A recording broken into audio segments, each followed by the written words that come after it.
mode. Thank you very much.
all the delegates for the 56th Leather Research Industry and Government LYRIC Conclave 2023.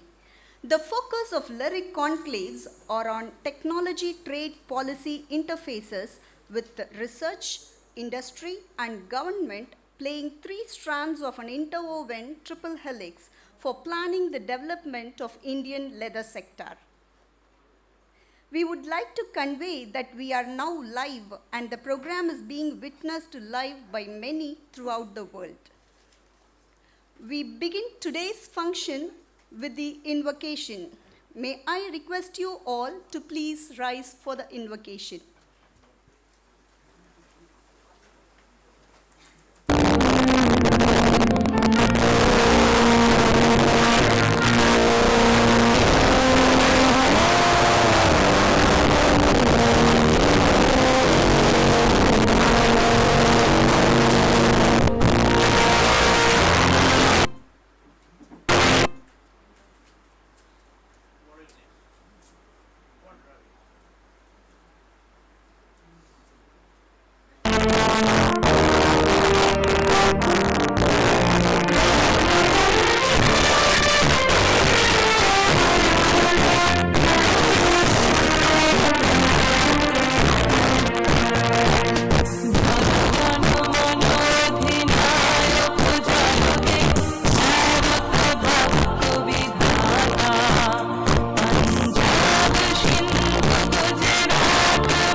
Thank you all. Please be seated.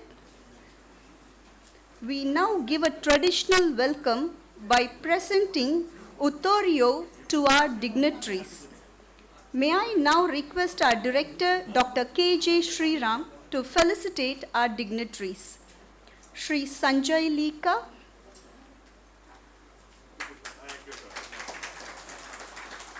Shri Habib Hussain,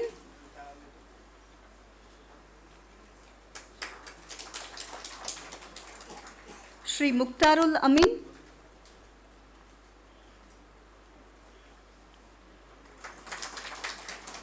Shri R. Selvam,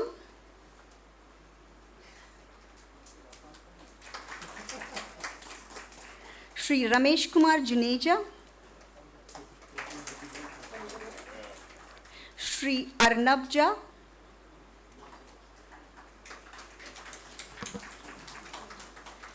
Shri Ajay Kumar Tarve. Thank you, sir. May I now request the dignitaries to inaugurate the LYRIC Conclave 2023 with the lighting of the lamp, the traditional way of inaugurating auspicious events.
Thank you.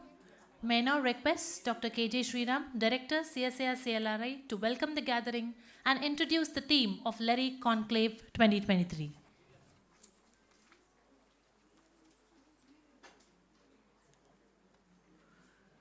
A warm good morning to all of you.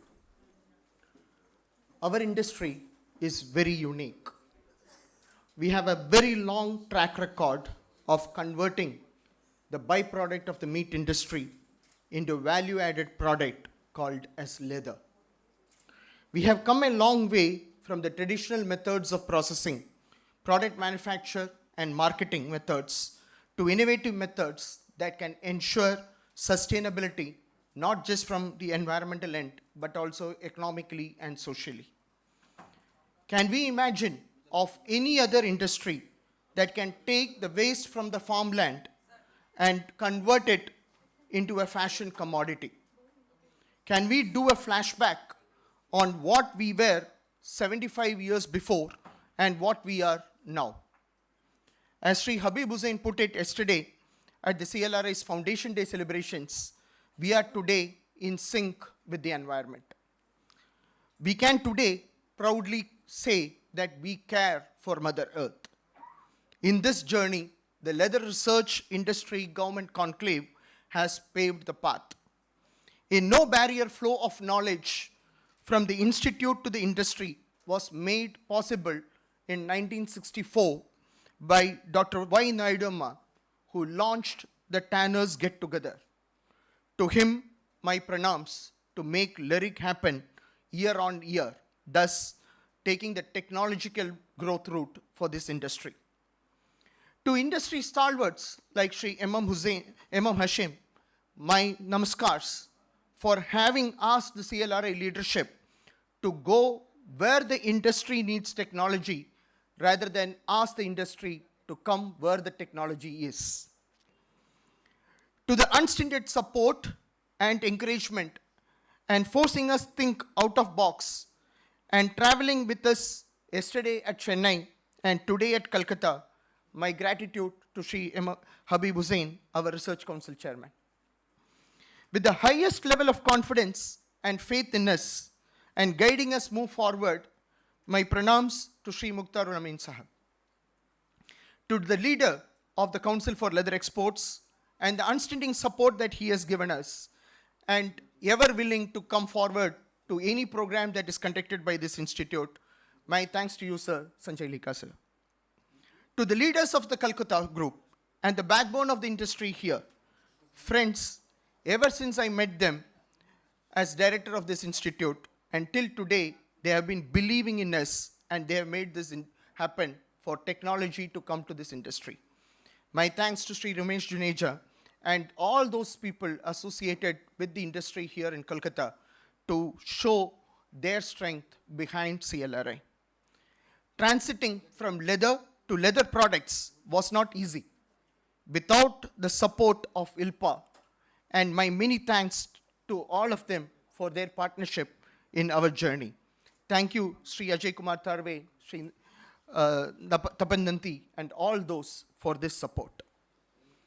If Indian leather science has grown to this extent, then we are talking about education. And in the partnership with the government college here, we thank this entire team led by my good friend Sanjay for the support that they have given to CLRI. The travel of CLRI in the global leather fraternity. While we talk about science and technology, we reach the global systems through our partner, the Indian Leather Technologies Association.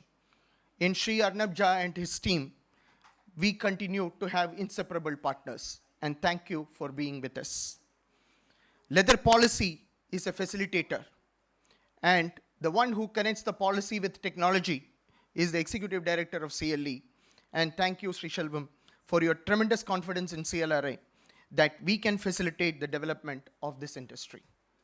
LERIG happens year on year, and it happens because of industry support. I thank all those who had come forward for the financial support of making LERIG happen here at Kolkata. Thank you to every one of them, and we hope to have you in our journey forward. To the students and to my faculty who have traveled from Chennai to Kolkata, I can only say thank you for being a wonderful team along with me in this journey of CLRI. After 75 years of being with the industry, we now look forward to the next 75 years of happening. So on that basis, let me introduce to you the LERIC Conclave 2023.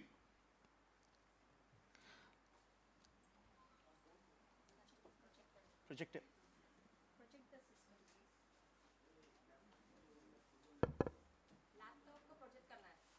Yeah, thank you.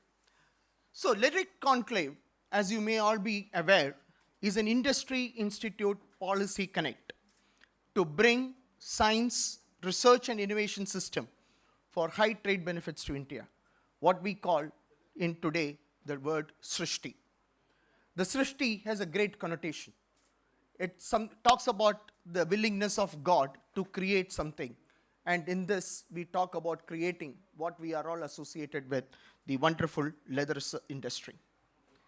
To my students who are here, this journey of LERIC started off in 1964 by the visionary director of Central Leather Research Institute called Naidu Amma, and he conceived what was called as the Tanners Get Together.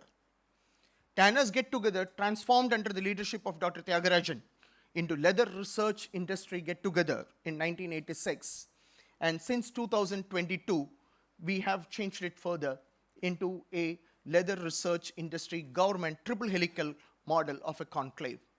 This is for action-focused platform among the stake and shareholders of this industry. LERIC is now action-focused. LERIC no longer is an event or a meet on a particular calendar date. We used to do this on 28th of January, just before the fair, but it was subsequently realized between the industry and the institute that 28th onwards, the industry is so busy getting into the fair that we'd rather do it at a time when everybody is comfortable to sit and talk science. So therefore, LERIC is no longer a particular day event. CLRI has played a vital role in the establishment of this leather complex, which is today benchmarked model by several nations. Industry at Kolkata is now embracing change, technological interventions that can usher in economic and social sustainability alongside environmental sustainability. So what is this environmental sustainability that we are talking about? My colleagues would subsequently be giving you an insight of what is happening. All that I could say is that technology transitions from the recent past to now has gone through a lot of change. Today, for every pollutant that we were having in this industry, there is a technological possibility and alternative. So we go forward. You can go, please look at these tables. I will not go into the details of it now, but as you can see, where we are and where we are going. Everything is possible, and I have only listed those technologies which are in industrial practice in at least a few tanneries in this country. Go back and look at it. We even have started asking the question, is shrinkage a requirement? Because we have gone metal-free today. So moving on, post-tanning systems have also changed. We have started asking even the question, where do you finish? Is finishing a part of the tannery or finishing part of the footwear or the product manufacturing industry? So the showstopper has changed. And this is what technology that this industry has imbibed knowingly or unknowingly. So there is no process technology that fits for everyone. Every technology has to be tuned to meet the individual needs. This is where the interaction of the industry with every single component of the industry and the institute will come into picture, because we have to fine-tune the technology for your needs. And we are ready to work with you in this process. Change is vital. Today, when it comes to products, apparels, and so on and so forth, people, our consumers, are talking about weight, and the term weight is today looked at in terms of weight as that of air. There is no limit to what they want. Composition, we all know, has to be chemical-less, but still you need to process. So there has to be a chemical, but no chemical. because every chemical is being talked about as a problematic chemical today. Even vegetable tanning is getting into that zone. We call it natural, but still not natural. Disposal has to be Mother Earth safe. Previously, we had some very good concepts in our country where we used to reuse our shoes by taking it to the cobbler. Disposal was never in our systems. But today, there are shoe clinics to bring in disposals, recycling, and reuse. Technology of any product and process that we are talking about has to be multifaceted. There is no dearth of demand from the consumer end. Like our watches, which has become wearable solutions, our apparels are turning out into be wearable solutions.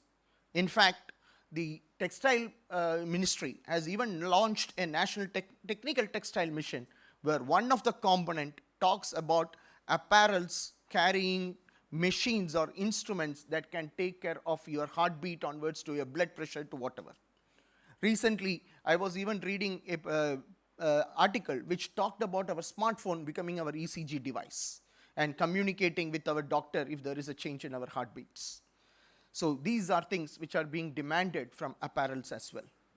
In fact, when in a meeting with the Ayush, the Ayurvedic, Siddha and other groups, one of those traditional practices was asking, could there be a textile or an apparel which could slowly but steadily release the Ayurvedic medication from the apparel to the skin, and skin can imbibe it slowly, because people don't have the time to apply the oil and wait for the day. So these are things that we are talking about, and most importantly, technology changes are happening today at light speed. Therefore, if we go slow on our technology absorption, we may be left not to be there in the race at all. And this is where we at the leather sector needs to start looking into. Of course, if you go back and look at these pictures, you would find that we have embraced technology in no time. From a traditional leather jacket of 1900s, we have moved further and further. And if you see between 1990 and 2020, leather has even become transparent. So it's not that we are not embracing technology, it's just that we are afraid of the word technology. But we need to go forward. Yesterday, we had Dr. Shailesh Nayak, who was a former Secretary of Earth Sciences, with us. And he was talking to us as a part of the B.M. Das Memorial Lecture, climate change and we needing to be conscious about it. One aspect which got our attention was the red spots that he focused in places near Chennai, stating that these are multi-hazard vulnerable zones and we need to be careful. So there is a need today to go carbon neutral. Every one of us have to look into this. We need to thin down our factories. We cannot have that acres and acres of land today, but we need to increase the productivity. India is the most populous country today, and therefore, from emerging markets, India itself is our market, and we need to be conscious about this. We need to realize that this world is a VUCA world, volatile, uncertain, complex, and ambiguous, and therefore, we cannot plan anything upfront, but be just prepared to meet it as it comes. HR demands and availability, there is some mismatch always. We may not be getting the kind of skilled manpower that we want for today, but we need to be prepared to get it. The professional management of our industry is becoming more and more vital, and it looks like there will be very shortly a large number of IIM graduates working for us in our industry, because we need them, and because the traditional methods of management seem to be going out. Customized manpower is another area that we need to be focusing on. And of course, but not the least, we always need to keep benchmarking ourselves and normalizing ourselves against the best practices in the world. Safety and health is something that we can never forget, and the right practices in the given conditions is very much essential, and this needs to be a focus. Ensuring the health of workers and the users is another area that we need to look at. Therefore, starting from last LRIG onwards, which we did it in Kanpur, we have started that the very next day after LRIG, we would do a safety workshop for the grassroots workers in our tanneries. We are not talking to them big things. All that we have done is that we have asked our scientists and some scholars to go and visit the industry in the region. Just keep watching these places, see what is the minimal wrong things that they are doing. Without making any change to the factory or anything, just give them small lessons that, look, you need to do this and not do that. That's all. We're not talking about safety with lot of expenditure, but safety as a practice. So this has been going on, and tomorrow we are doing the same thing here in Kolkata as well. Of course, I keep talking about this in recent times. It's more than time that our tanneries are now getting rechristened as hide factories. This is a concept that the Brazilian JBS has been initiating in Brazil, and it's time that we start also integrating ourselves between the raw material provider to the leather maker and the pharmaceutical and the cosmeceutical guys who can convert our waste materials, right from the raw hides and skins, into value-added pharma products or cosma products. And of course, the leather becomes part of it. We need to be known as a water recycler rather than a water consumer. And of course, we need to be a value generator for anything and everything other than meat that comes out of the animal. And in this process, I am very sure that if we are able to connect the abattoir to the last mile of the user and the waste, this industry would be one of the most successful industries ever. And in the whole process, I would also like to tell you that technology is available. All that is required is our mindset to integrate the technology and the coupling of the technology with the trade that is essential.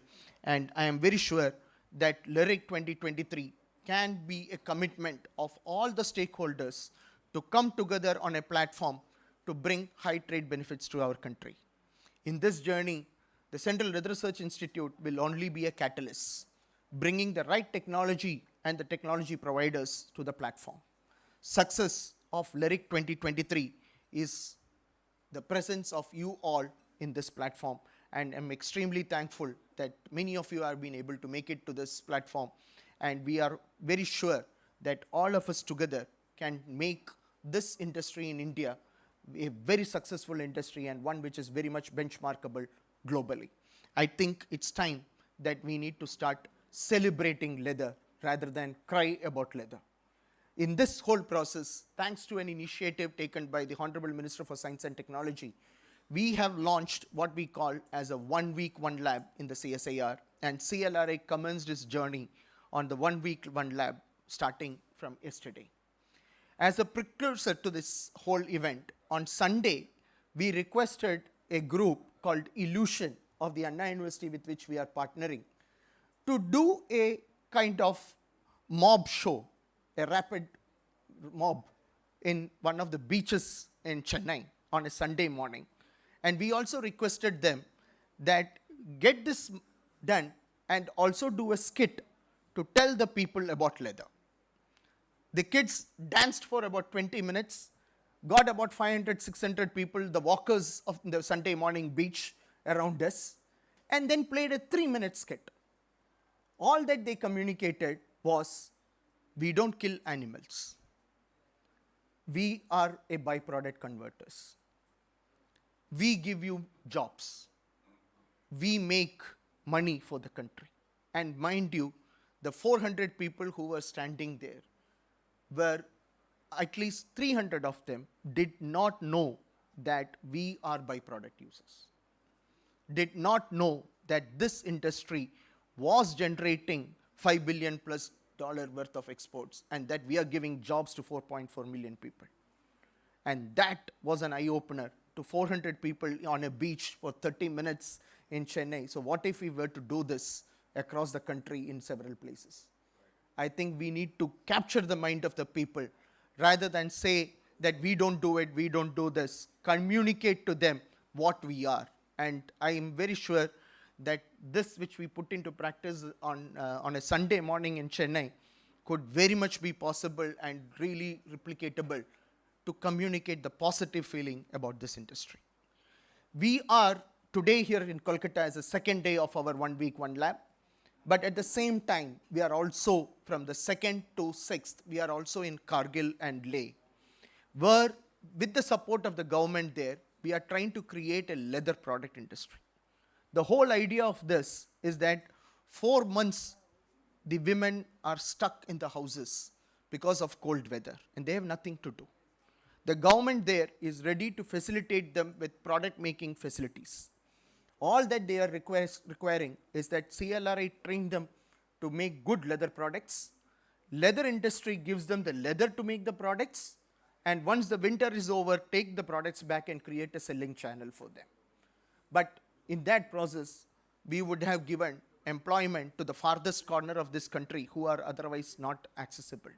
We are also trying to do the same thing in Nagaland and Sikkim as well. So 2 to 6, we are in Leh and Kargil.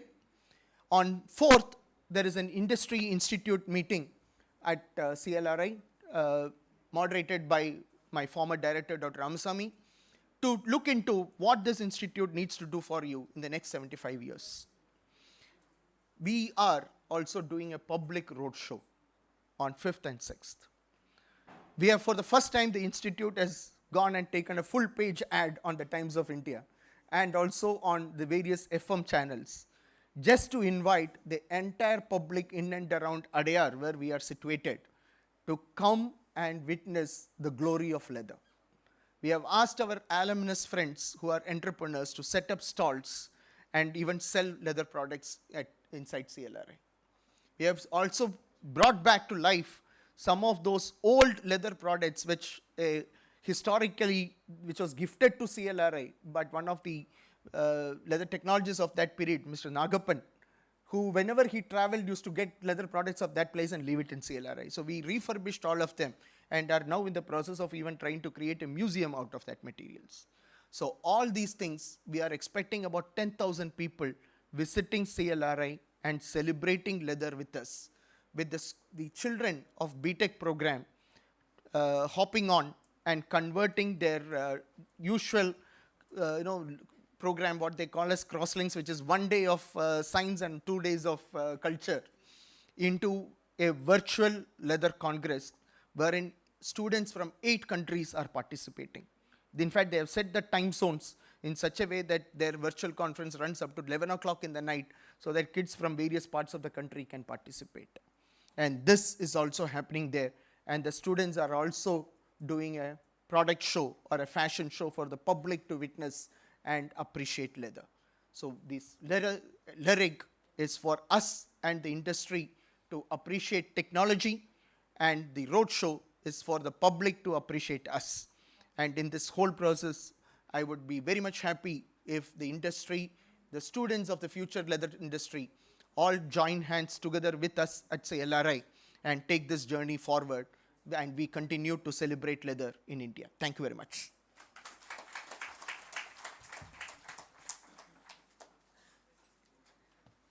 Thank you, sir, for taking us through the technological transition of the leather industry and giving a glimpse of the theme of LERIC Conclave 2023. A conscious decision was taken to make LERIC Conclave travel across India. The first time outside Chennai, LERIC was held in Kanpur last year, and this year it is being held in Kolkata, which was selected through a lot system during last LERIC Conclave. May I now request Sri Sanjay Lika to take up a chit from the lot for choosing the venue of next LERIC Conclave to be held in 2024. Please, sir. We have excluded Kanpur and Kolkata.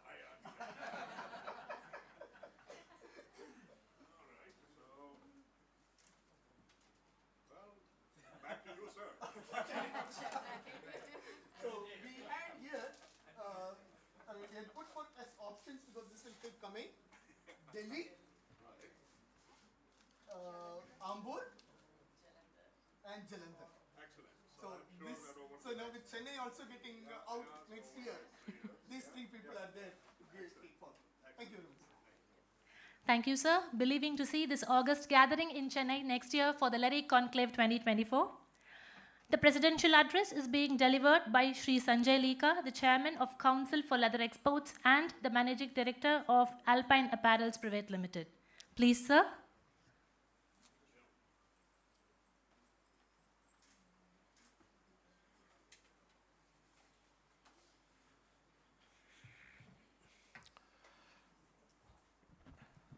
Good morning, and thank you for giving me this opportunity here today. First of all, I would like to compliment the CLRI director and his team for bringing LERIC to Calcutta this year. And as was just mentioned, we had this in Kanpur last year, and now, as we have just seen, we will be doing this in Chennai, and then it will move around the country. I think this is an extremely good initiative where the conclave comes to the industry, and it is able to give a wider knowledge to the industry members across the country, and to share the new developments and technology that the leather sector is working on and has been developing. Needless to say, leather is the backbone of the leather industry, and the potential to take this to a next level is extremely big, and the efforts that CLRI is putting into this is appreciated by all members of the industry and all stakeholders in the industry. The leather and footwear industry is in a very upbeat mood right now, because we have high targets that we have set for ourselves. We have a current turnover of about $18 billion, both exports and domestic put together. And the idea is that this should go to about $47 billion by the year 2030. A large part of this is also coming from the domestic market, which is growing, but at a very high trajectory. Also, the exports have been doing quite well. In fact, last year, the year that we have just closed, we had an 11% growth over the previous year, which is quite commendable because there have been headwinds in the markets that we work in Europe, the war, then the US, recessionary trends. But despite that, the industry has worked hard and managed to attain an 11% growth. This is also commendable because 11% growth is higher than the national export growth that we have had, which has been about 6 to 7%. So I do realize that despite the fact that the industry is growing, there are certain areas where full potential is not being utilized. The tanning sector, for example, has certain areas where full capacities are not being utilized, and that is an area where we need to work on and improve policy, maybe more than anything else, to be able to help and ensure that they are able to get better utilization of capacities. I will come back to that in a minute and explain what the CLE is doing in that direction. But before I say that, I would also like to mention that from a product perspective, the industry needs to really move up the value chain, and to be able to do that, we need more branding to be done for our products. We need more design inputs to happen within ourselves, within our organizations, and I think that is a direction that we need to be taking. The central government has various schemes where the design and branding are being supported, and I do hope that the industry utilizes them fully.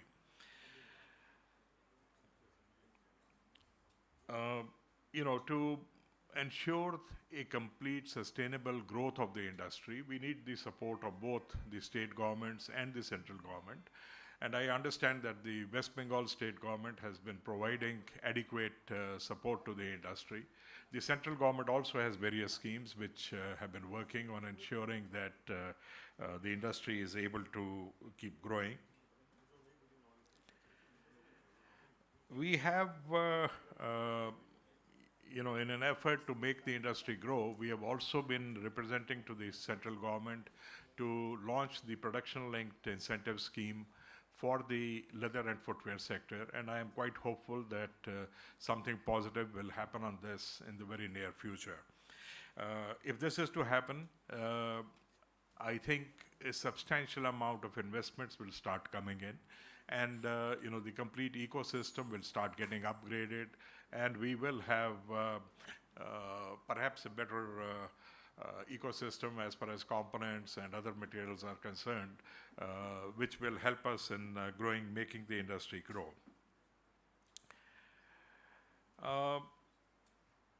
Going back to the finished leather aspect, the CLE has been, we have had various interactions amongst ourselves with the stakeholders, and based on the fact that finished leather today is, the definition has globally changed. I mean, there's a lot of work, as Dr. Shriram also mentioned. You see that we don't know which is the showstopper. Is it really stopping? Is the leather really getting completed in the tannery, or is it going to the product manufacturer and getting done there?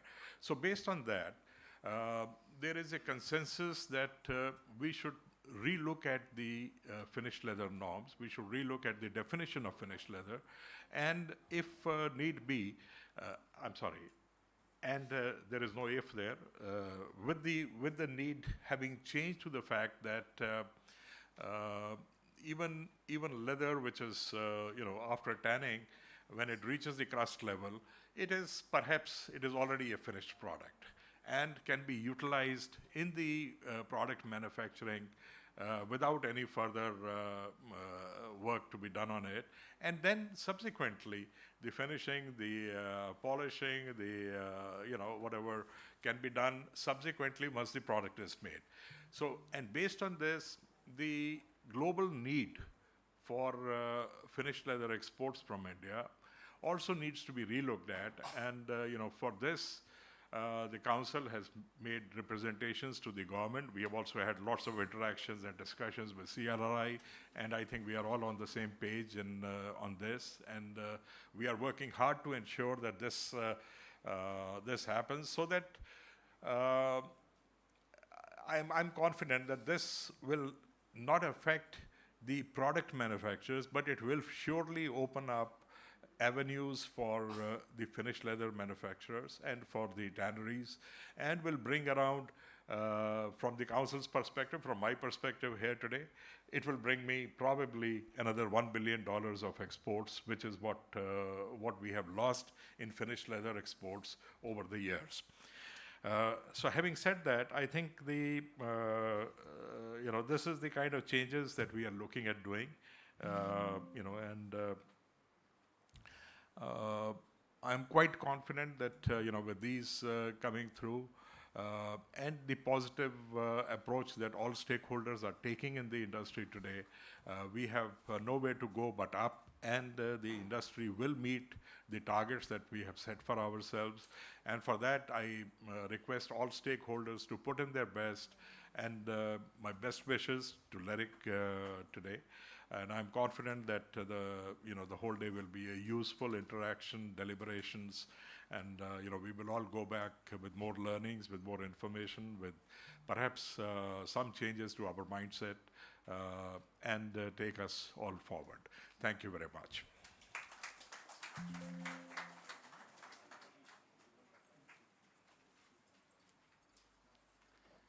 Thank you, sir, for presiding over the function and enunciating the contributions of CLE for the sustainable growth of the leather sector. Our guest of honor, Shri Habib Hussain, is the Chairman, Research Council, CSIR-CLRI, and Chief Executive Officer, A.V. Thomas Leather and Allied Products Private Limited.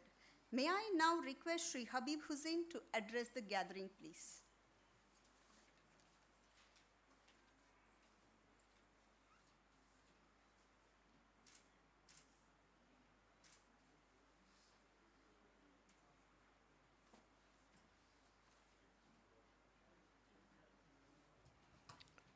It's such a joy to be among old friends in Calcutta. And this is where, it's with these friends that my journey in this industry started in the early 80s. remember being in Offenbach and opening out. Mr. Sani was it in a small room, opened out a bottle of whiskey, which we couldn't have snacks there, so somebody had peanuts, and that's how we. But there was this in those days. Our dream was to reach a turnover of 1 crore. That was our dream, to reach a turnover of 1 crore.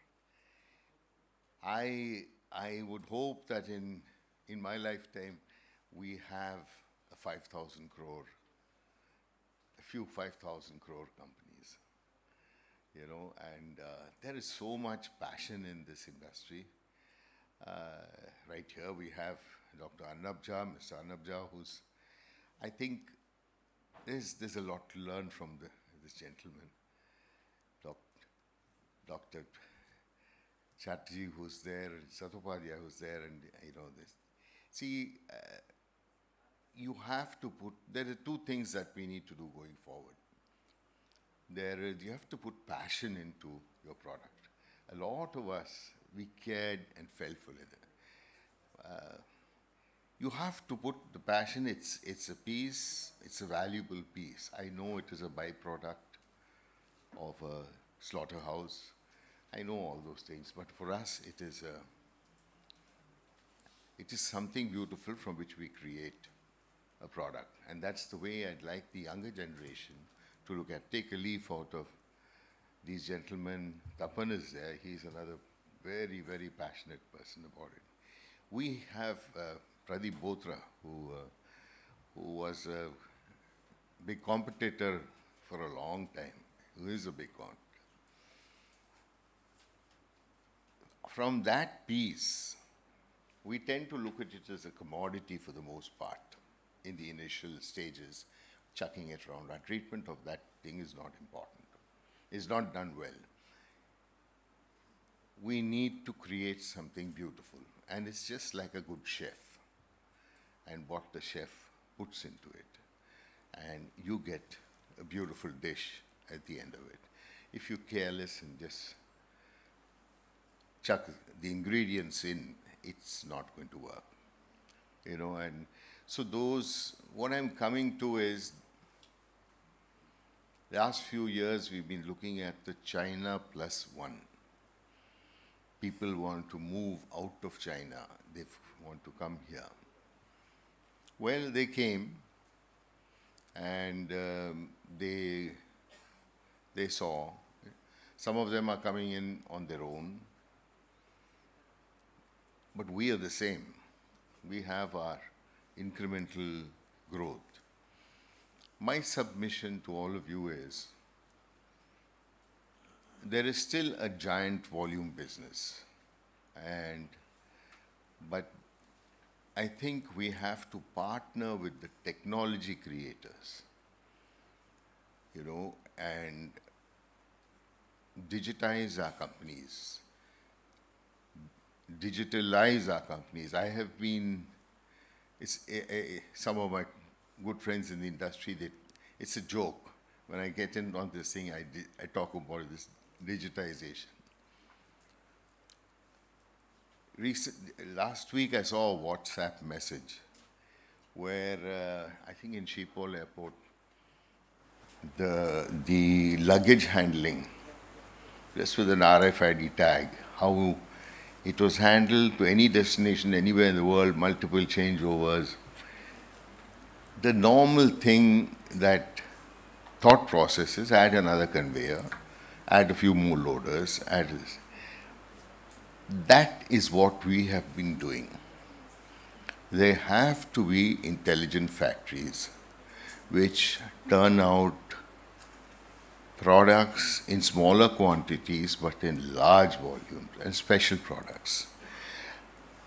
This needs a lot of planning. This needs artificial intelligence in form of projections in the time, and it needs a risk-taking which looks big, but it's minimized because of the planning that goes in. So these are things that we have to look at.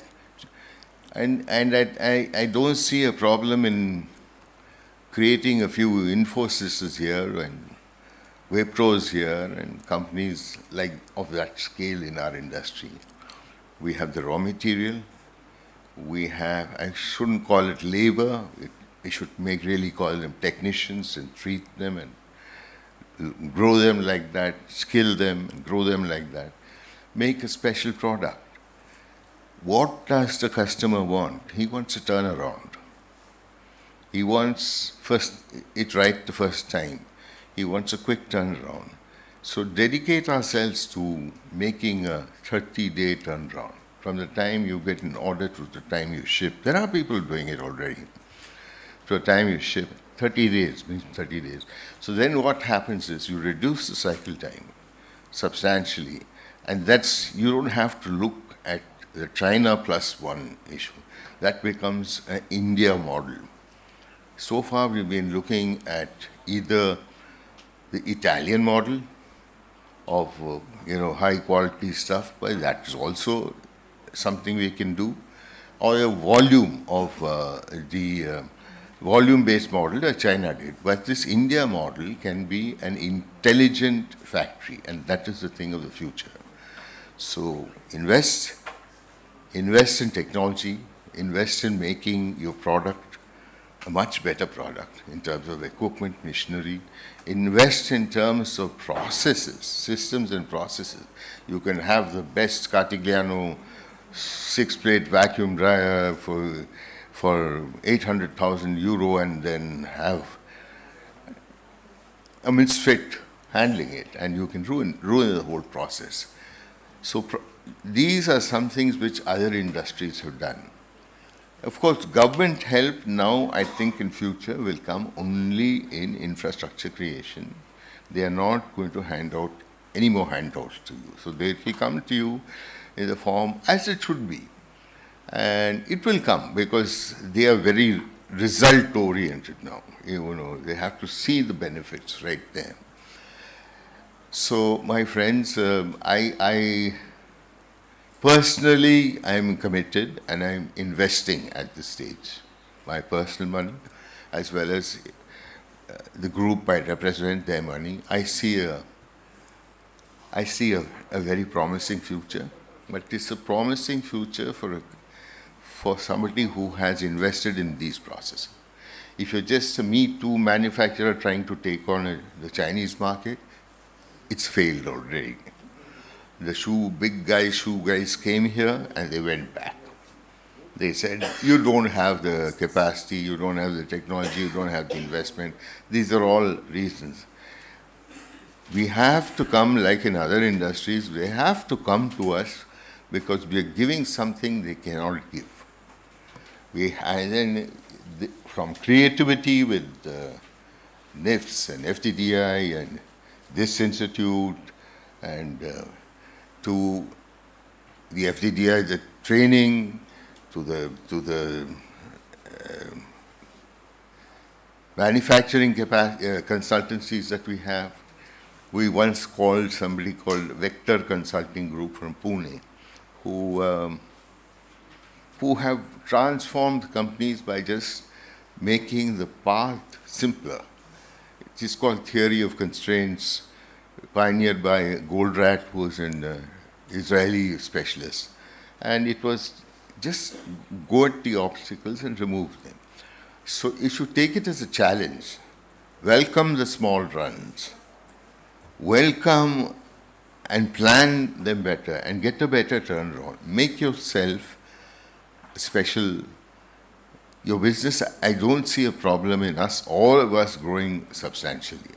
But also, let's do it together. So far, it's been too much of every company closed door approach. If you know something, share it, because people come more to India than to A.V. Thomas or a particular company. They want to come to India, and they have gone away from India. They haven't come in big quantities. It's not, we have done a lot of good things, but we shouldn't feel complacent on this because there's too many things we've missed out on.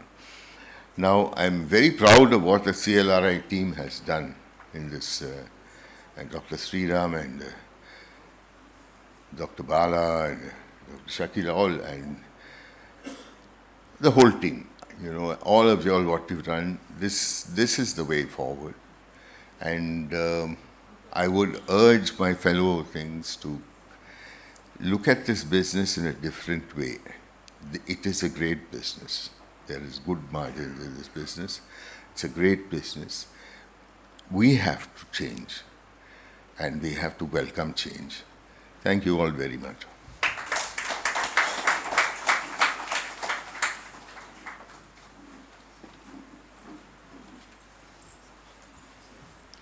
Thank you, sir, for sharing your journey alongside the journey of the leather industry and instigating our minds with the out-of-box thinking to enable our country stand out in the world. Our guest of honor, Shri Mukhtarul Amin, is the Chairman and Managing Director, Superhouse Limited. May I now call upon Shri Mukhtarul Amin to address the gathering, please. Please, sir.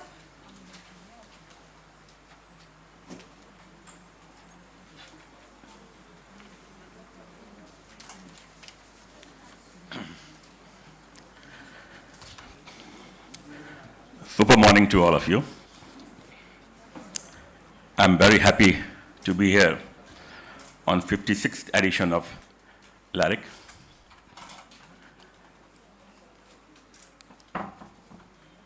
The Calcutta venue was decided in Kanpur, and the Chennai venue is decided today here in Calcutta.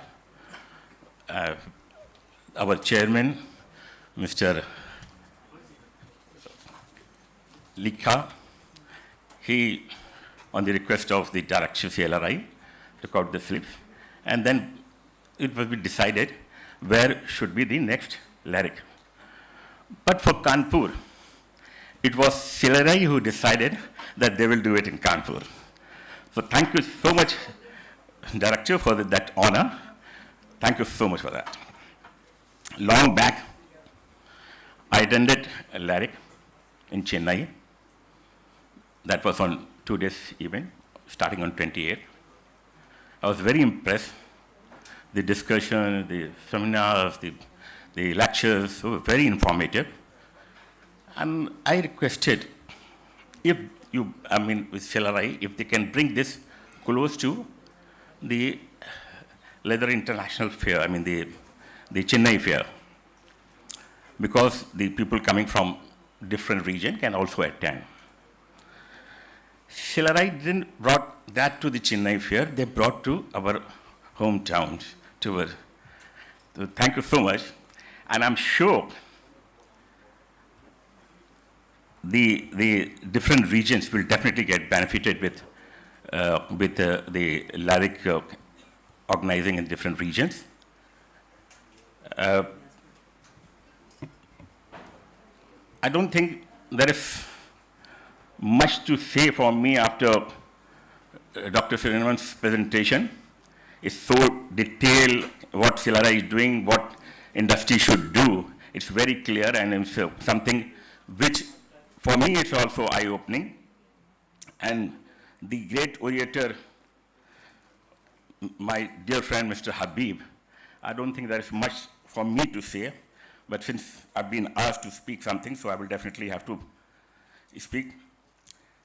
And it's, you sometimes really get nervous when you get the chance of speaking after such a great orator, so you don't know what to say.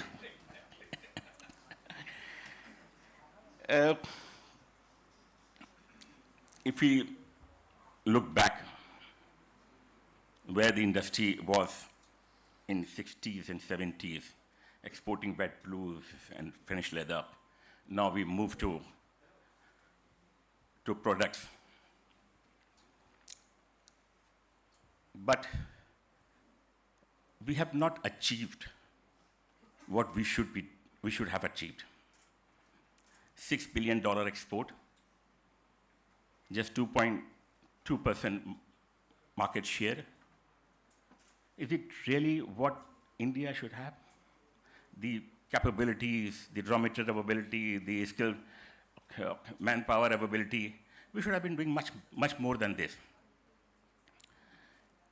in 80s, China export and Indian export was almost the same. But we all know where China is today. After that, Vietnam started growing, and we all know where Vietnam is. Long back, I remember Council fixed a target of $14 billion for export, but we have never been able to go beyond 6. Just in 1 year, it was about 6.3 or something like that, but again, always under 6. The industry is primarily dominated by SME sectors. In our council, we have more than 3,000 members. Only 3% members have the export of more than 100 crores. And that 3% are contributing 50% of the total export of India. So we have to train these 97%, how they should improve, how they should grow. And if we are talking about $46 billion turnover, which of course include export and domestic market, what I expect is that it should be 50 export or 50 domestic. I don't know how the figures will be. Shelly must be knowing that what is the export target and what is the domestic target, but that is possible. India can do that. But we have to change our mindset. As Habib said, we have to go for technology. We have to go for improvement of working our factories, smart factories. We have to work on our productivities. We have to change as not as a trend follower, as trend setter. Well, these all things are possible when industry, institutions such as CLRI, FTDI, governments all work together. No doubt we have world-class institutions such as CLRI. Whenever we go out in the different countries, they all praise. You have one of the best leather institute in your country, the CLRI. They all know the capabilities of CLRI. We have wonderful team in CLRI, but we, industry, is not really taking advantage of that. I thought when the LARIC is happening first time in Calcutta, there will be a big rush. All the industries, all of it will be here. They will be taking advantage of CLRI being here, and that also encourage them to come again and again.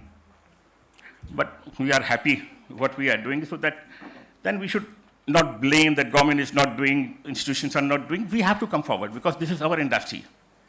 And then again, as the $14 billion was, the target was only on paper, probably this target will also remain only on paper. Then other people will say, the other industry will say, leather industry is very, very good in making paper targets, not achieving that. So with these sort of potentials, if we have not been able to do it, it's our fault. I don't think I really have much to say, because as I said, Dr. Sirinman, Council Chairman, and my dear friend Habib, they have all spoken, they have all explained what the potentials are, what we can do together, and let's make a commitment to ourselves. Yes, this $46 billion is achievable, and we will do it. But they all have to work together. CLRI, FDDI, CFTI, state governments, central government, and the industry all have to work together. And of course, the CLE has to play a very important role into it, just to bring it all together. I'm sure today's program will be very informative for the Calcutta industry over here. We have the whole day program. I see there is a lot of discussions, debates. So at the end of the day, I'm sure you all will have a roadmap, some new idea where we can move forward. So with that, I will just say, have a super day. Thank you so much.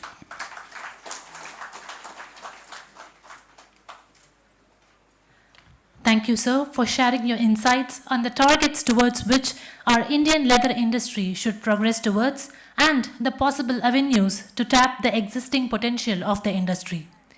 Our guest of honor, Shri R. Selvam IAS, is the Executive Director of CLE.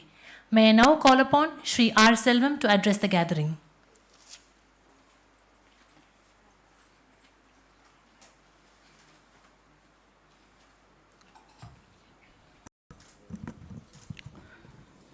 Good morning to all. Thank you very much for CLRI, especially Dr. Sriram. First to get lyric out of Chennai and also inviting for this function. All industrial leaders and friends, and really inspired by so many youngsters coming from Chennai and other places of India.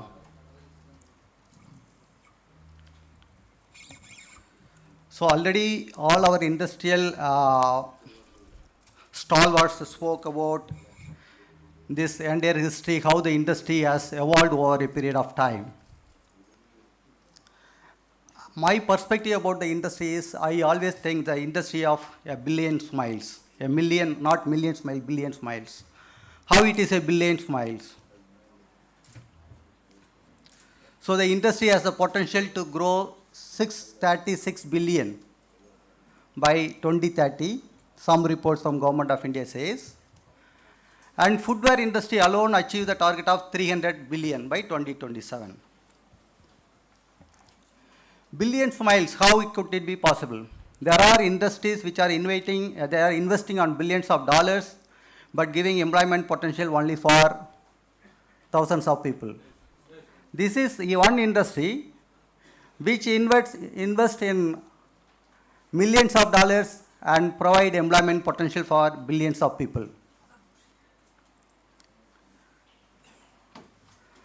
That too, it's not only for a whole section of the community, it employs majority of them are women. If you look at the socio-economic and political, ecological awareness which is created by this industry is immense. When I joined this CLE as a ED, initially I thought when we go to shops, we see only buying and selling the shoes, some prices, nothing beyond that we go. It involves so much engineering, technologies, designs, development. There are so many issues we can keep on talking. But I come to the latter part, that major part, when you give that employment potential, especially when you are giving employment potential to women, it really empowers the society, empowers a woman. When you are empowering the woman, it empowers the family. When it empowers the family, the amount, the whatever salary you are giving, it is going to the education and health. So there are many live examples. Even if you take all the clusters, wherever it exists in India, these clusters, the next generation, the educational benefits are very, very high. The socio-economic impact this industry is creating is unparalleled to any other industry.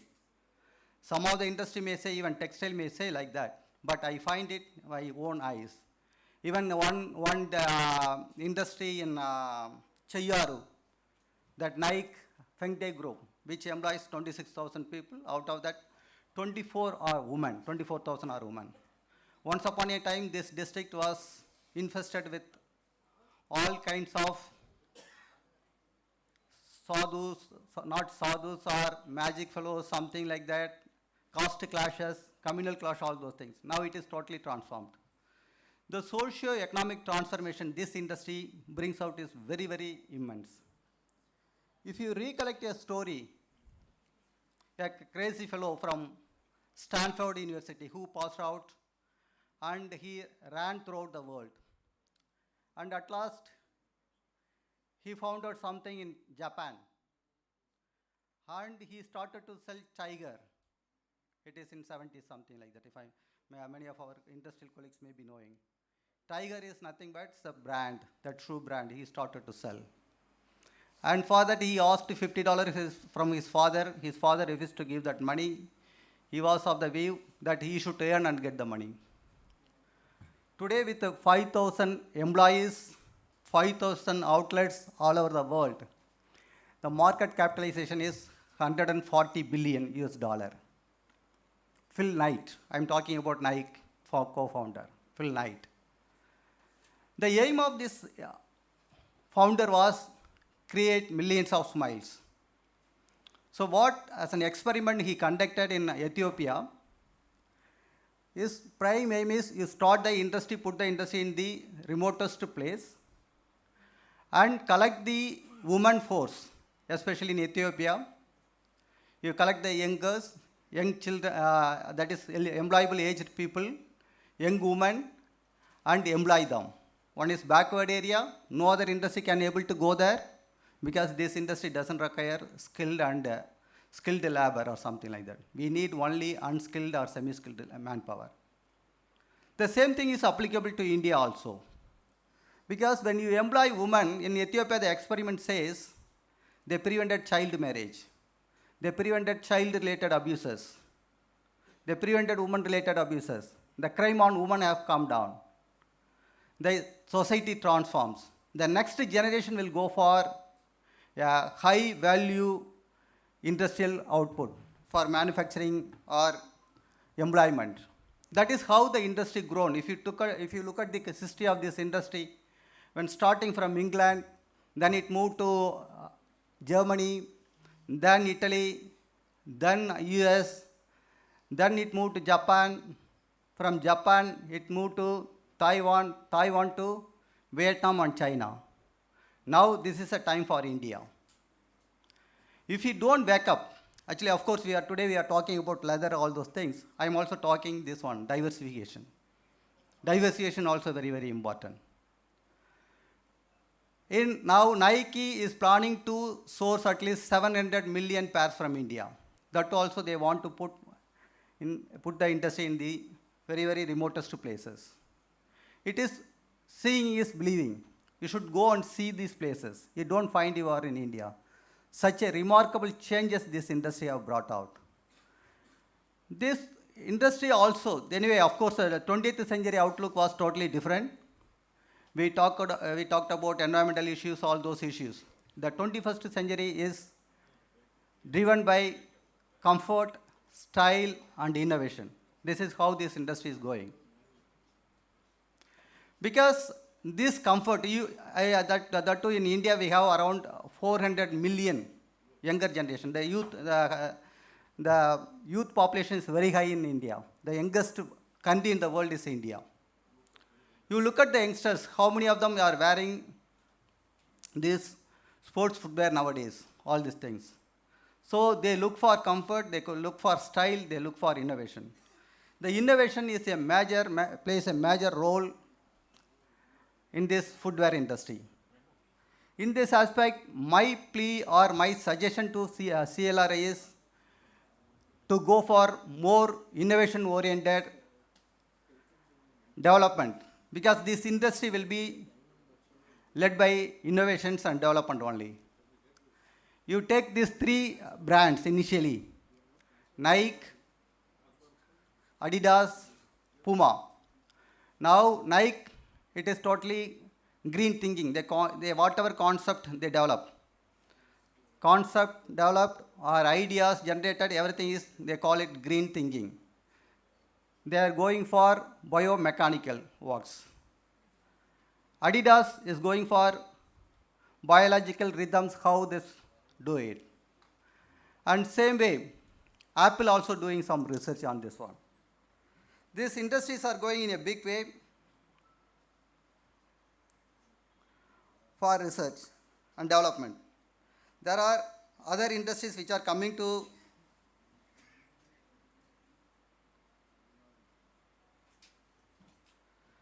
this footwear technology is Xiaomi. Xiaomi you would have heard. Xiaomi is a smartphone manufacturer.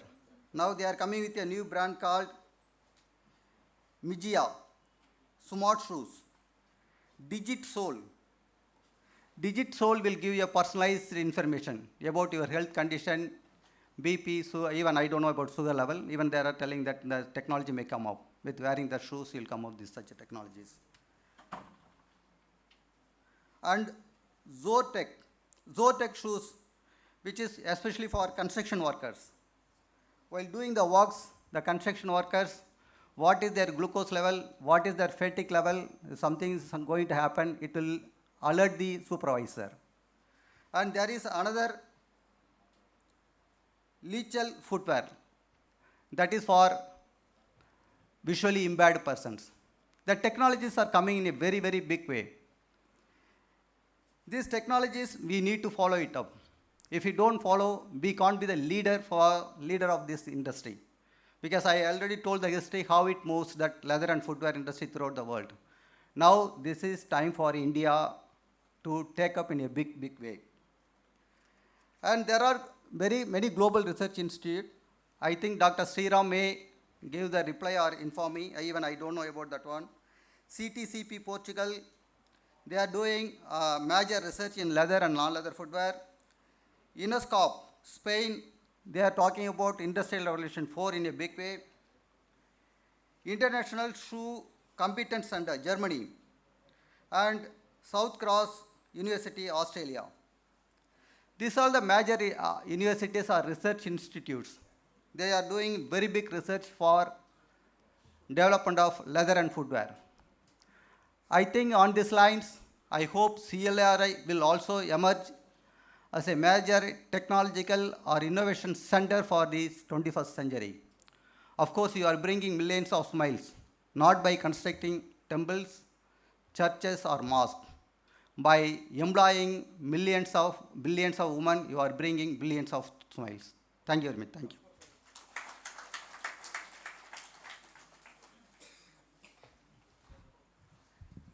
Thank you, sir, for throwing light on the immense socio-economic benefits of the leather industry and the major forces that would drive the growth and future of the Indian leather industry. Our guest of honor, Shri Ramesh Kumar Juneja, is the Regional Chairman East CLE. May I now call upon Shri Ramesh Kumar Juneja to address the gathering.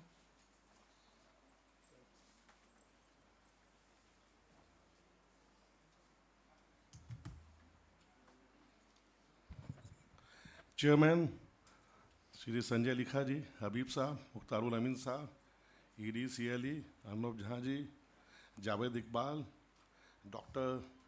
Director CLRI, and the CLRI team, their staff, and their students, and friends from the industry, good afternoon. First of all, I will thank Doctor for holding this lyric conclave in Kolkata. My friends have already spoken so much, I don't think I have left anything to say, but still I will tell you about the Calcutta Leather Complex. Some of them we have come from the Kanpur and Chennai and the Delhi. They should know also about the leather complex. This complex is made of 1,100 acres of land. This whole land is dedicated to the leather industry. Initially, when the leather complex was started, some of the land had been given to the IT industry. So we fought in the court. Ultimately, we won. Now, IT industry, the government is supporting us.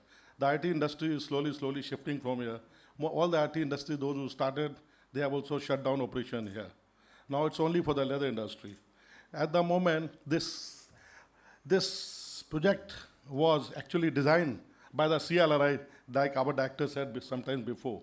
They made the DPR, they did all the ETS designing, they did all the CTP.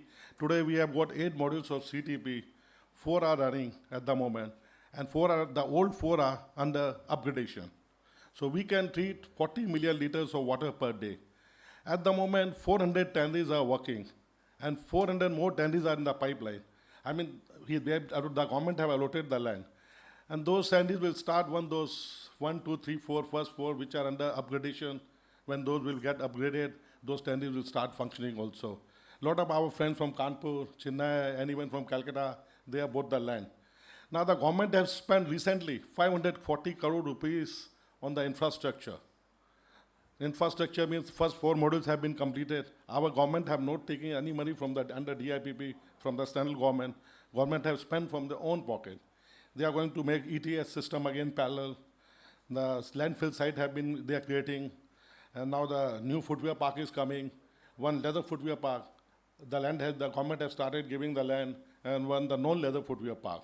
The DPR of those have been prepared by the CLRI. They're always helping us, and they have got around 150 acres of land for the non-leather leather and even for the leather. Still, the government have a lot of land to give, and the price is still cheap. You see, the price is 2,900 rupees per meter, which is nowhere in I think, in any industrial park of India. And the government is also giving a lot of incentives to invest here, because Calcutta is also very well connected with the seaport, airport. We have skilled labor. We have water. We don't have any water scarcity of any water. The government is always there helpful. If we have any problem, the chief minister is always, she's so helpful. Whenever we want the appointment, she gives us. She looks after the interest of this industry. That way, we are blessed by this government. Now, I will request CLRI also regarding the finished leather norms. Our chairman said, the industry 410 is working already, 400 more are coming. We need to change the norm for the finished leather. There we need your support. So if it is done, then we can have big business from Calcutta. Ultimately, the industry will improve.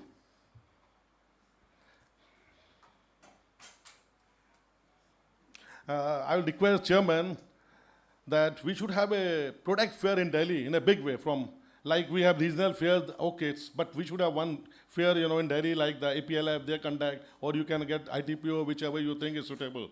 If we have a big product fair in Delhi, I mean for shoes, for bags, for gloves, for the domestic market also shoes, that will be very helpful.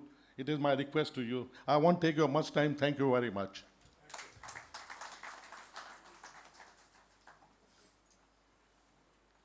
Thank you, sir, for enlightening on the various developmental initiatives in the leather industry in Kolkata. Our guest of honor, Shri Ajay Kumar Tarve, is the President, Indian Leather Products Association. May I now call upon Shri Ajay Kumar Tarve to address the gathering.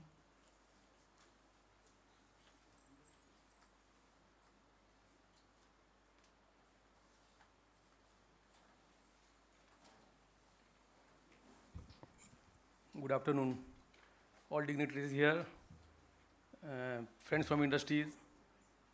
I can see many stalwarts, team from CLRI. So at first, I also would like to thank CLRI for organizing this session in Kolkata. And the first thing when I learned about it, I was happy that I found that CLRI has come out of China, Chennai. China is coming here, out of Chennai. And you did it in Kanpur and now in Kolkata. And so we all in Eastern region were not too much aware about LERIG. And now we are all aware what LERIG is about, what CLRI is doing. And this will also give us a lot of enthusiasm for inclusiveness of the whole country and including Eastern region. So, regarding what you said, sir, road show in beach of Chennai, that was a good idea, and it could happen in different cities of India. But since we are also exporting, we should also think of going forward to other countries. Maybe we have to select country-wise, and it is that will be a big challenge. Maybe by social media, by this type of roadshow, by your partnering with some institutions there in those countries, because they also want to sell leather goods. But this is the one of the factor nowadays by PETA and other organizations who is giving negative view about leather goods. When the leather is coming out of tannery, you are taking care about the chemicals. Then we are making the products, and finally we are going to the customers, following the norms of that country. And everyone who was in tannery is also in leather goods, and they have come out in a big way. They are big entrepreneurs. Our chairman is here. Mr. T.H. Habib is here. So we all know you, sir, and it was nice to hear you today. So this is one point. And about leather, definition of leather, we should also maybe consider leather, industrial leather gloves, the gloving leather, as finished leather. That will also help us. because there is a lot of expectation from the industrial leather in the goods industries, and Calcutta is one of the not the one of the, it is the biggest exporter of this product. Apart from this, everything is said. All are much senior to me. About ILPA, we can only say ILPA has come a long way. And based in Kolkata, it was founded long time back with only 6 entrepreneurs. Mr. Bothra is here, Pradeep Bothra ji. He is one of them, together with Mr. Sahani and few others who organized ILPA, got an idea about this, and finally it was only to help industry, to connect industry, to find the difficulties what we are facing and put it forward to the Council for Leather Exports or to the government or whatever agency was there.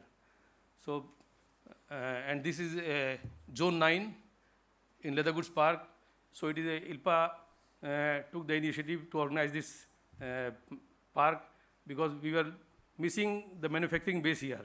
We are all manufacturing in a very small factories in the city, which are also not viable, and we have to distribute the work in different places. So now we are much organized, and we have much more potential to develop this park in a bigger way.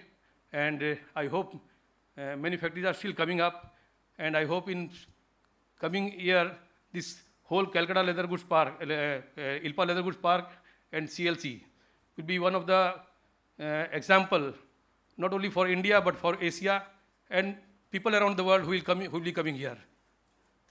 Thank you for that. And I think time is not that much enough. Bye. Thank you, sir, for sharing your wonderful ideas for the promotion of the positivity of the leather industry to the stakeholders. Our guest of honor, Sri Arnab Jha, is the President, Indian Leather Technologists Association. May I now call upon Sri Arnab Jha to address the gathering, please. Please, sir.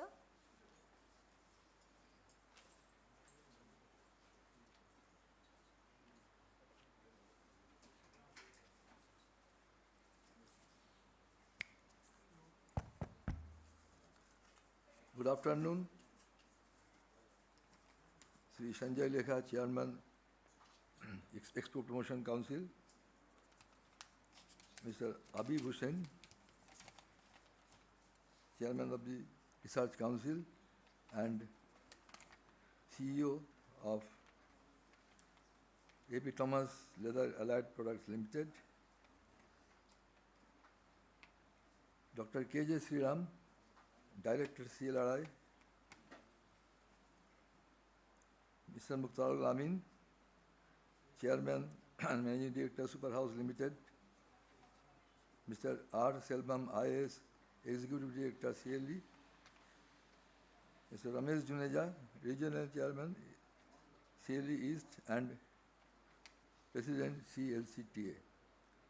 Mr. Ajoy Tadwe, President ILPA, and my friends and other dignitaries. I myself find myself quite privileged to be a part of this Lyric Conclave 2023.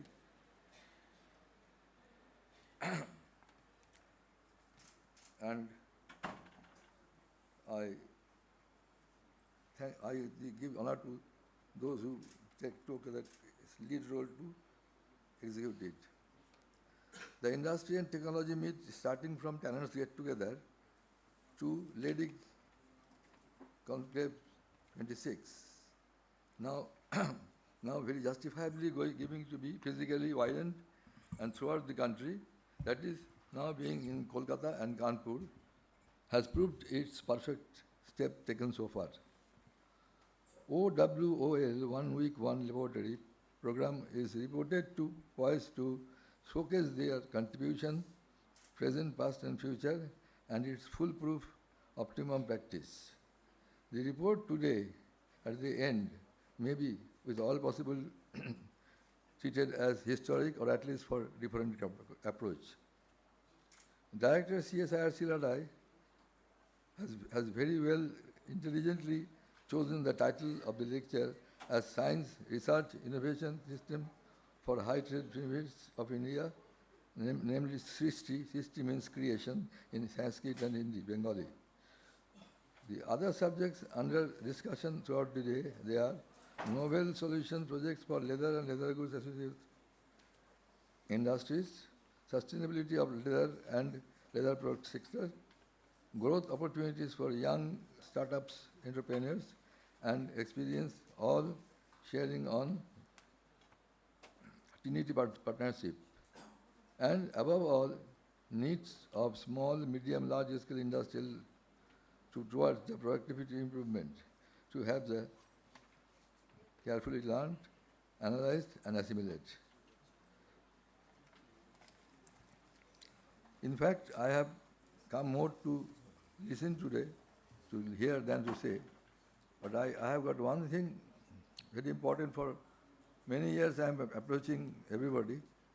It's not like that nobody is taking care of, but it has to be taken very strongly that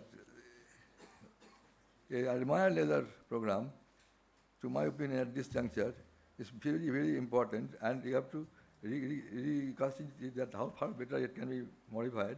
And without admiring leather, you cannot say. You have to reach the people. The people do not know, they do not know what is leather, what they are losing by not using the leather. So at least we should go to the people, and at least first step I have to ask for introducing some mark on the leather.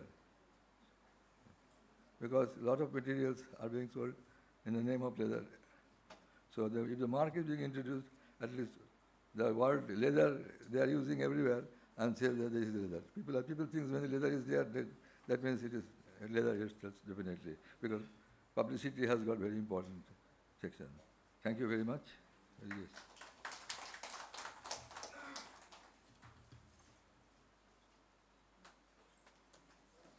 Thank you very much, sir, for your encouraging words for the young minds of the industry. Now we have Technology Transfer Agreement Exchange. Waterless chrome tanning technology of CSIR-CLRI, a total solution for chromium emission, has been licensed to several tanneries over 175 across the length and breadth of the country.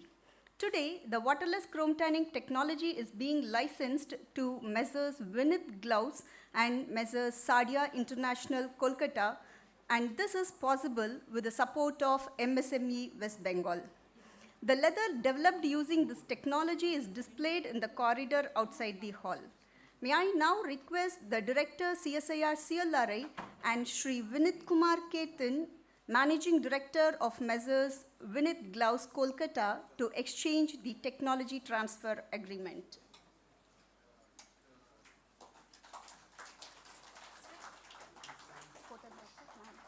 Ma'am, please.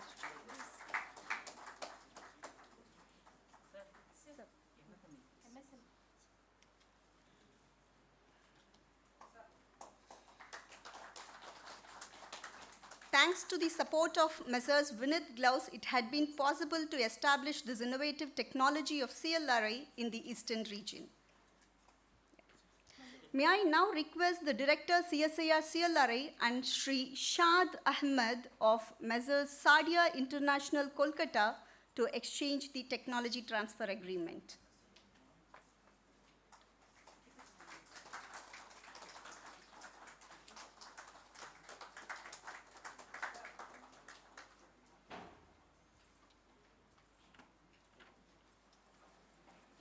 Thank you, sir. This particular technology, we had tied up with the council as well to ensure that the members of the Council of Leather Exports can have the technology free of cost from the institute, with the sole idea that the increase in the finished leather exports would subsequently be considered as a return on investment for the technology developments done at the institute. So this was a kind of thing which we had proposed to the Ministry of Science and Technology, that we give the science, the Ministry of Commerce earns the money. So this is how this was done. About 150 plus licenses of this technology has been given now in this country. And next week, we are also transferring this technology to a tanner in Egypt. So this is one of those process technologies which has proven its might over the past 3 to 5 years. Never ever has a process technology stayed so well for such a long period of time. So this is something which we are looking forward to, and similar technologies are also on the anvil in the future. Thank you very much. Thank you, sir. Now a kind request to all the delegates, let us now break for tea and shall be back by around 12:35 p.m. for the technical session on novel solutions products for leather goods industries.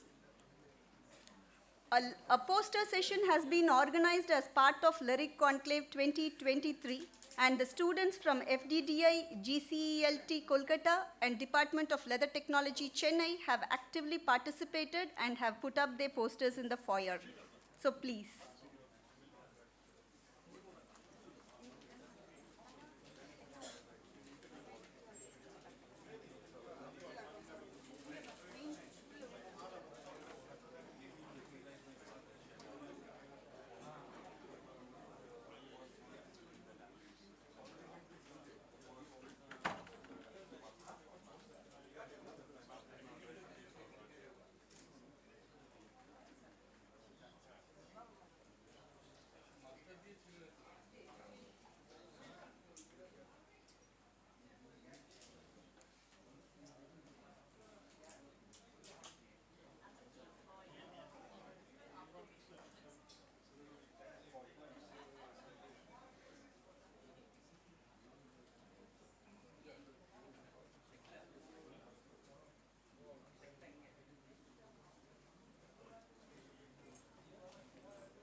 Yes, sir. Like, can I have your presentation in the pen drive? Is it possible, sir? Yeah, you can operate it from here. Okay, then I'll take it from here. Any changes you have done, sir? I have sent her yesterday. You have done any corrections in there? No, last okay, yesterday then, I sent. If you see that, if I can have brief quickly, and if I can manage it from yours here. Is Pradeep Kumar Botra. Yes. It is a folder given. Yes. May 1, 2023, May 1, 2023 recent, and 28 April 2023. Which one will you do? Last one. Recent. Recent? Recent, yeah, May 1st. May 1st recent. Okay. Yeah. So there 11 PPTs are there. 1, 2, 3, 4, 5, 6, 7, 8. But all the PPTs you want to showcase? No. I will show everything, but I'll skim through. I want to do. Fine. So if that is the case, yeah, like example, this is so I want to place start one. I just want to save. Say for example. No, if that is the case, then we will open and keep it for your session, because it would be difficult to open that time. Okay. We will open and keep it so that you can just see in the browser one by one, and you can showcase it. For example, let me see how to yes. Yeah. Please. Get used to it. Yes. The first one. And this is where. Yes. What I'm going to do is basically skip through and only say, I have got to say page number 6 to talk about. I'll stop there and then I go to the go next, back to the next one is basically here. Should I do that? Yeah, then Yeah, I'll and keep then all I can, the slides open for yeah, you. like this, if I have it on the screen, then I know Then what we to. will keep it like this only. So for the example like this, and then I have got this pointer. Basically, I just Arrow made, mark and you can yeah,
1:30, so long.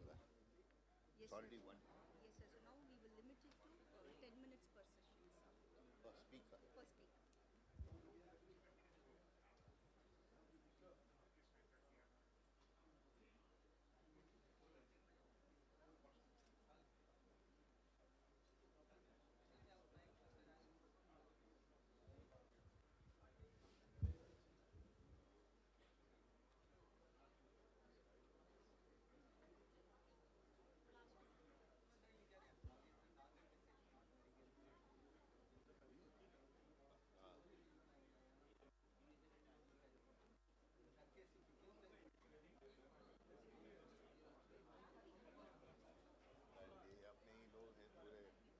पूरे हाथ में हाथ मिला के बात करो.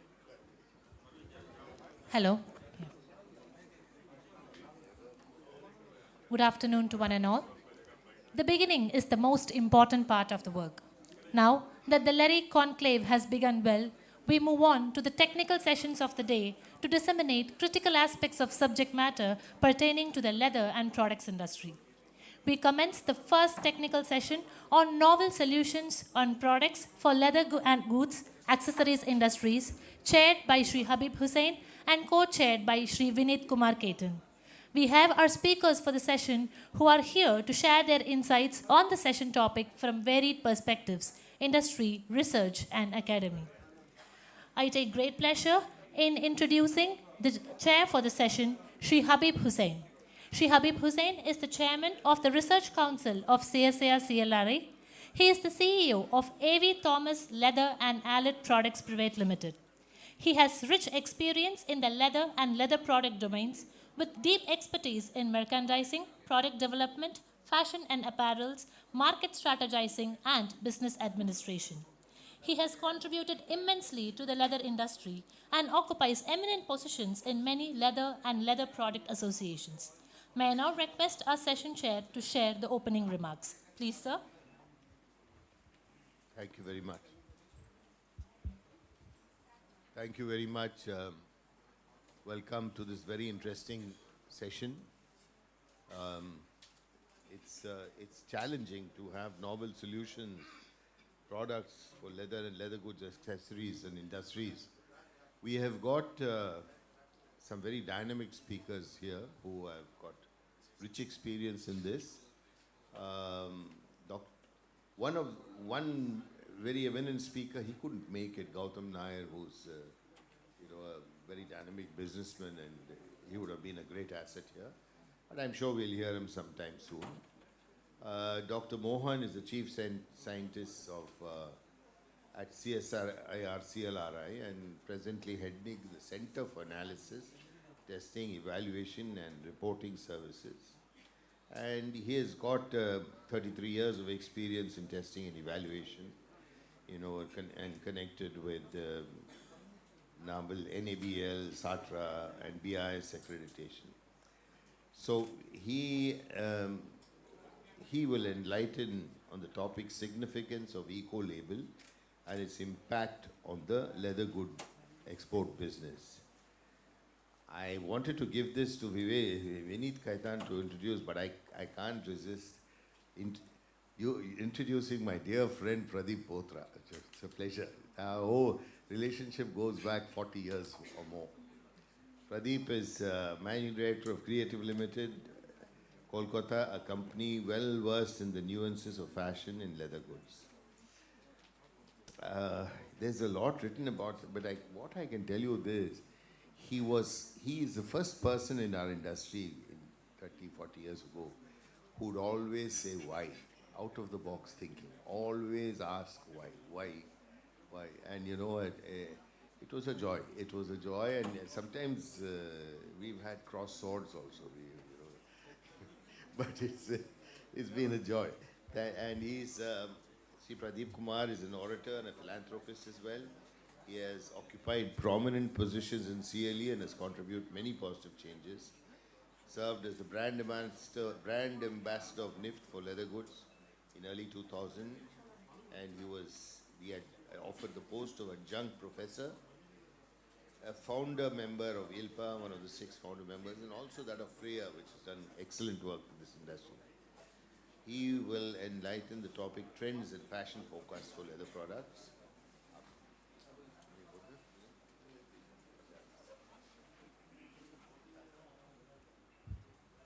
Dr. N. Nisat Fatima. She is a chief scientist at CSIR-CLRI and heads the inorganic and physical chemistry department. She is a recipient of prestigious DAAD fellowship and has 121 papers in international journals, 6 books, chapters 5, 5 Indian patents, and 1 US patent to her credit. Her research work is focused on protein assemblies and has made significant contributions on use of ionic liquids in the destabilization process of collagen. She has received several prestigious awards, including the prestigious INSA Medal for Young Scientists and recently featured in the book Vanguards of India at the rate 75 for Women in STEM, an initiative by CII. May I now request Dr. N. Nisat Fatima, first we need to introduce Dr. S. Rajamani. Yeah. So, Dr. S. Rajamani is a UNIDO expert in environmental engineering. He has contributed to environmental protection and cleaner production in the global leather sector for the last 4 decades. He is the present chairman of the International Union of Environmental Commission, which covers 30 countries, and is former director, great scientist of CSIR-CLRI. He is associated with many national and international bodies. He has published around 120 research papers and several technical reports and has many patents to his credit. Dr. Mohan, would you like to start, please? We'd like, if you could limit this, we are already late, and we need to catch up, and 10 minutes within 10 minutes, if possible. If you could. Thank you. Thank you, sir. I'll try to. Good afternoon, one and all. I am Dr. R. Mohan, head CATUS CLRI Chennai.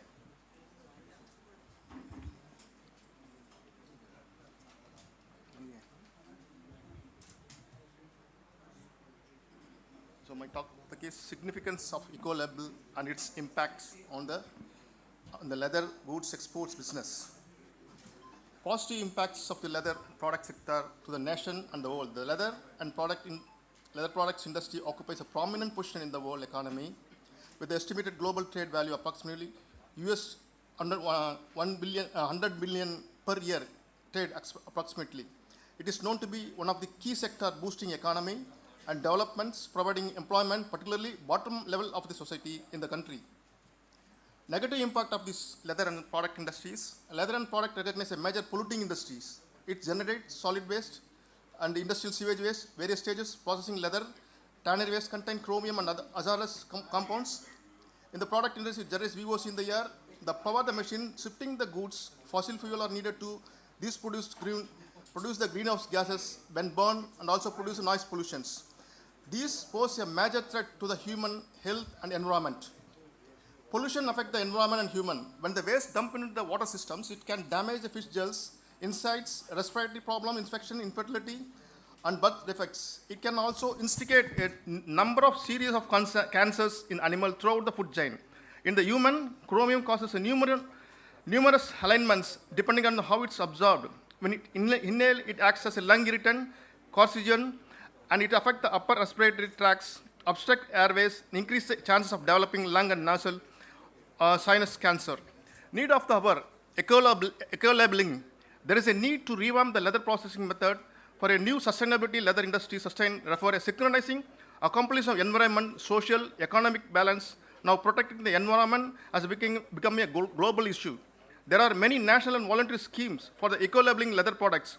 Eco-label promotes environment excellence in the life cycles of the material, from the extraction of the raw material through a production, use of disposal. Government implemented program, the Indian government has implemented the Indian Leather Development Program aiming to overall development of the leather sector. It advised the consumer how to distinguish the leather product which have undergone the stringent testings and are free from hazardous substance. It also reveals that the product conforms to the strict national and international regulatory requirements and consumer expectation. The entire life cycles leather product from the beginning to the end of the product life involves array of chemicals, materials, and impact of health and environment.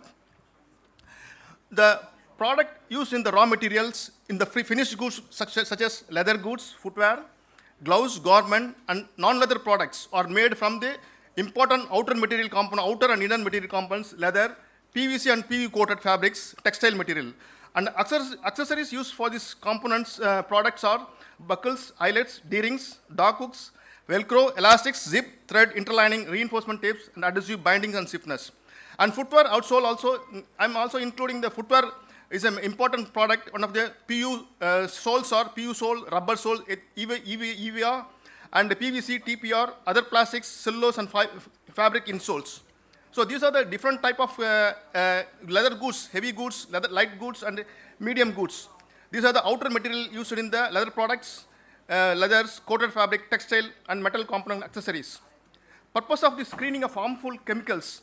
The chemical auxiliary play a major roles while producing this raw material and component as an input material. These chemicals also facilitate to impart intended properties, namely durability, functionality, capability to withstand the various environment conditions for the finished product. The usage of such chemicals to meet the functional and performance properties shouldn't affect the wearer and consumer, and also product when discarded shouldn't affect the environment because of the harmful substance may leach out into the soils. National international standard for screening of harmful substance. The substance may potentially be found in the leather which have affected the wearer and environment. Screening of such a component innocuousness test is necessary. Considering the above factors, Indian standard as per 17011 2018 ISO TR 16178 2019 and other bodies such as SG Mark, OICO Texax developed a national standard protocol to test certify the leather and non-leather products. Critical substance is listed in 5 different categories based on the potential impact on the consumer and environment. So, critical substance and the reason and the chemical effect are categorized into 5 different categories. Category 1, chemical substance which proven dangerous to the wearer. Category 2, chemical substance with dangerous effect on the wearer. Category 3, chemical substance with environment impact. Category 4, chemical substance that are highly suspected to have effect on the wearer. The category 5, chemical substance that are suspected to have an effect on the wearer. These are the 5 different categories by the international standards, and depending on the severe, it will vary from the category 1 to category 5. So these are the list of the critical substance involved in the leather processing, leather and product. These are the chemicals and acceptable limits. These are azo dyes. Generally, azo dyes generally used in the dyes component. And chromium, if it is leather, is the chromium is we have to identify. And dimethyl fumarate is the limit is 0.1 milligram. And total lead 0.8. So, and phthalate is a very important carcinogenic substance. It is used in the coated fabric, finishing chemicals, and also in the soling material, which is very important, which is dangerous to the proven dangerous to the effect.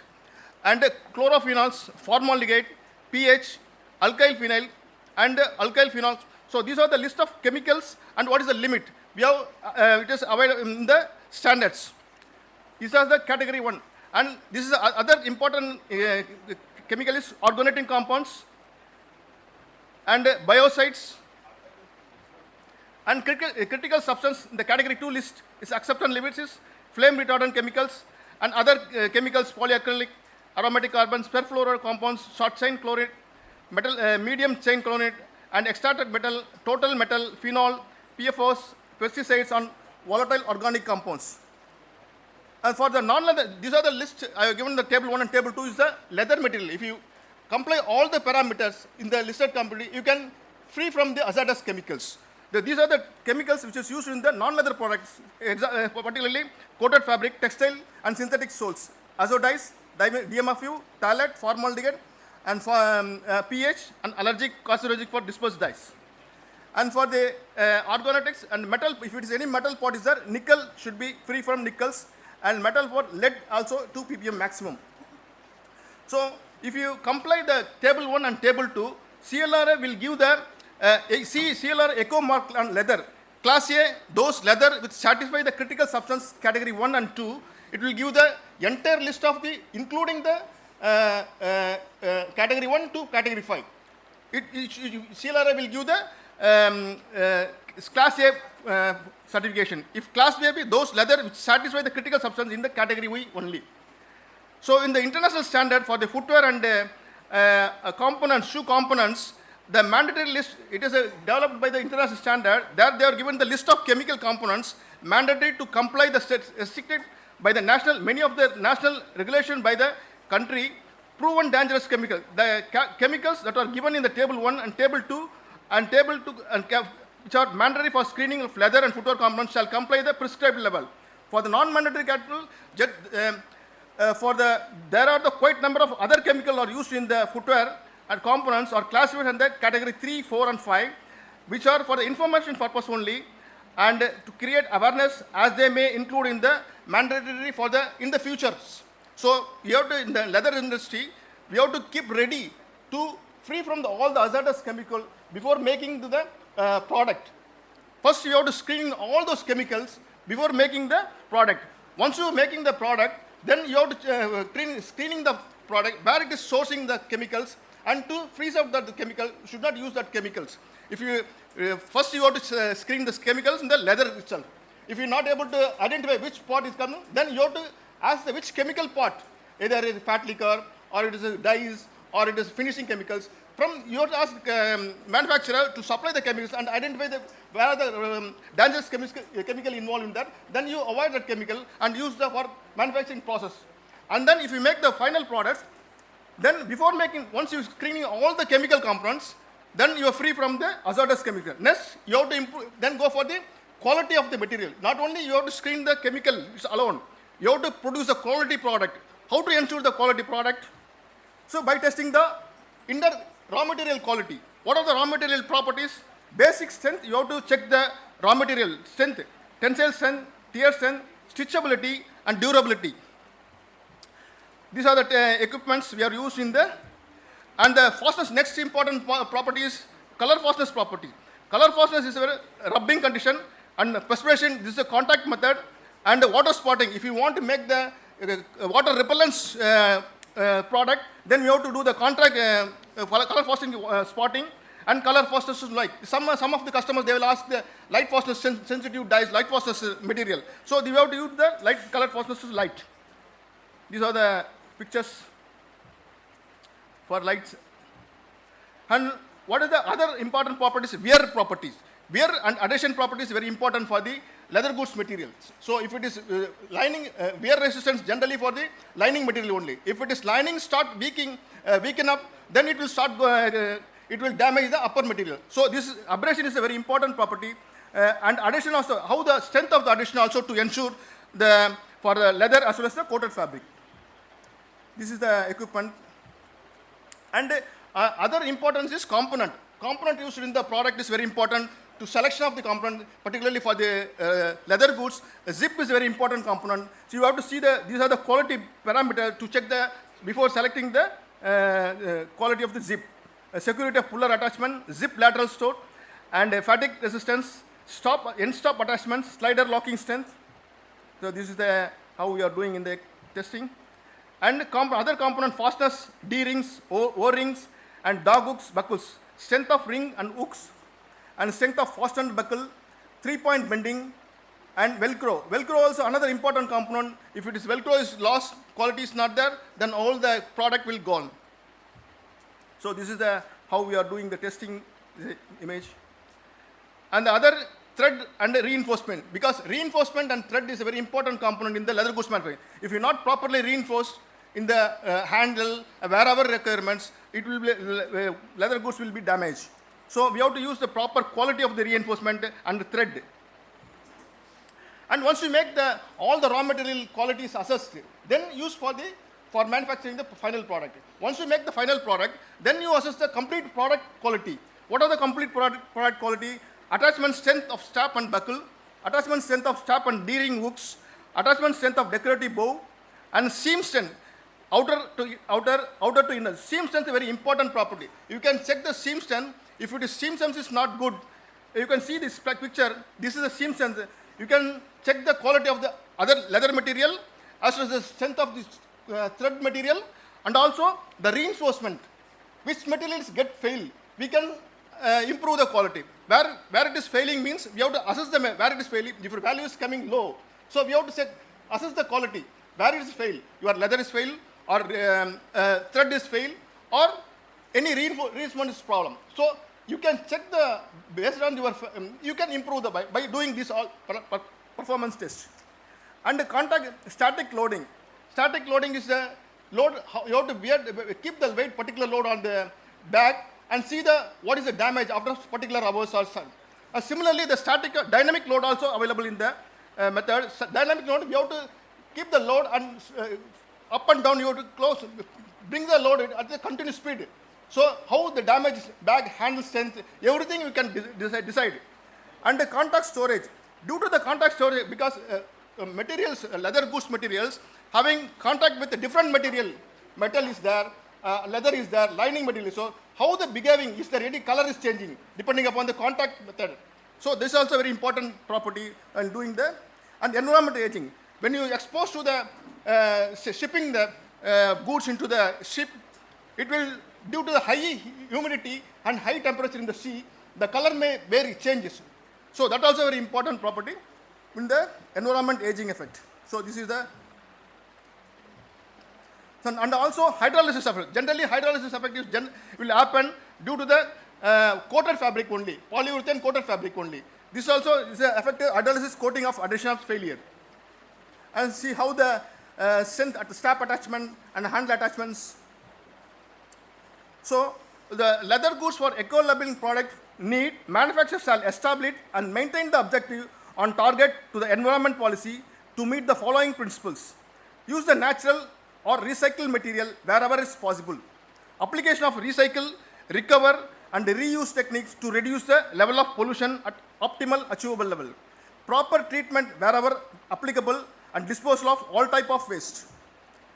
And manufacturing process and chemicals, limitation of water pollution, reduction of air and noise pollutions, reduction of water consumptions, energy consumption, use of non-conventional energy, exclusions of substrates that are harmful to the environment and also health, and quality of input material, durability, functionality, and performance of the product. And compliance with the environmental, legislative, other requirements which are subscribed, providing a time-to-time training to enhance the level of awareness and competency to all the management and non-management workforce, promote more efficient and environmental-free production technique. If you follow these are the, once for making the eco-label leather product, if you want certification, first you have to screen all the chemicals which are harmful to the effect, and then assess the raw material quality and also product quality, and also follow the, these are the cycles. These are the other cycles. We have to use proper airing, ventilation, adhesive, you have to use water-based adhesives, and you have to use properly use green gas energy, and maximum use of solar energy to use industries. So these are the things to get the eco-labeling of the product. And CLRI capability. CLRI has the infrastructure and expertise to perform the entire chemical test, listed harmful chemical substance that is in the product, and wastewater analysis. CLRI has the infrastructure and expertise, entire raw material quality, leather products, performance quality, product like leather goods, gloves, footwear, garments, upholstery, and accredited by NABL and BIS and SATRA. As the CLRI Catas is happy to announce, BIS has authorized CLRI, the sole testing laboratory for the analysis of footwear as per the Indian standard for 17011, which is the screening of the chemical testing for the leather and footwear component. And CLRI happy to announce, BIS has accredited CLRI as the recognized testing laboratory for the footwear product of 26 standards method for getting the license from the BIS, and it's going to be mandatory for in India for the manufacturer who want to sell in the product for the domestic market from the 1st July 23. Example of the safety shoe, these are the 26 product example safety shoes, and Hawaii chappal, sports shoes, slipper and sandal. These are the 5 sample important product. It is going to be effect from the 1st July, and CLR has the capacity to test all the product. Thank you. Thank you very much, sir. Any questions to Dr. Mohan from the audience? I just have one thing, sir. Are all these tests which are legislated by markets, consumer markets all over the world. Are all those addressed by the industry? No, no, sir.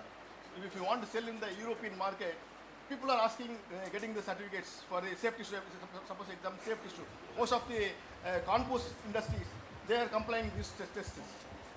Now, similarly, all the other product also, it is going to be mandatory in the Indian standard. We are going to insist. These are the chemicals. No, but do we have the tests, Yeah, the capability of testing? We have tests. And is all these tests available in Calcutta? It is there. We have set up. We have now recently got the Kanpur government allotted modernize the equipment. We are working on that to get all the facilities in the Kanpur also, and also Calcutta and Kanpur. Throughout the country, we have facilities to create the facilities. Thank you very much, Dr. Mohan. Thank you.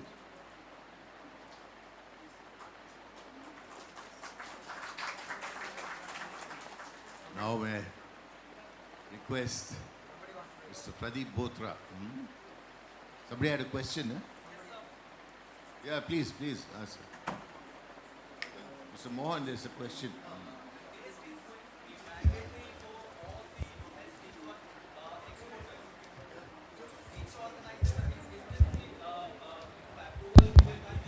So,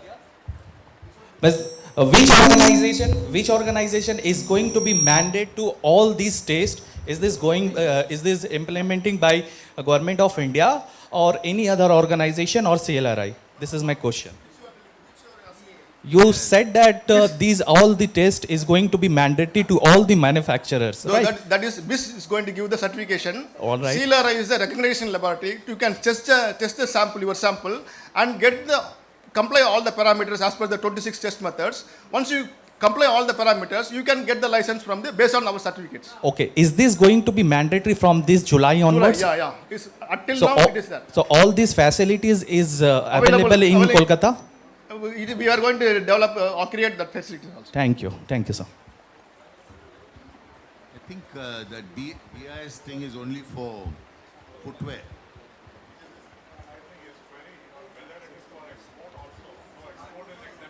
It's not for the export market. Can I request Pradeep Botra, please? Thank you, Habib. Well, we have never crossed swords, for that matter. I don't know what you meant by that. We have always been friends, and that's where I've been in the industry. Well, distinguished dignitaries in the audience, members of CLE, members of ILPA, members of the leather industry, the entire team of LERIC, which is present here, CSIR and CLRI, ladies and gentlemen, a very good afternoon to all of you. Now, if we go back to, you have heard 40 number of times from some of my predecessors. So if we go back to 40 years, the Indian product industry hardly made any product of international levels.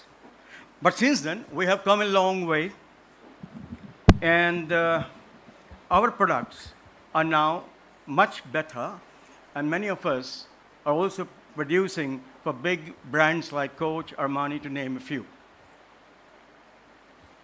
If we now have to access any trends and forecasts, which was very difficult 40, 30 years ago, now we have the internet.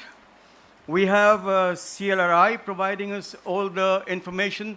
There are designers who are available at a reasonable cost, so you can put it all together and use it to your best advantage at a very nominal cost. Today, I'm going to present my thoughts and experience on trends of fashion and forecast in 3 phases. The first is how the ideas actually generate. The very first question, how all these ideas come from? What to make, what not to make. The second is how the world leaders do it. We, India, are quite behind, but how the world leaders do it. We here basically know 2 seasons, winter and summer. But the world leaders follow 4 seasons, autumn, winter, summer, spring. And those who are even ahead They also bring in 2 flash ranges in between to keep the momentum going. And lastly, where do we stand as Indians, as Indian entrepreneur, manufacturer, or whatever you call yourself to be, and what we need to do going forward? So we begin with the first phase, to know the source of the information. Brand leaders, the top ones, if you think you're going to get the information from anything and anything ever is published, you're mistaken. No such information is actually available, because the top 20, 30, 40, 50 brands, they work very closely with their own team. They have it's like a budget which is printed in India is not known until it is presented. So that are absolutely in-house top secret. They have money to fund it. They have the designers. They work with the tanners to make some exclusive leathers. They work with the accessories people to make exclusive fittings for them, and so on and so forth. That's why they are different, and they don't follow what we call followers of the fashion, because they are the other way around. They set the fashion. They are the trend setters. That's the way I look at it. And at the other level, which we are familiar with, or which we use for our own uses, is where do the ideas come from? They basically come from fashion institutions, from the designers, from the technicians, from the specialists of machine manufacturers, tools manufacturers, tanners, and all these gamut of anything and everything which goes into the production. They are the ones who showcase their understanding of what they understand about the season, and which is usually 2 years ahead. If you have seen the trend from CLRI and Mode Europe, they're basically, you have the information of 24, you have the information of even 25, which is 2 years from now. So they are that much ahead. And we try to follow it. And so now, let's look at visually how it works. So I present to you something which you are very familiar with, which is, it's not coming.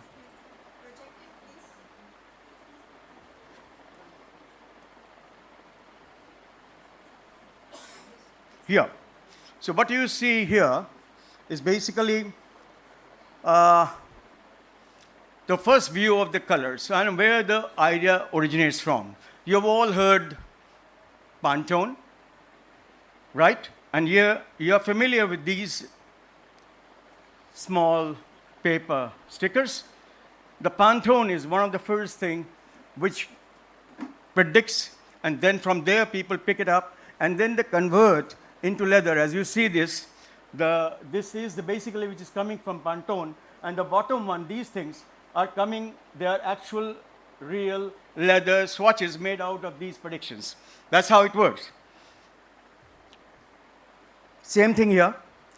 And now I would like to go back to the next point, which is basically the slides and all these things which are used to seeing from CLRI, Mode Europe, and these things. Now have a look.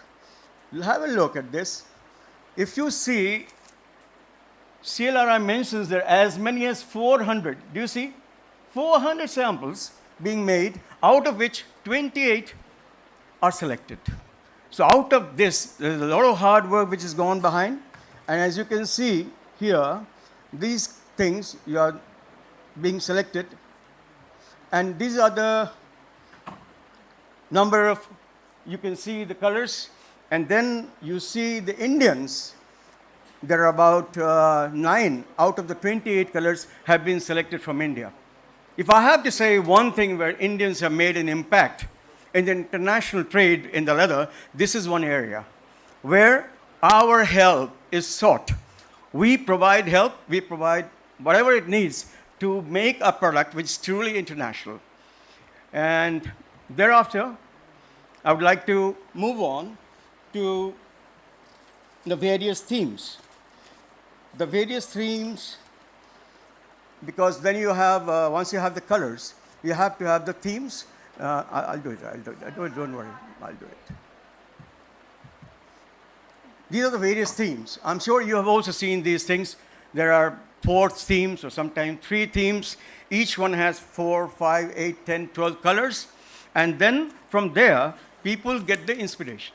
They get the inspiration, this is one, that's the idea, and that's how this is generated. If you see the left side and the right side, one is the color forecast, and one is the interpretation through the minds of the tanners, how it is made. There's the first slide, there's a second slide coming up, and it tells you, again, the colors and the interpretations.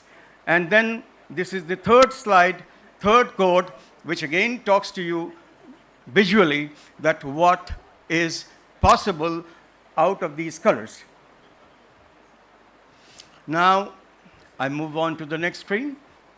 And that's about the world leaders, where you can go and see. This is what you basically see through the net or a bit in reality, but where you can go and personally see hundreds of people, companies selling these wares.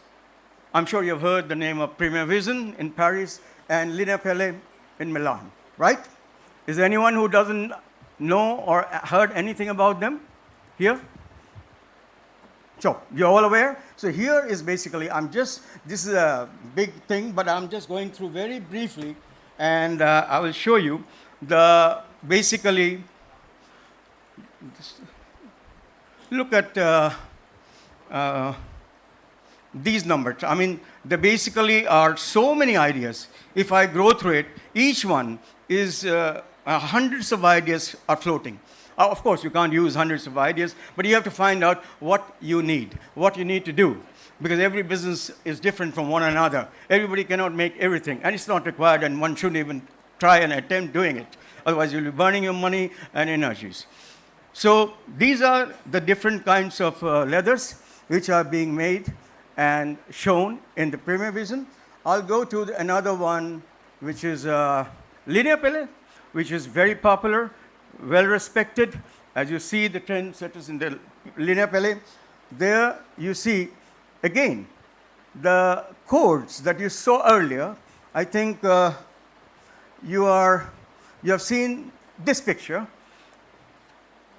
This color shades here, right? And in the earlier part, and how they are interpreting. Now, the best part is the color scheme is the same, but the interpretation, when it comes from Paris and when it comes from Milan, are not necessarily the same. To drive home my point, I would say that the fashion forecast is the same, but I want you to do one thing. Go back home, surf the internet today, or whenever you have time, go through the 10 or 20 top brands in the world. If we were to follow, we'll try to follow what exactly is said, but they are 20 different, they have 20 different looks, each one. What does it mean? Each company has its own brand identity. They are familiar with, known as, and they want to be different. They want not to be the copycats, which we try to be at times. We have to avoid this being a copycat. And I'll go to the, well, I'm using another computer, which is I'm getting a bit familiar with. Yeah. Here, again, the colors are being shown. Then we go to, this is interesting. Look at the accessories. Now, this one is basically showing accessories. And if you look at the various types of accessories, look at these areas, the chains. Where we used all metallic colors of nickel, gold finish, and this finish, and so many other finishes. But now some of the big brands are using even the accessories made exactly matching the color of the leather, which puts them into a very high level, and they're sold for $2,000, $3,000, $4,000 each. But then you have to have this all put together. Then comes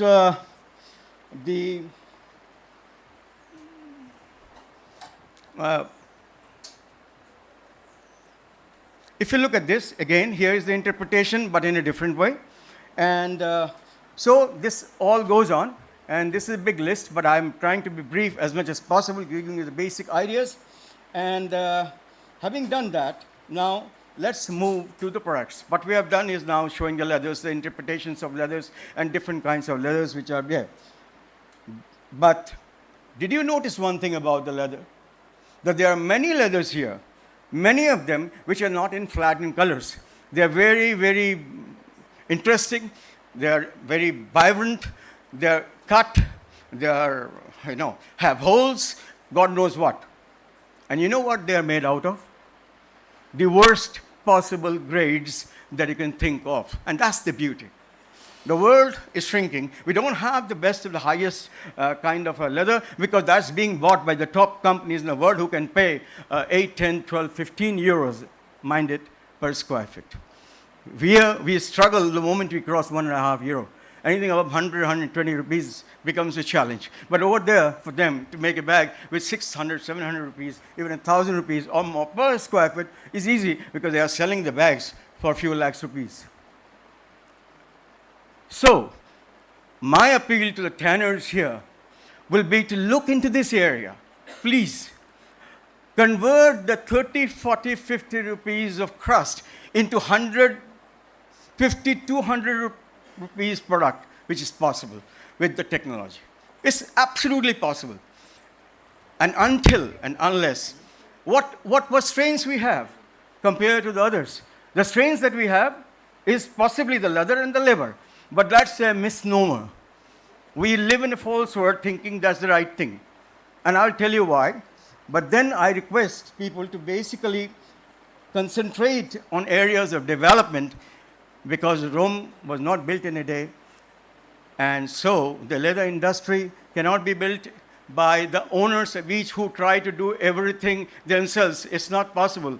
So each industry has to do different things at their levels for the leather industry to bring it all from different places, pull it together, and make a product. Okay? So let me try and finish it up. I've been told it's time up. And the 50-over match is now converted into less. So I will come down to what the other big brands are. I will skip 3, 4 screens, but I want you to see this. Look at this bag. Look at this bag. What do you see? Same style, 1820. Excuse me. Has it disconnected?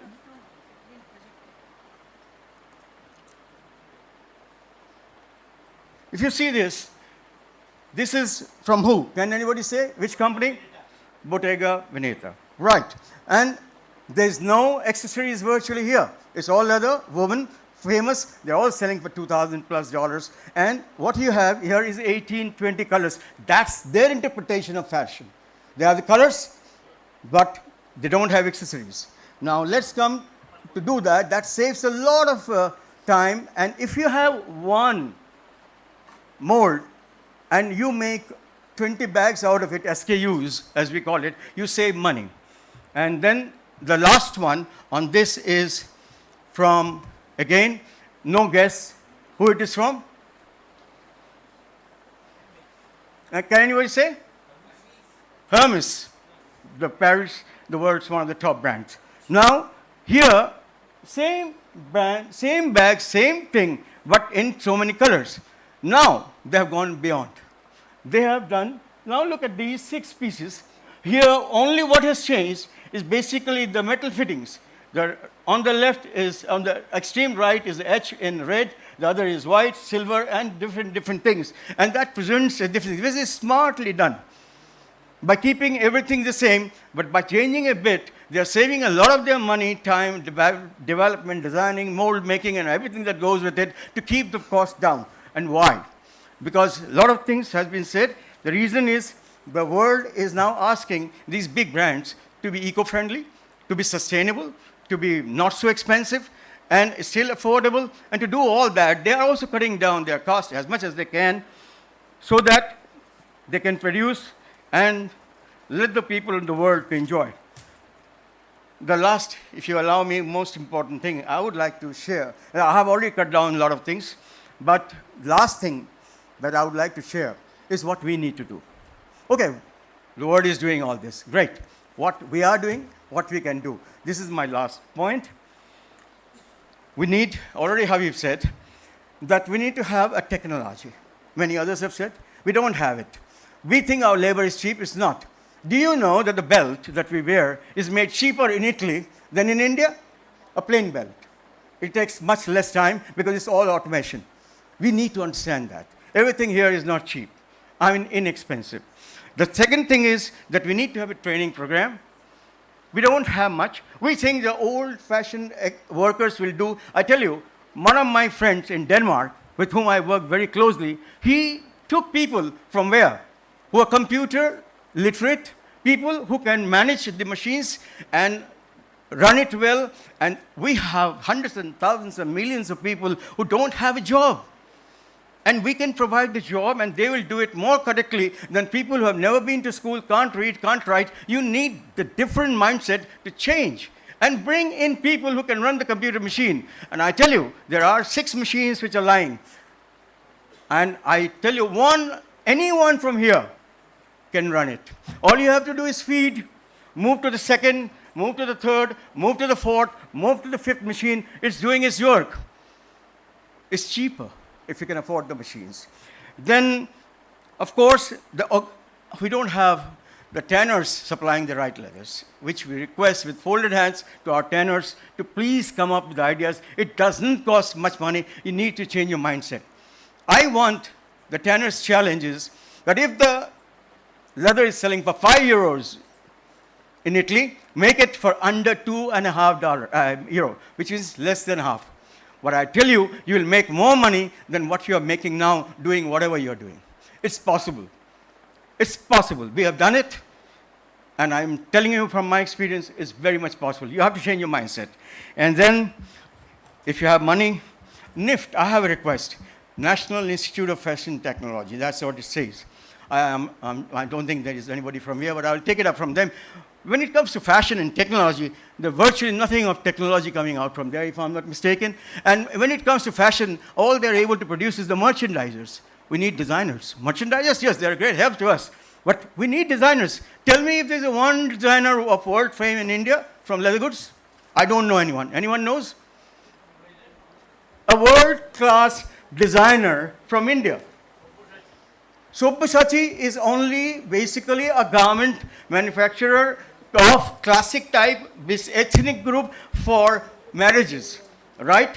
He has now started, he was my batch, we were together. When he was a brand ambassador of garments, I was a brand ambassador for leather. What he does is sold only bought only by the Indians. I don't see Western people buying it because it doesn't match with their outfit. And they are more for special religion of bride and all that. So I'm not coming to that. But the last thing, if you can afford, I have to finish, I'm rushing down, that if you have the money, if you have a dream, if you want to be something big in the brands, and you want to be in the fashion, then choose very carefully where you want to be. You can't do everything. You can't make everything. Choose what you can. Be the best in that. And if you have the money, easier way is to buy out a brand. Am I right, Mukhtar? You agree? So he agrees 100%. Buy out a brand if you have the money. If not, have a joint venture. There are many options possible, but get up from the level that you are. Keep flying, and I wish all the best to the industry. And thank you for your time, Habib. Thank you. Thank you very much. God bless you. Thank you, Pradeep. Is there anybody who wants to? Mr. Arnabja, Tanner, do you want to take on Pradeep? Take on? Take on Pradeep. He had some observations on Tanner's not giving him what. No, I'm being very open about it. No, I'm just saying take on.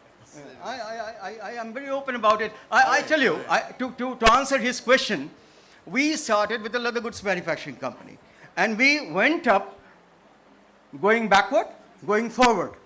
Means we went for backward integration because we never got the leather we wanted. So we bought a few machines, we bought a few chemicals. In the end, we ended up being a tanner. It was not our choice.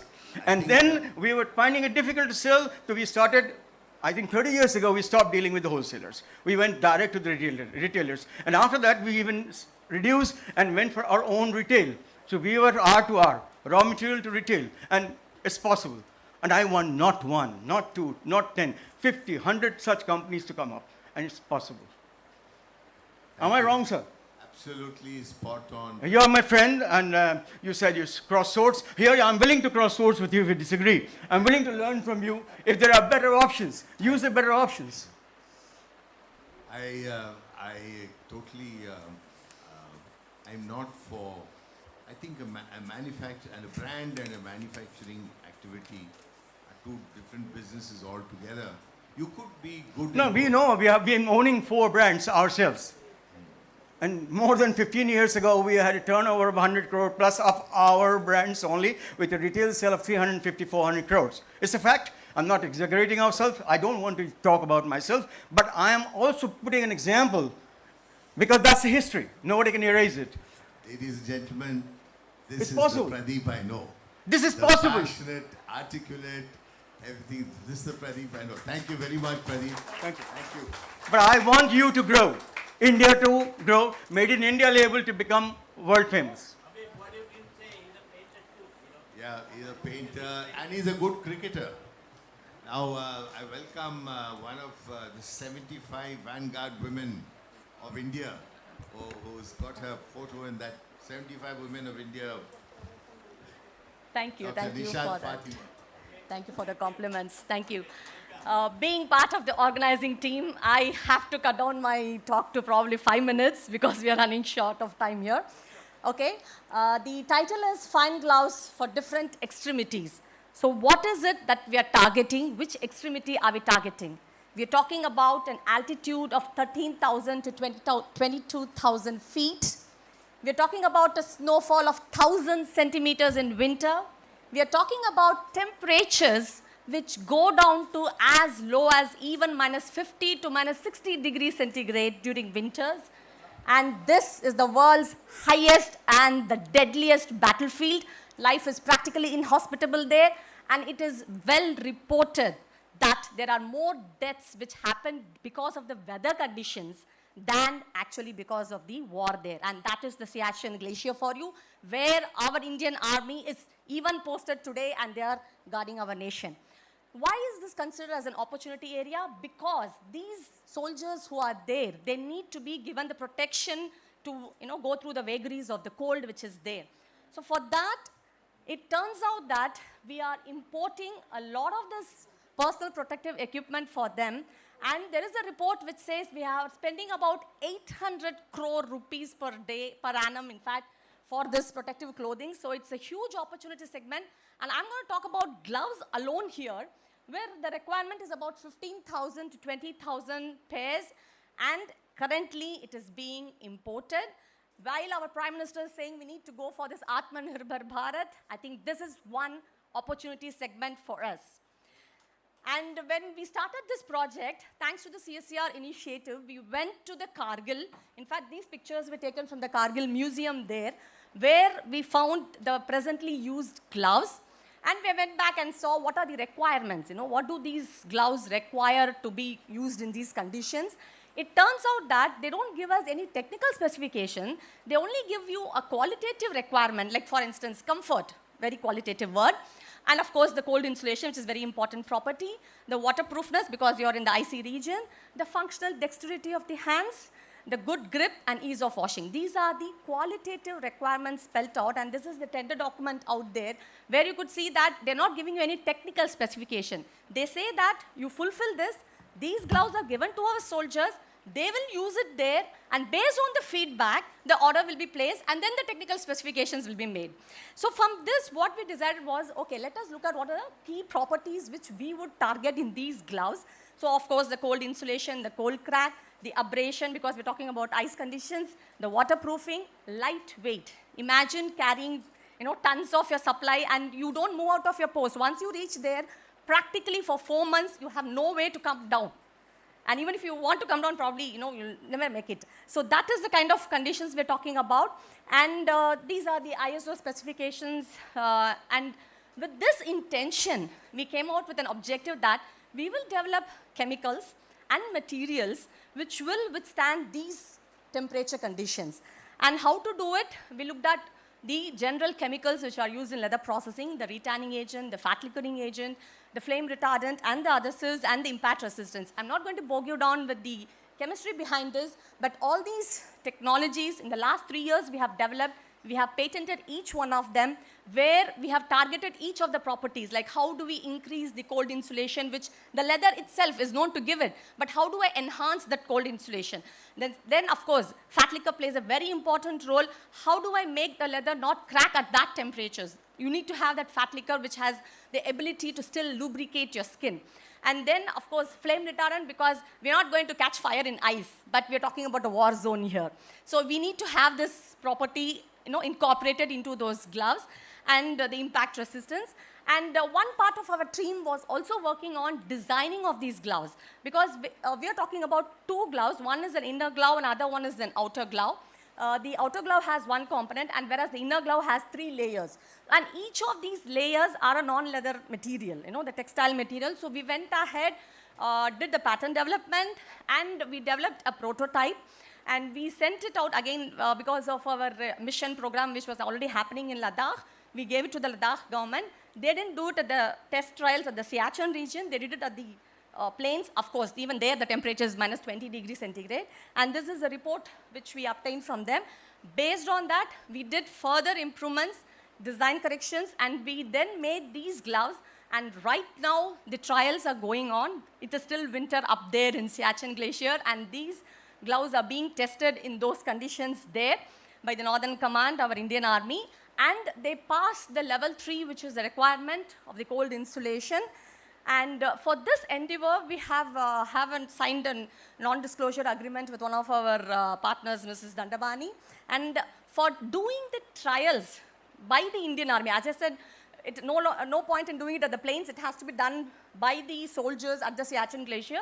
We are partnering with the Ordnance Factory of Kanpur, and we just signed an MOU during our Aero India show.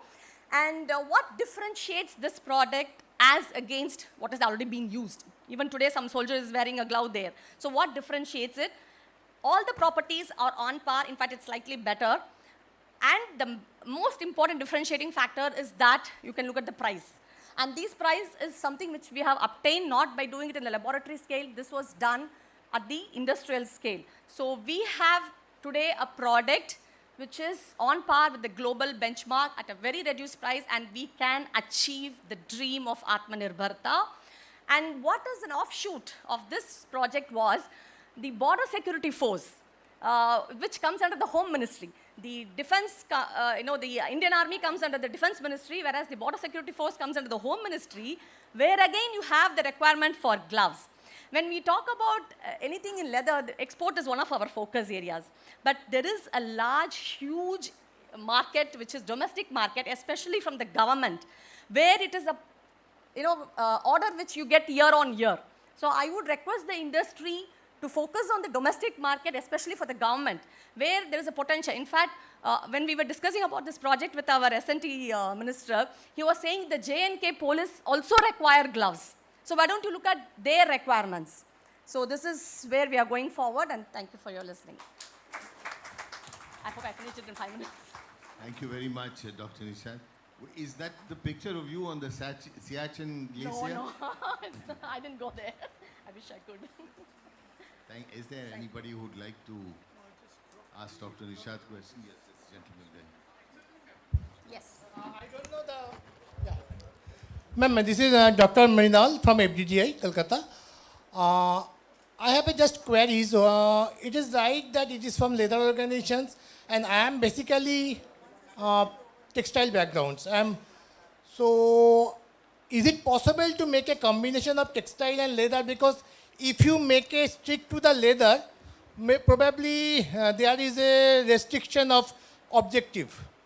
Because lot of work have been done on the textiles. Yes. If you make a combination with leather and textiles, your objective may be fulfilled. In fact, when I mentioned here that, I have 2 layers, an inner glove and an outer glove, and the inner glove has 3 layers, there is a lot of this textile material in that. The outer layer only has the leather. The inner glove has 3 layers, and all the 3 layers are made with textile. So it is actually a combination of leather and textile. The but product per se. Did you make any collaboration with any textile organizations? No, we did our research ourselves because we have all the testing facilities. So we sourced the textile materials which go into these products, did a complete chemical and physical characterization, and found the best ones, and then we incorporated into this. Okay, so if you have any scope of collaborations with the we would textiles. love to work with you, definitely. Yeah, thank you, ma'am. Thank you. Thank you, Dr. Nishan. Now, may I request our eminent Dr. Rajamani, who's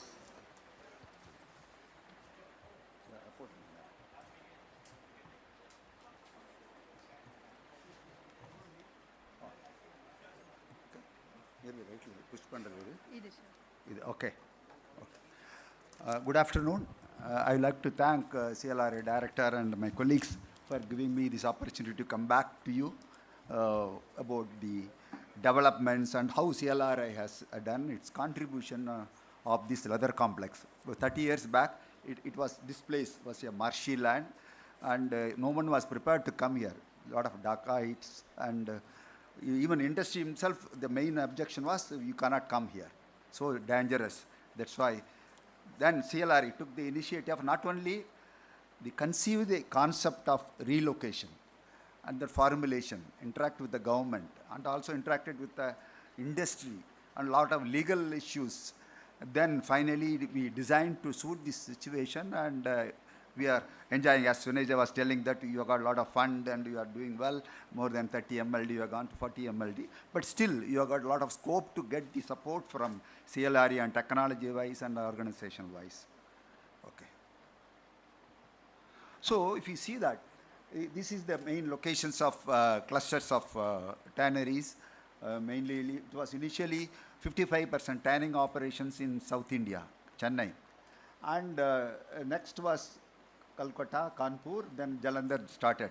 Now, most of the activities, because of this leather complex, shifted to CLC. Earlier, you were doing only over 300 tons of process in the old locations, Tangra, Tapsia, Tiljala. And now you are crossing 1,000 tons of raw materials. So it's really a great. So the shift, because of the facility, and you got the infrastructures and also the consent to discharge the wastewater through canal to backwater and sea. So earlier you were doing only 2,510, only 1 lakh tons per annum. But now you are doing it more than 2 lakh tons raw material processing there. And it was only 10 MLD, then it has increased to 20 MLD, then your ultimate crossing of 30 also. But if the 30 is more than the entire CTPs of Tamil Nadu now. Okay, this one. Okay. So the old tanneries were at the time mixed location of Tangra, Tapsia, Tiljala, where your ITC and all there. Earlier they were making complaint that they got a lot of smells and so many things. Even Science City is there. The land value also gone up. You got a lot of money there by coming here, not only the benefit here. And it's a highly polluted, low-lying area, because there were objection whether you can build an industry here. Then what happened is there are a lot of new ideas have come. So what they have done to refill the land area, they did the water harvesting. They put a lot of ponds. So the earth taken from the ponds for water harvesting was elevated, and you did all these things. And the resettlement took place between 1995 and 2005. So see that. See this Tiljala, Taksa, all the express highway that side.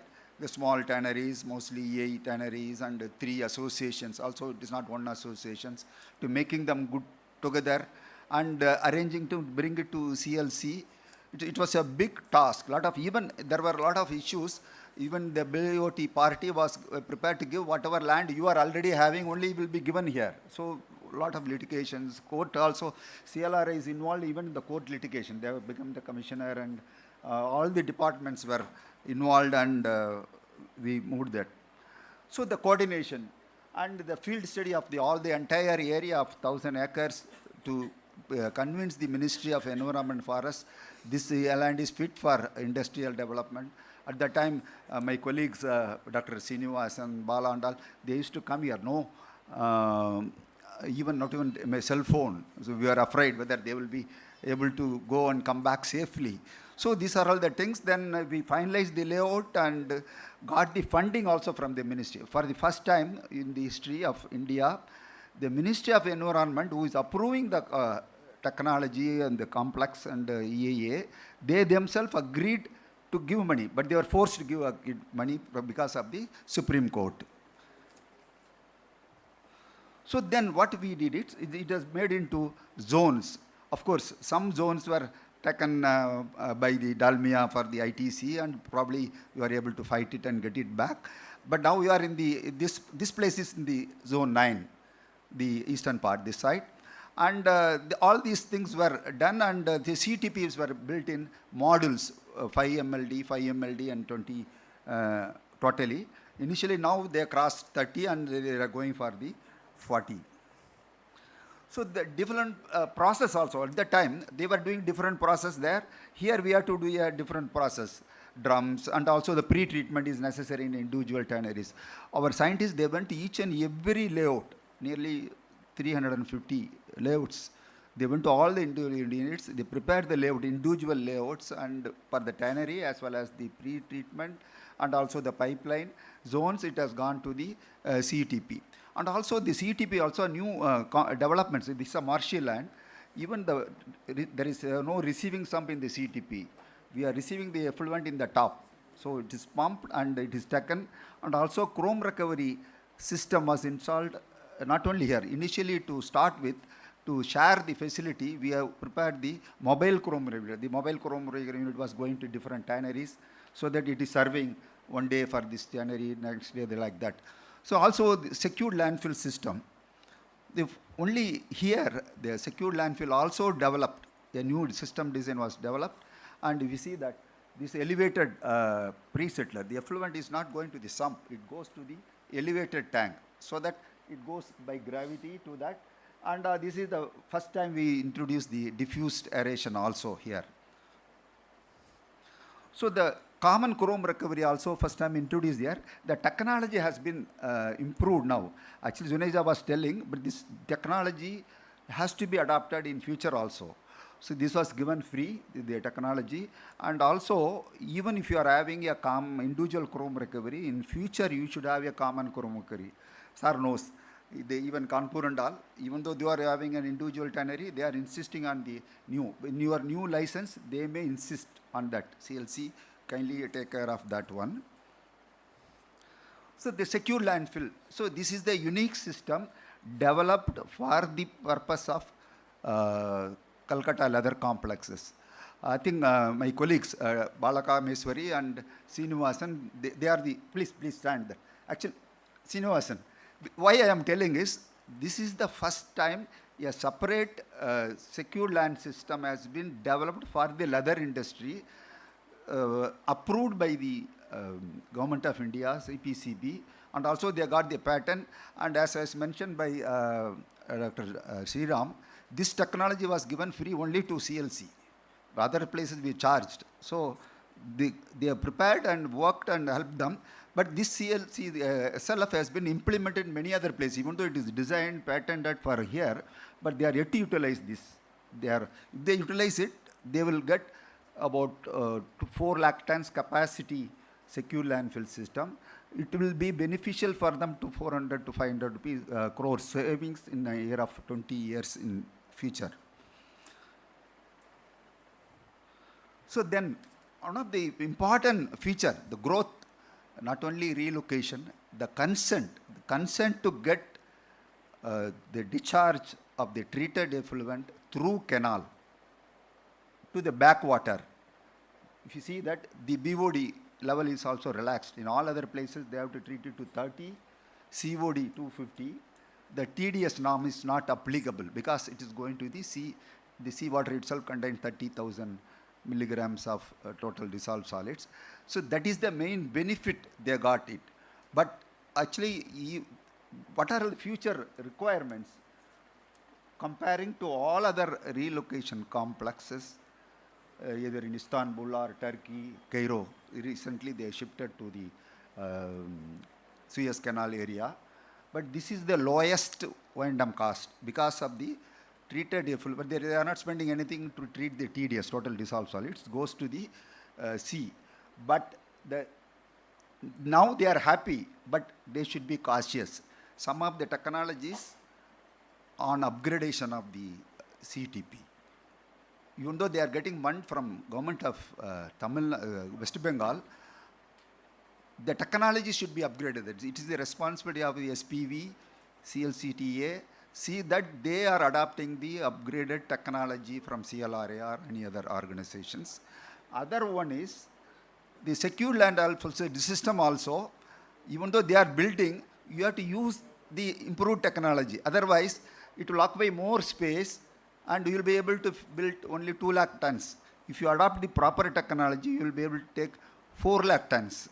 So even though they are giving money, they are building, please see that they adopt the appropriate technology. Also, another thing is the new complex. Because of this complex, I think thanks to ILTA, earlier the Chinese and the South Koreans, they were not doing any leather now, and Japanese, only they were organizing their technological cooperation and all.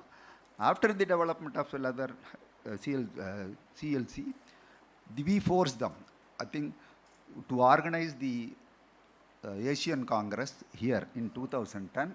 You can see all the directors, Ramasamy, Mandalvi, all colleagues. And also, at that time, Sriram was very young. We also look very. So all these are all we actually brought all the international experts, UNIDO also. We organized the IUE Commission meeting in Sanjay Bhavan in ILTA's place.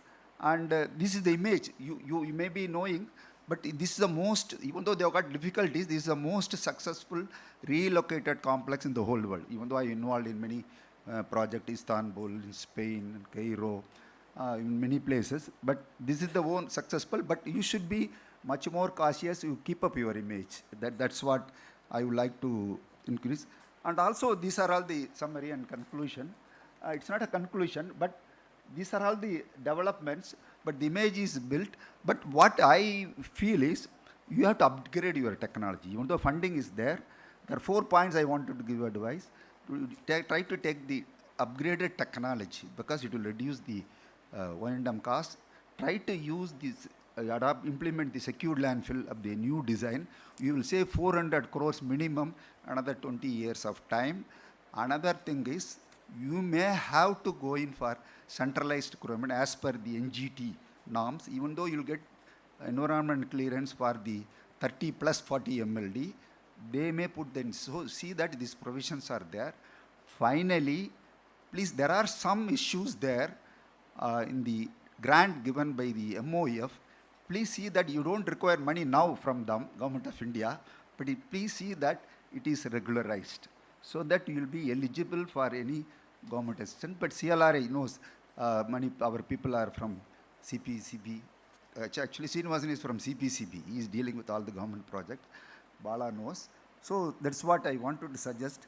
And I'm really happy I was a part of CLRI. They have done wonderful things and you have got a lot of potential. You kindly utilize their services. That's all. A lot of... No. Actually, we got good freedom from our director Tyagarajan, Ramasamy, and all. They given us freedom. All the departments were actually. This is the only project. DPR was prepared for within 45 days as per the Supreme Court order, and MOF also given the clearance and also given the money 50%.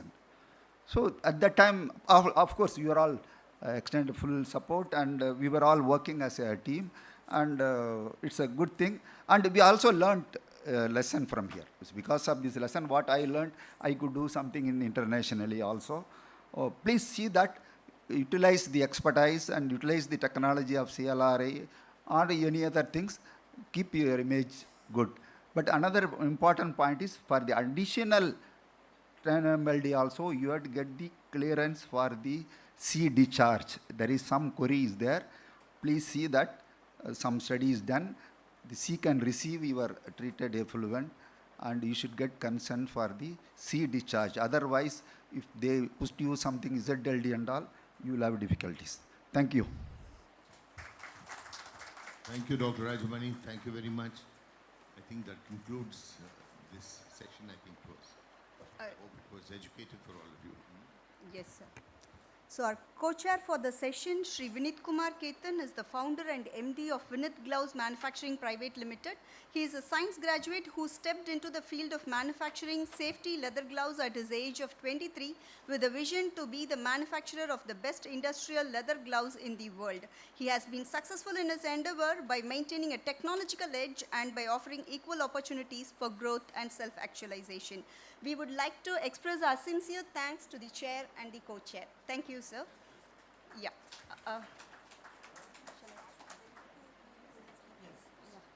Now I would like to call upon the chair, Shri Habib Hussain, to give away the mementos to the speakers, Shri Pradeep Kumar Botra and Dr. Yan Nishad Fatima.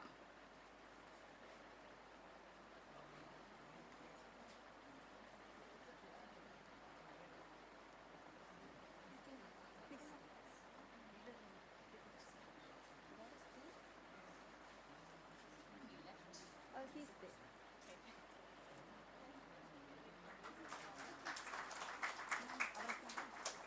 Yes, sir.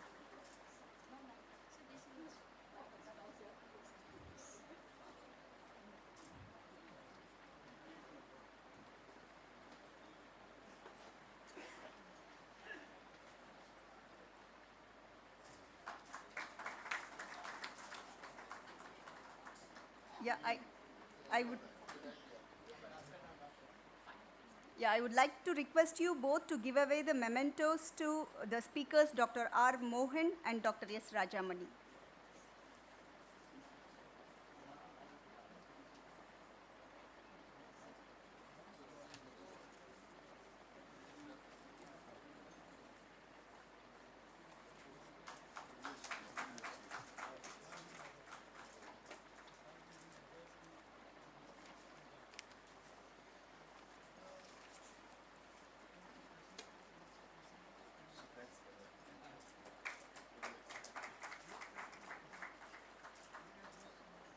Thank you, sirs.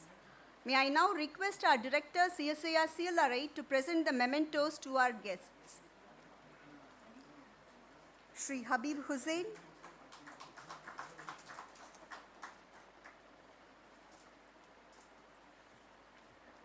Shri Vinit Kumar Ketan,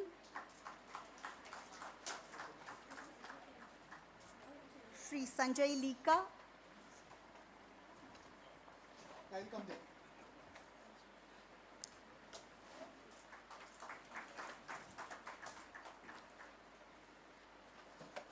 Shri R. Selvam,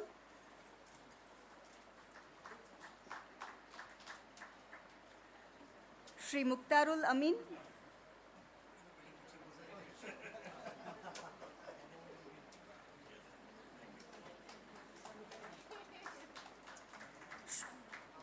Shri Ramesh Kumar Juneja,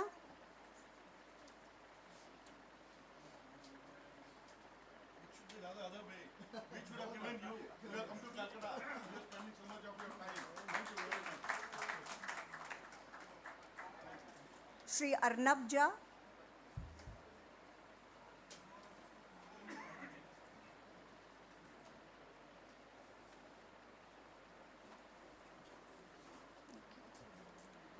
Shri Ajay Kumar Tarve,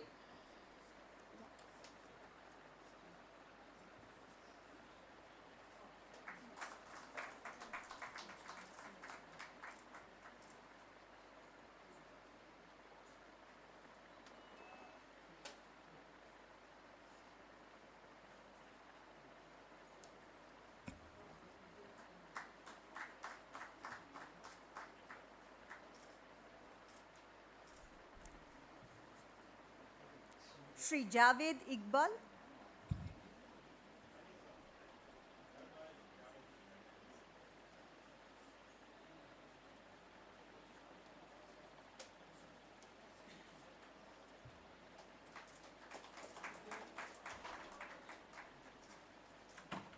Shri Tapan Nandi.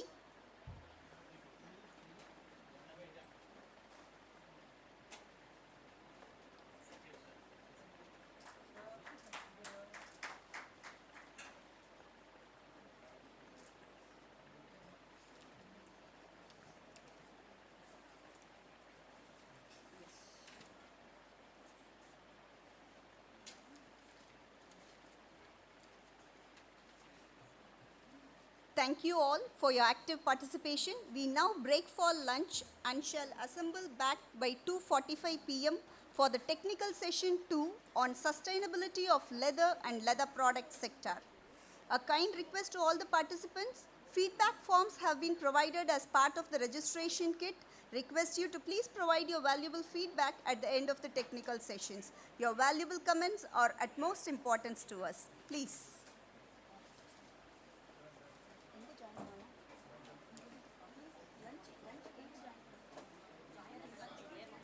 Yeah, please join us for lunch.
Becoming the watchword of the contemporary industrial scenario, we commence the second technical session on sustainability of leather and leather product sector, chaired by Shri Ramesh Kumar Juneja and co-chaired by Shri Ajay Kumar Tarve.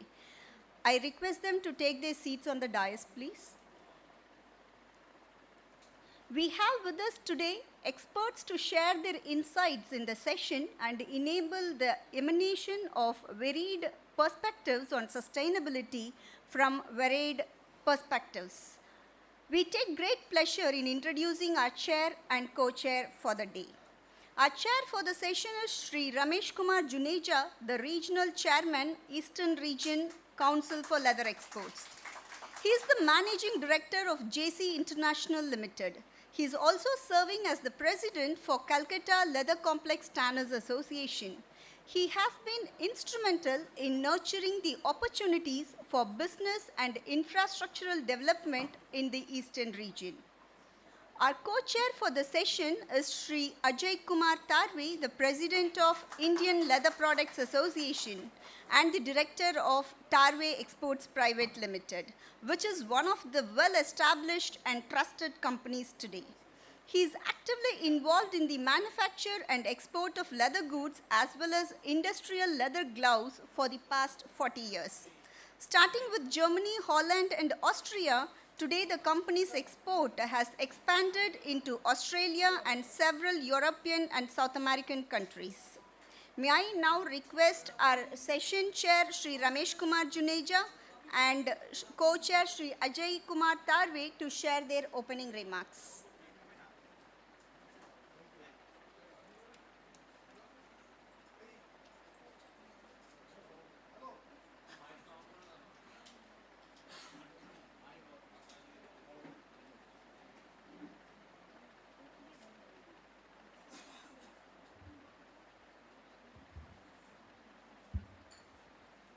Yeah, good afternoon again once. Thank you very much to the CLRI for serving us such a nice lunch. Now, we ate so much, we don't have any stamina to speak also. It was so tasty food. So now we come to our subject, sustainability of the leather and leather products. So today, even after our doctor, Dr. Shriram also, were discussing on this point when he gave the PowerPoint presentation. And this is the sustainability of the leather and leather products today is the key word. It is the need of the hour. If we want to increase our exports, the target set up by the Ministry of Commerce, so then we have to take care of this subject. Now, sustainability of the leather, it starts from the tanneries. First of all, we have to go for the process, how we can recycle the water, how we can save the minimum use of water. In that case, we have to do the waterless technology, which have been introduced by the CLRI. They have also introduced the replacement for sodium sulfide. There are also many environmental friendly chemicals. Those we have to use, those environmental friendly, just for the sustainability of the leather. Like, with your help and the help of the solid rat, we are using our sludge we are making paver blocks, yes, which is a big achievement, It is being used everywhere. So we also have a chrome recovery plant that also comes under that. So these all points we have to take care. And now in China, they have started using the sludge in the cement plant, steel plant. So I will request CLRI to also have a look on that, how we can also use that. That will be also very beneficial for us, so that we don't have to spend money we don't have to we have to save the earth. We have to save our planet by recycling and reusing all these products. And even in the leather bags also, mainly on the supply chain, we have to be very careful, because in India we have the biggest at the moment. We are depending on the Western countries as well as China. So supply chain we have to improve. After the COVID, we are facing this very big problem at the moment. With that also, our shipments are getting delayed. We take lead time more compared to our China.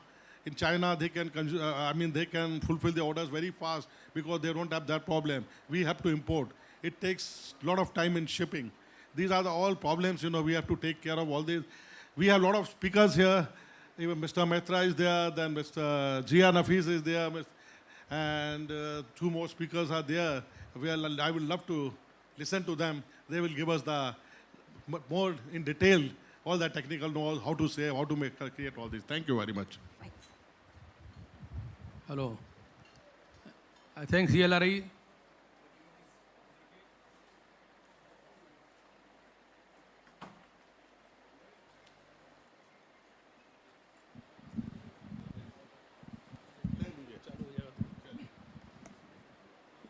Thanks to CLRI for giving this opportunity to co-chair this session.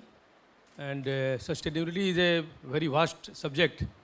I think our eminent speaker will be giving some light on this, and we will definitely be benefited from this session. And it starts from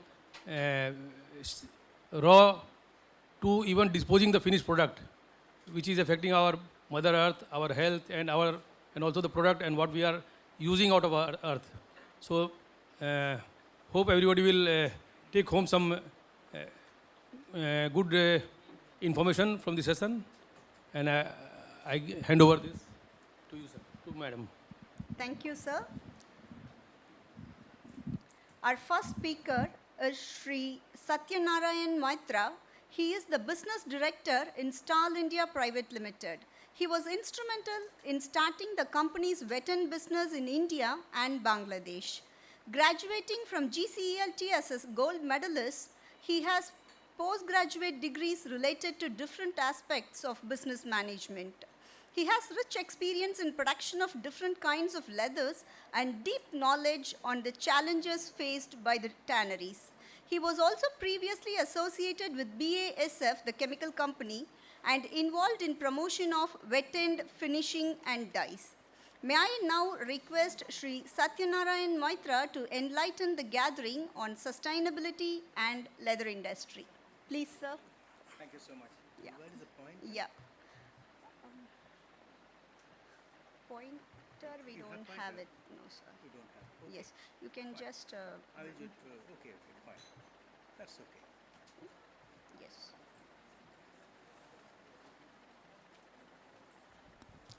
Hello. At the outset, I would thank CLRI, CSIR for giving me the opportunity to say something on sustainability. Dignitaries in leather industry and veterans from leather industry, and scientists from CLRI, and team from ILTA, ILPA, and CLE. A very good afternoon.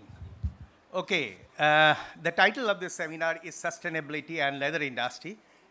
As Mr. Tarwe was telling, sustainability is a vast subject. It is not possible to cover in 15 minutes. But still, I will just discuss some important aspects of sustainability during leather processing. We all know RSL, Restricted Substances List, MSRL, material substances. RSL is related to the tanneries, MSRL is related to the chemical companies. We all know about REACH. I don't have to discuss, there's, restricted substances and HVAC should not be more than 100 ppm. Many brands are having their own regulations and specifications also. And eventually, JDHC was formed in collaboration with Greenpeace with an objective to limit uses of these hazardous chemicals during leather processing.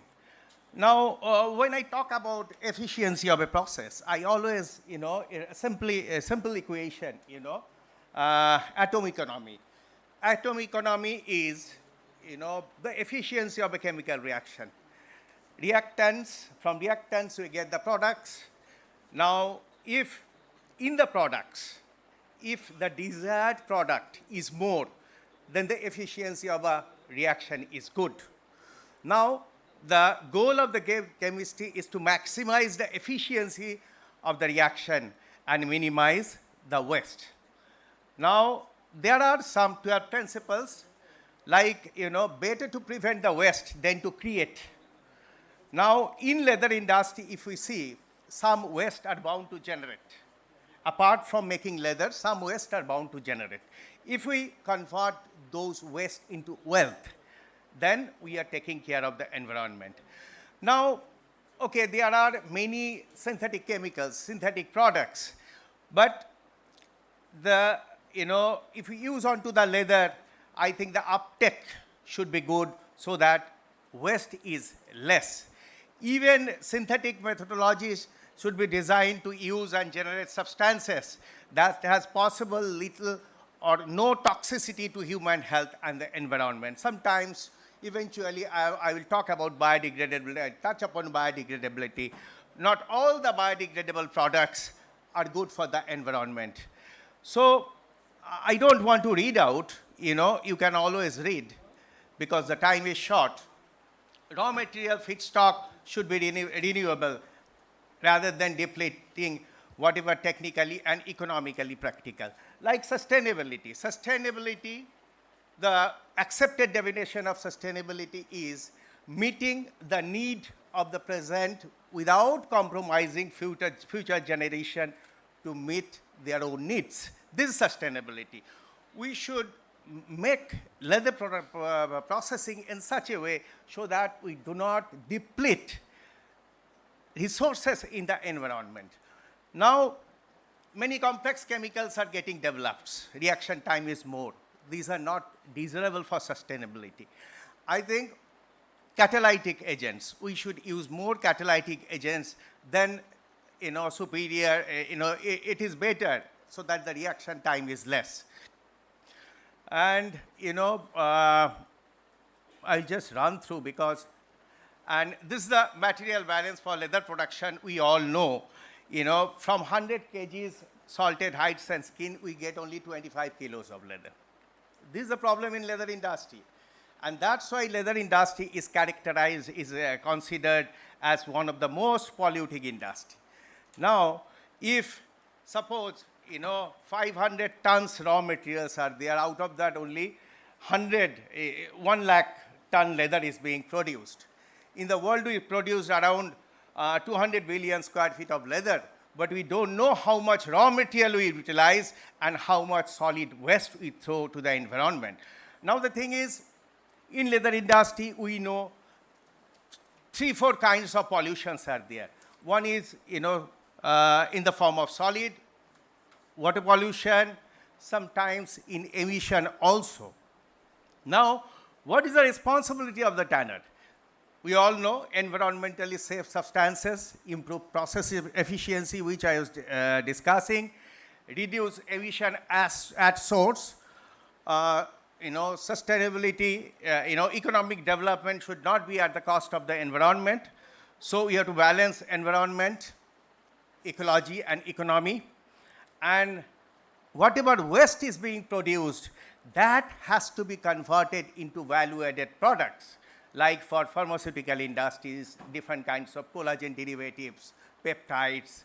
It is going in gelatin industry, pharmaceutical industry, cosmetic industries, animal food industries, and so on and so forth. So there is a circular economy.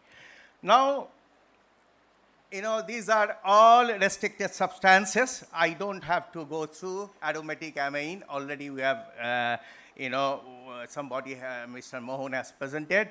Phthalates, SCCP, MCCP, boric acid, PCP, formaldehyde, hexavalent chromine, MP, PFOS, VOC, heavy metals, etc.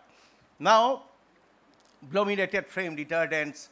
Now, we should know why the chemicals are banned and or in which stage it is coming from. Organotin compounds, where it can come, it used to come from polyurethane, because polyurethane synthesis many companies used to use. So we should know when there is any problem, we should know from which stage it has come from. Now, there are many barriers also for adopting cleaner technology. I fully understand many tanners are having some problems, I will just discuss. But still, we have to overcome the barriers because, electric cars are also having many problems over fossil fuel-based cars.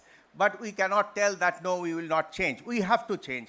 Now, the main barriers are poor understanding of the concept, lack of proven example in tanneries, mindset of the tanners, what we have discussed, regulatory compulsion, lack of regulatory compulsion, unless and until government is very strict, nothing will happen. Sometimes, you know, it is perceived very, very costly. Now, in leather processing, if we really think from curing, we use a lot of sodium chloride. Sodium chloride is one of the biggest culprit in leather industry. Because, you know, it is not only adding the TDS, but also chloride content. It is one of the biggest pollutant. Now, we are talking about chilling. We are talking about this water glass, sodium silicate. We are talking about irradiation technology. So many things, but you know, we have to really develop a process, economic process for curing. Curing is practically unnoticed. When you talk about the pollution, we talk about pickle-free system. But how much salt we are using in curing? We need to see. Of course, different research institutes are working on, you know, different kinds of chemicals and all, but ultimately cost is very, very important. Like in soaking, Solidarity is also doing a stacking of salts. Maybe those salts can be used in pickling. Very few tanneries are doing in eastern part of India or in Kanpur. Sometimes we are having APO, NPO problem. In soaking agent, we are using many detergents, many wetting agents. From there, normally it is coming. Now, enzymology. Enzymology is having a big opportunity in leather industry, leather processing. So we can use different kinds of enzymes, although control has to be there. In liming, you know, we are talking about liming without lime nowadays, liming without sodium sulfide, liming with liming enzymes. So although many tanneries are not adopting, but in future definitely we have to adopt, because in liming a lot of pollution load is getting discharged. And of course, hair saving process is very easy to adopt. I think we should adopt hair saving systems. In deliming, we are talking about nitrogen-free deliming. Now, you know, many companies are having proprietary products, nitrogen-free deliming agents, because nitrogen-based deliming agents, conventional ammonium sulfate, ammonium chloride, is you know, encouraging the vegetation and clogging the waterways, and as well as these are having eutrophic properties and it is depleting the oxygen content.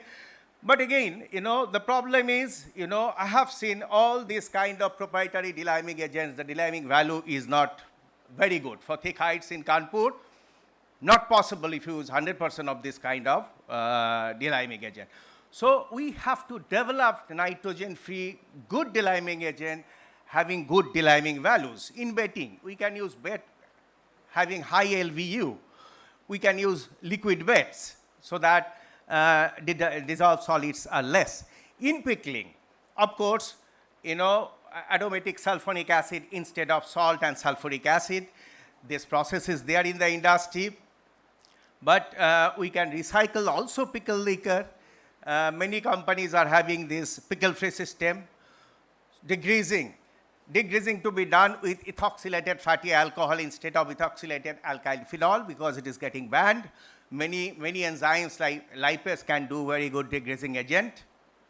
We have to avoid using solvents. Many companies are having fermented product nowadays. You know, these are also very good in degreasing.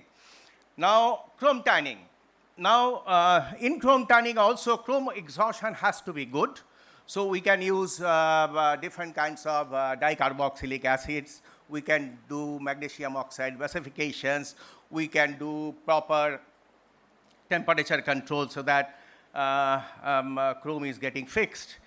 But here, one more special thing we have to take care of is chrome 6 formation, because, okay, we can get a list from the chemical companies that their chemicals are compliant to MSRL or JDAC or whatever, free from banned substances and all.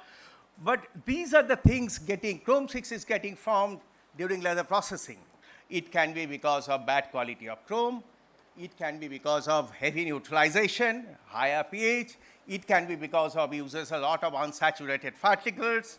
It can be because we don't use sufficient vegetable tannin materials, etc., etc. But again, now chrome tanning is a question. Chrome-free leathers are on demand. Many tanners are developing this from vegetable, from syntans, from sulfone, glutaldehyde. Again, glutaldehyde is getting banned, oxazolidine, phosphodium salts, and there are many proprietary products in the market. But still, you know, it is not like chrome tan leather. The crust is not like chrome tan leather. But definitely with the constant and continuous development, in future, we'll able to make chrome-free leather like chrome leather. In neutralization, as I was talking, you know, we can use, instead of inorganic alkali, we can use many different kinds of neutralizing syntans are there, which are blocking amino group. And, you know, we have to take care, neutralization pH should not be high. In dyeing also, you know, in future, liquid dyes also may come. And in dyeing, another thing I remember 30 years before when benzene was banned, people were telling, no, depth is not good for Suez, Newburgh, this, that, and all. But now everybody is using, you know, benzene-free dyes. With the metal complex and acid dyes, you are able to achieve. Now, in dyeing also, many changes are taking place as far as sustainability is concerned. Many brands, you know, like this aniline. Aniline is not a rich candidate yet. But still, when you are making the leather, you have to check up with the brands whether, you know, they need aniline-free leather. Again, aniline can be free aniline, aniline can be cleaved aniline, you know. Cleaved aniline is very dangerous. A reactive cleavage can take place for different reasons. So during leather production, you know, tanners should take care of all these things. Now, retanning. In retanning, of course, you know, syntans are having a lot of salt, which is contributing to TDS. Of course, syntans should have many reactive groups to the collagen so that it is getting absorbed. Many polymer syntans are coming. Then, as far as fat liquors are concerned, definitely AOX should not be there, adsorbable organic halogen, free from APO. And syntans also, phenol should not be free, phenol should not be there, free. The naphthalene should not be there. And now another big ban is coming as far as bisphenol content in the syntan is concerned. Bisphenol can be bisphenol A, bisphenol F, bisphenol S. Of course, you know, it has been postponed by 2 years, but again, you know, the whole syntan synthesis has to be changed with this kind of ban. So, okay. Polymer technology is coming. There are different kinds of polymeric syntans, polymeric fat liquors, you know, which is having good light fastness, good, you know, heat resistance. Now, as far as finishing is concerned, of course, you know, the wastage should be less. HVLP can be used. Water-based finishing is coming, you know, from solvent-based. We all know pigment should be free from heavy metals and all. NMP is banned. PU binder should be from tin. So phthalate should not be there in nitrocellulose lacquer. Different kinds of biocide regulations are also there. Like in Calcutta, I see even with the gloving manufacturers, you know, PCP, OIT, PCMB, TCMTB, there is a limit. We have to be very, very careful. So, you know, of course, we can use nano pigments to cover up mold defects. Now, the thing is, as I told, it is not only a process control. We have to generate wealth from waste, which I have already told. You know, there are different kinds of products which we can make from the waste. Now, there are, of course, difficulty. Like, you know, in finishing in whatever systems, tanners face different kinds of, you know, problem. Flow property is less, absorption is less. Solvent-based finishings are having rich look and gloss. Aqueous finishing, there may be some problem of dye migration because of, you know, because of polarity, because most of the leather dyes are having polar. So when you use this kind of water-based system, there can be dye migration is a big problem. So this also has to be checked. So there are different kinds of problems, but the thing is, one thing is sure, we have to change ourselves to this sustainable technology, and with this constant innovation, constant development of different kinds of chemicals, definitely whatever problems tanners are facing, everything will get overcome. Now, the conclusion is tanneries should adopt best available technologies. Reusing, recycling, recovering, and reducing should be practiced in every step. Extra cost can be offset by more value addition and less effluent treatment cost.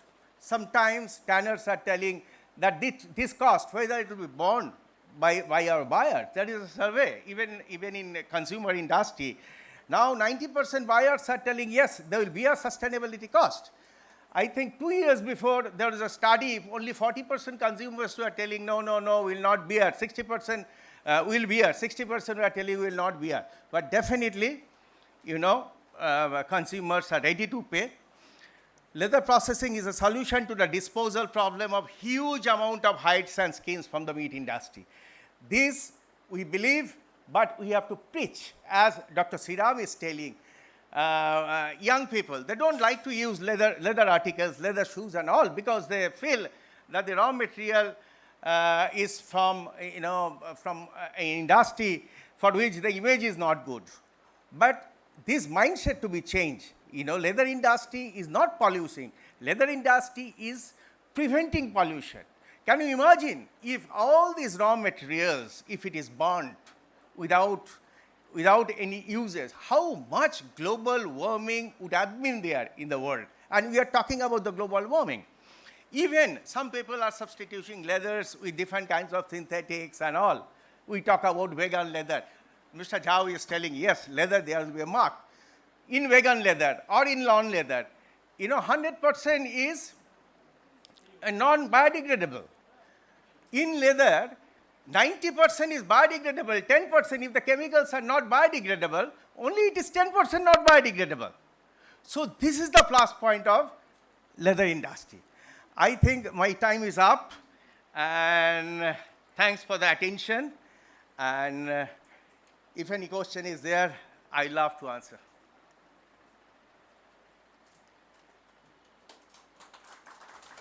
Thank you.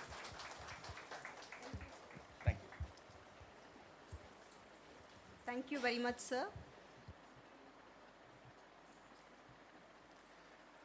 Our next speaker is Shri Zia Nafis. He is the CEO of Nafis Tanning Industries, Kolkata, and has been associated with leather industry for several years.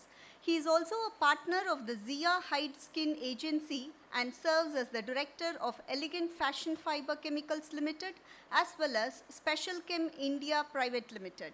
He is a dynamic entrepreneur and has rich expertise in manufacturing and export business in leather field. May I now request Shri Zia Nafis to enlighten under the title Sustainable Supply Chain Management.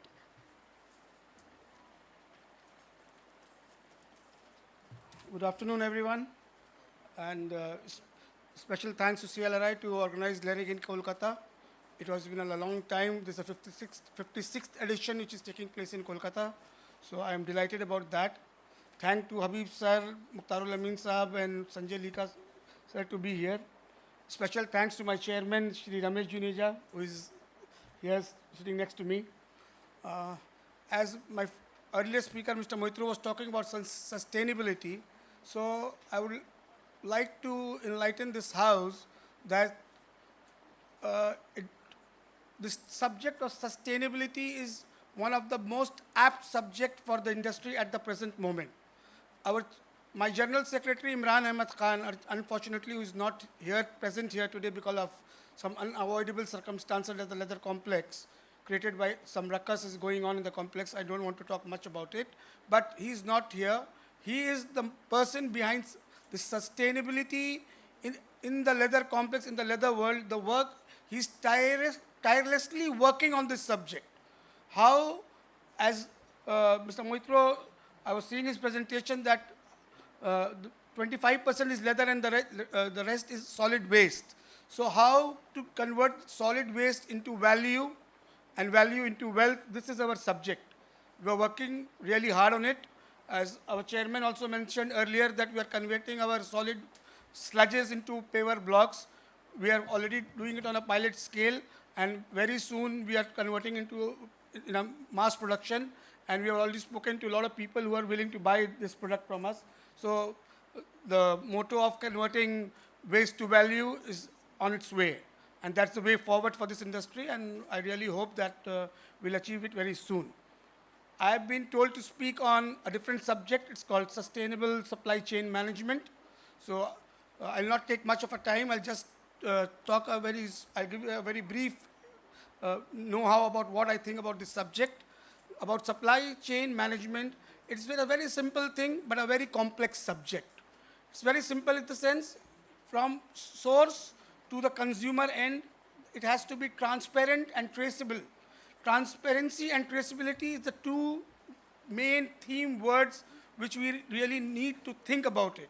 Because even now in our leather and leather products, traceability is not a real demand of our customers or of the world. But in many other products, suppose you want to supply something to a gelatin industry, they will track the traceability from where you are buying, what is your preserving time, how you transport the goods, what is the warehousing cost. Everything has to be on paper.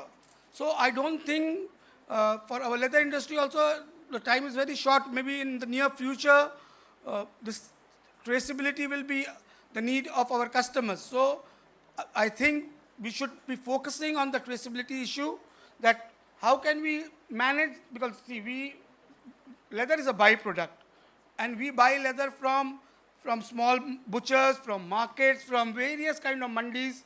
Then it is there is vendors who collect it from them, then they supply to the tanneries, then tanneries supply to the leather product sector, and the product sector finally make the product, and then it goes to the international domestic market. So it's a really complex subject to trace the raw material of leather. How can we trace it? Because in my factory, suppose I make 200 pieces of goat skin, I am buying from 200 suppliers. And behind 200 suppliers, there are 2,000 suppliers. So it's a really challenging job to really trace the raw material source. It's easier to trace the chemical source, because we buy from few companies, we can trace from where you're buying the chemicals, if they are following the required norms or not, if their specifications are met according to various regulations and rest of the things. But tracing the source of raw materials still remains a big challenge. As you all know, leather working group, the LWG audit, now in our leather complex, more than 75-80 tanners are LWG certified. So when you do LWG certification, you need to show your chain of supplies, your audit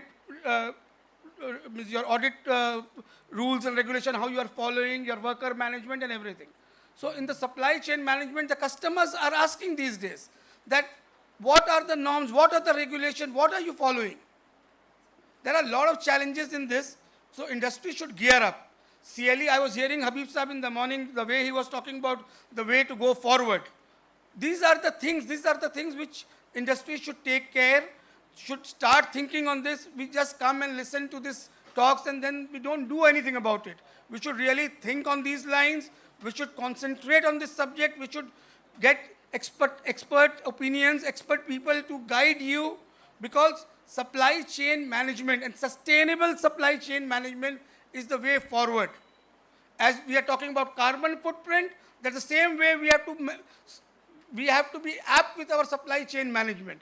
Like the leather goods sector, from where you're buying your materials, what is the lead time of the material coming to your place, and how much time do you need to take to produce your goods, and how much time the transportation system takes to get the goods to the customer. Because there are a lot of challenges. Few months back, the way the cost of the transportation was there, means it was impossible for us to make business. So how there has to be a real understanding between the supplier and the buyer. There has to be a transparent situation transparency has to be maintained. Customers should believe the suppliers and suppliers has to believe the customers. If my ship goes and gets stuck into the Suez Canal because of some collision in the Suez Canal and the vessels are stopped for 2-3 weeks or something like that, how can I get my goods in time to the customers? So that's where my customers should support me. So the transparency system has to be there, and this is the, I personally feel our industry is lagging in this supply chain management. As I told earlier, our sourcing is a big challenge. We have to focus on this and how we should get experts into this. It's not a very easy job to get it done. We should get expert into this and we should make it happen. Because as Mukhtarul Amin Sahab was telling in the morning, 6 billion, 6.32 at times, where is 14 billion is far ahead. If we follow these kind of systems, we have to get systematically correct. These are the things. Supply chain management is a very, very important spectrum. If you want to do business with big brands, corporate houses, you have to follow this system. I think I've been very, very clear in mentioning this to this house, and I think I've enlightened this house with whatever I have come to know about this subject, and I think people will follow this. Thank you very much. Thank you very much, sir, for enlightening us on the subject. With the kind permission of the chair and co-chair, I would like to invite the speaker of Technical Session 3 on growth opportunities for young startups and entrepreneurs and experience sharing on Trinity Partnership, Professor Ashok Banerjee. He is currently the director of IIM Udaipur. He has also served in IIM Calcutta and IIM Lucknow previously. He was the Dean, New Initiatives and External Relations of IIM Calcutta and was instrumental in setting up an incubator at IIM Calcutta called IIM Calcutta Innovation Park. He is also the founder coordinator of the Financial Research and Trading Laboratory of IIM Calcutta. His current areas of research include high-frequency finance and sentiment analysis. Professor Banerjee serves as an independent director on the boards of companies in the financial and technology sectors. Please, sir, load your presentation, sir.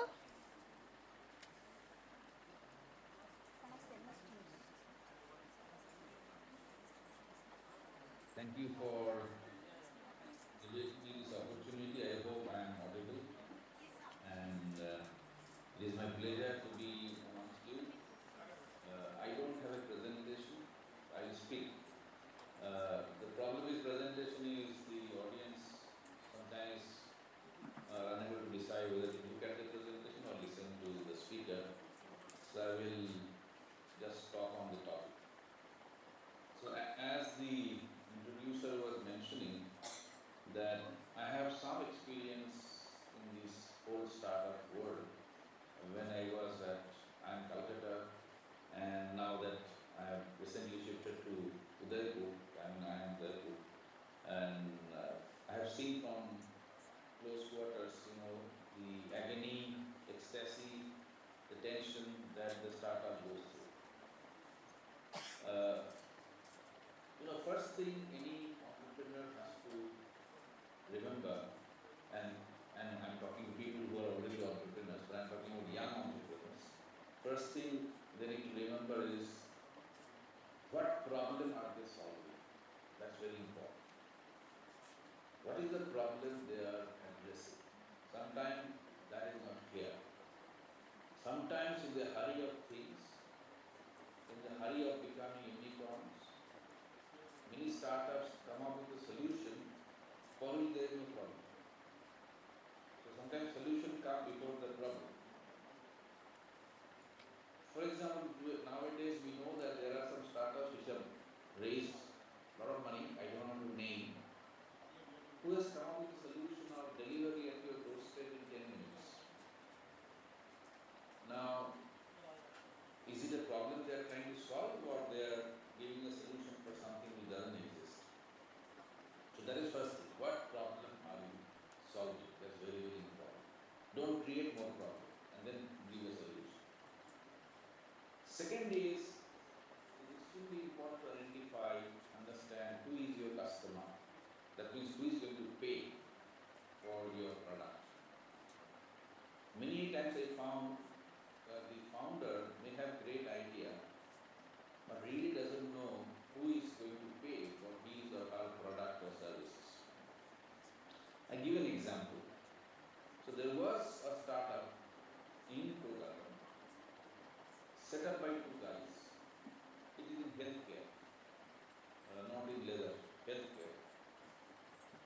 two-member team.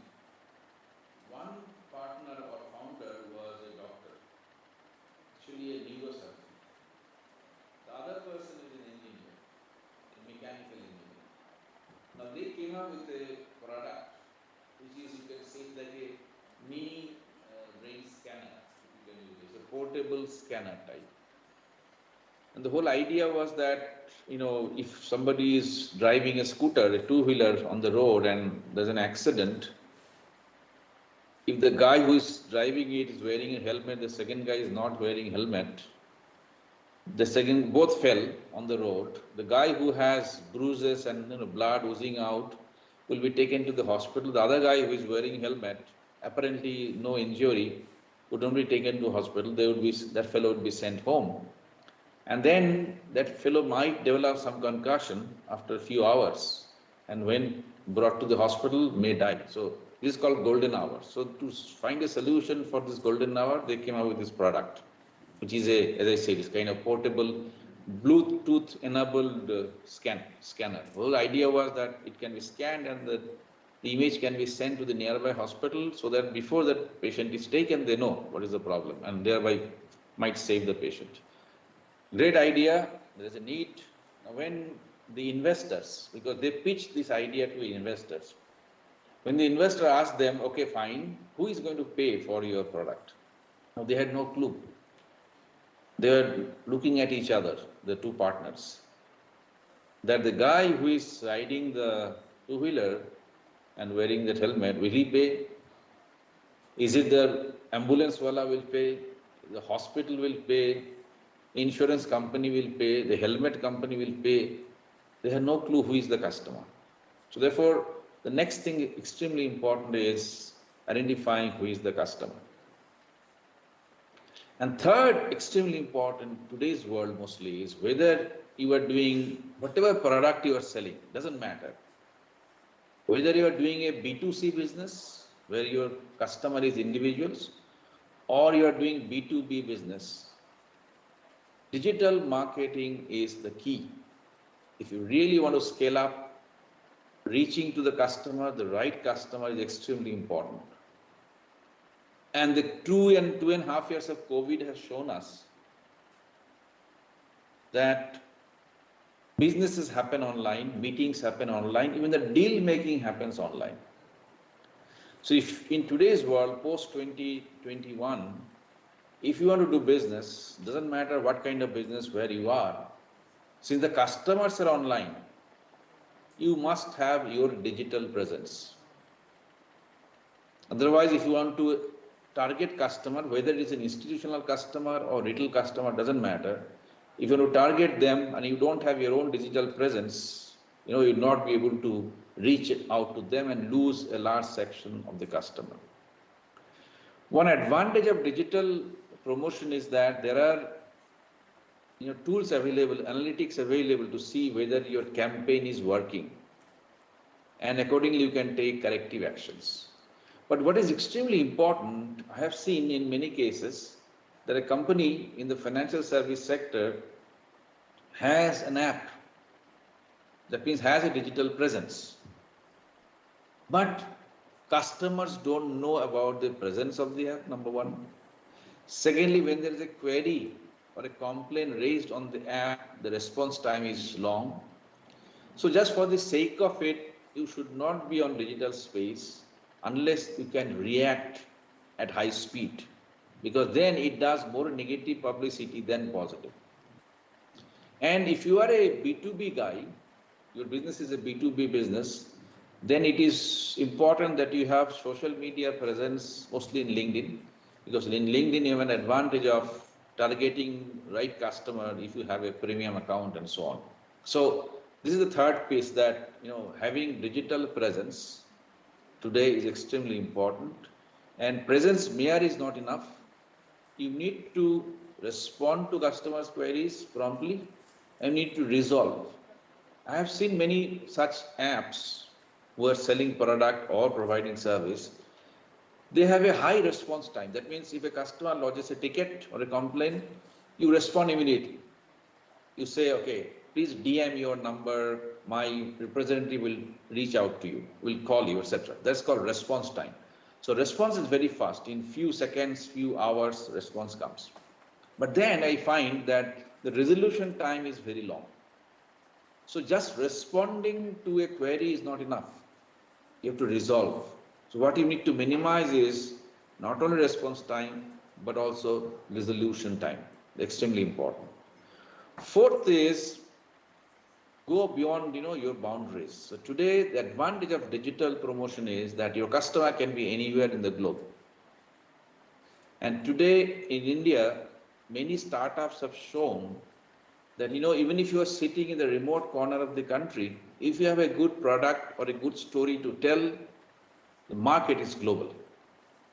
I know many musicians today who are not famous names in the Bollywood, but they have created digital companies.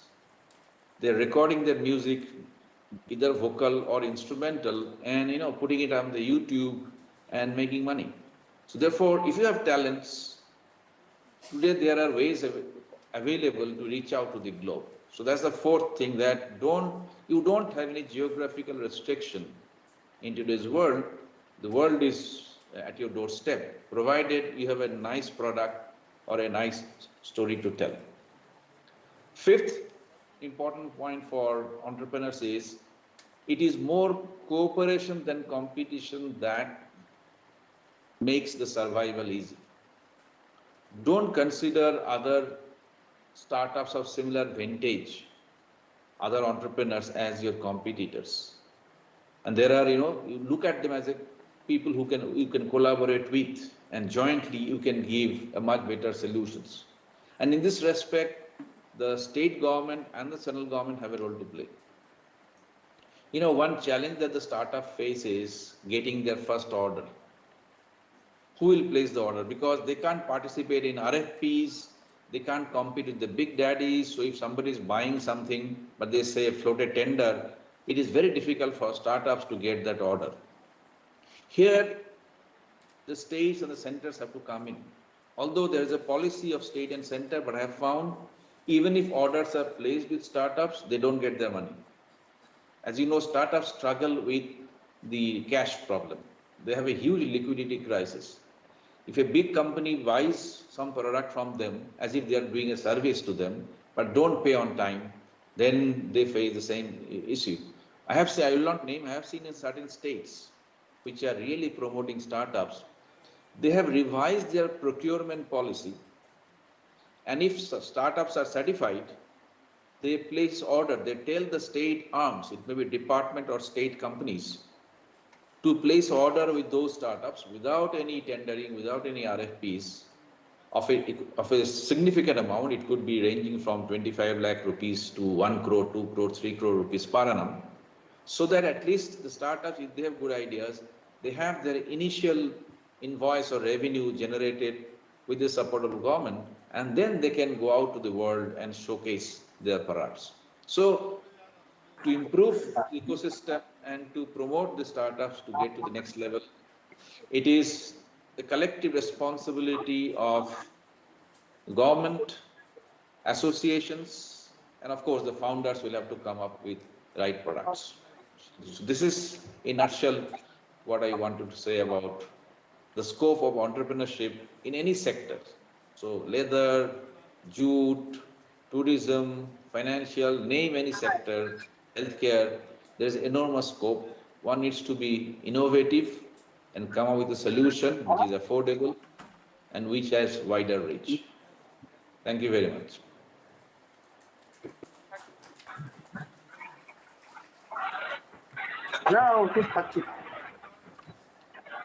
Thank you, sir, for your valuable insights and guidance offered to budding entrepreneurs.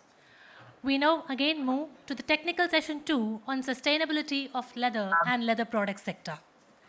Our next speaker for this session will be Dr. Sanjay Chakrabarti, who is the officer in charge and professor of leather technology at the Government College of Engineering and Leather Technology, Kolkata.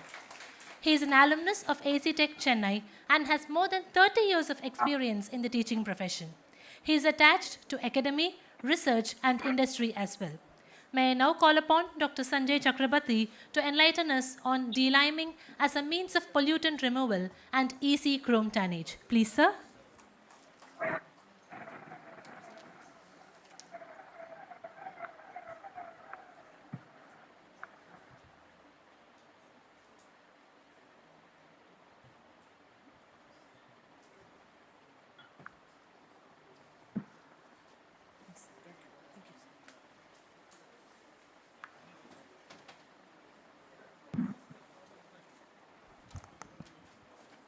Good afternoon.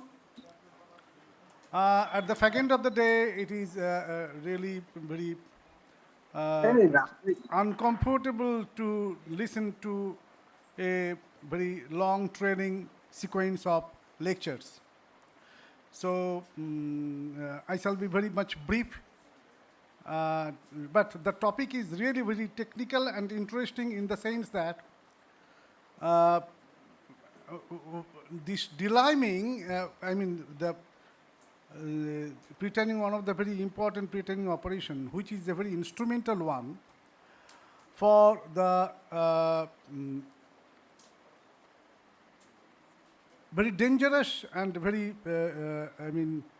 poisonous pollutant, as well as for the easy chrome tannage. And that is the main object of this particular topic.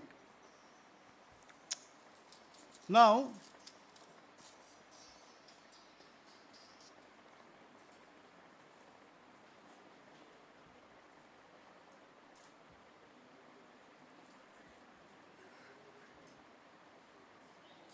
let us go for the dissection of the conventional process.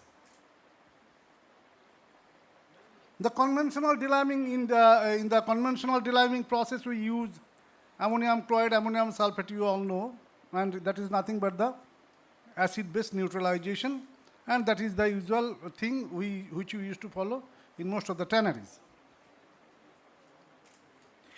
Now, this ammonium chloride at a percentage of 2.5, at a percentage of 2, it gives you the pH around 5.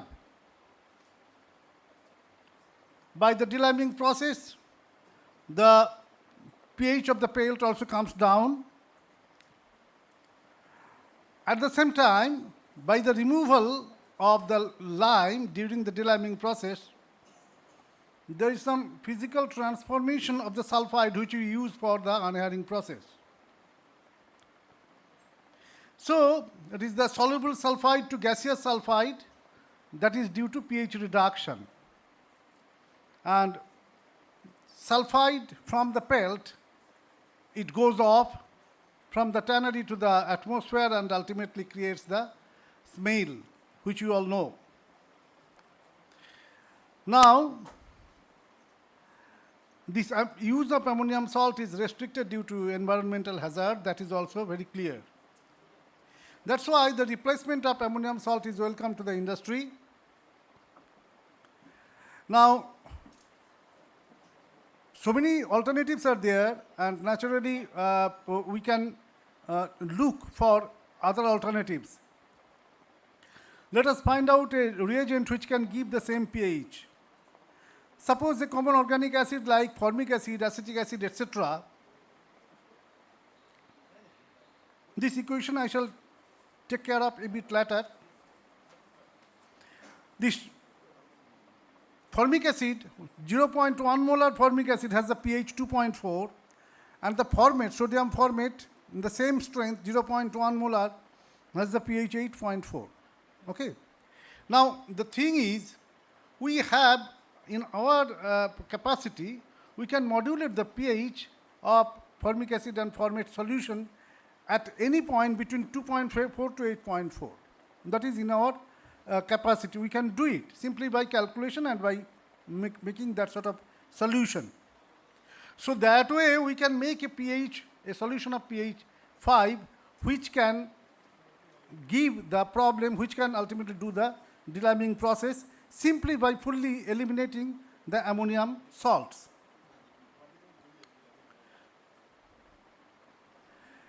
Now, this organic reagent, it has a further merit. That is, it is not only an acid-base reaction, it has got some complexing property which is useful for the chrome tanning process. Now, presence of this complexing agent ultimately it gives the masking action. As a result, the delimed pelt can be directly put to the chrome tanning bath because of the presence of this organic acid and its salt. Now, apart from this one, there is some other non-conventional reagent which we can take care of, which will help us to do the same process in a better way further.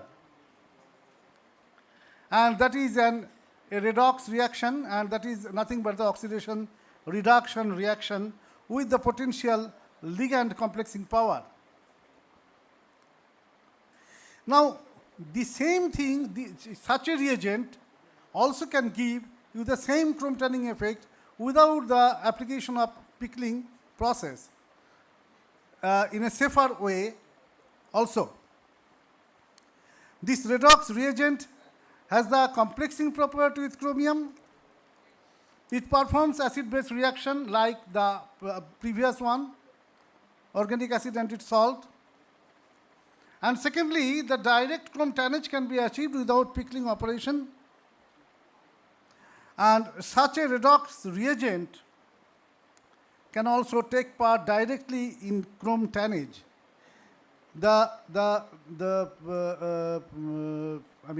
Very merit of this redox process is that here no removal of hydrogen sulfide gas takes place, which is a very interesting issue, and I feel the tanner also should find something interesting in it. Now, you know, sulfide is known as a poison of very superlative degree. And this is our daily experience, what we can feel in the tannery. Being lighter in air, it flows from one place to another. This gas liberation becomes evident with the down in pH, and that is the case for the usual conventional deliming operation. But the use of these redox chemicals that can do all this process without the generation of H2S gas, which is the very important part of this particular reagent, and that's why I would like to draw your attention to these sort of redox chemicals, which can take care of not only deliming but also your chrome tanning simply by deleting your pickling operation. Such a reagent follows the property of conventional acid-base reaction, transformation of H2S gas into some soluble sulfates, complexation with chromium, and destruction of a deadly gas. And this will give you the faster cycle of tannage. You can rid off the obnoxious gas. The distribution and penetration of chromium throughout the matrix of even of a very thick hide also is no problem. You will get a very uniform distribution of chromium throughout the matrix. In fact, if one or two lines I am to add to these particular things. In the conventional chrome tanning process, where basification is a mode of chrome fixation, it gives to the differential in the chrome fixation between the surface layer and the middle layer. And that's why the rechroming is done also. But in this innovative technology, the uniform and rapid distribution with far higher chrome uptake is likely to invite the tanners in the coming days, I hope. For a better and higher chrome uptake, the utility of chrome recovery unit also might be a redundant one. Thanks a lot. Thank you, sir. As you have said. I have a little thing to add to this thing, because this platform where I am doing this presentation in this LERIG, actually this LERIG has been spread over the business hub of the country, like the technological showcase at our doorstep. It is something like our Duare Sarkar, you know, in our West Bengal government is giving the service at your doorstep. It's a great initiative by the present CSIR-CLRI authority, our beloved director, who has initiated this thing. He only initiated collaborating internationally reputed research institute like CLRI with the institutes of the state level like GCELT to disseminate the outcome of research work at the headquarters.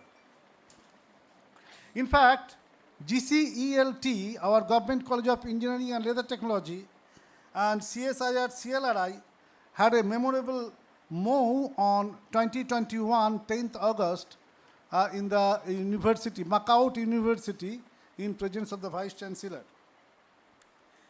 LERIG at the different states, I feel, need some more time to listen to the regional requirements and problems so that at least the resolution, not response, but the resolution also can be done on the spot itself.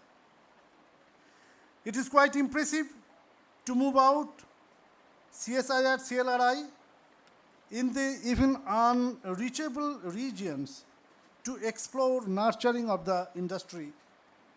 So a national lab can work nationally, regionally, as well as locally. And for this innovative initiative, I impart my heartfelt thanks to the CSIR-CLRI authority. Thank you very much for your calm listening.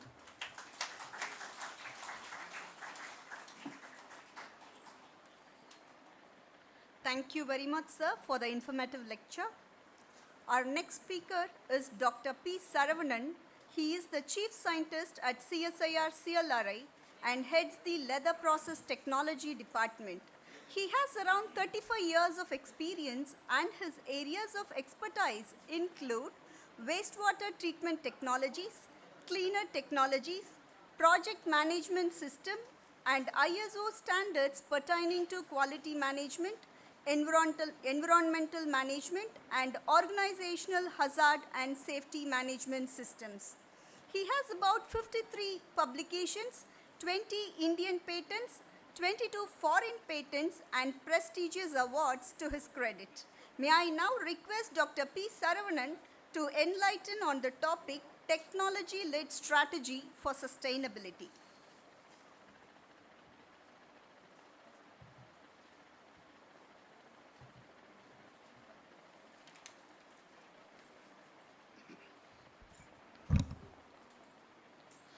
Good afternoon. Thank you.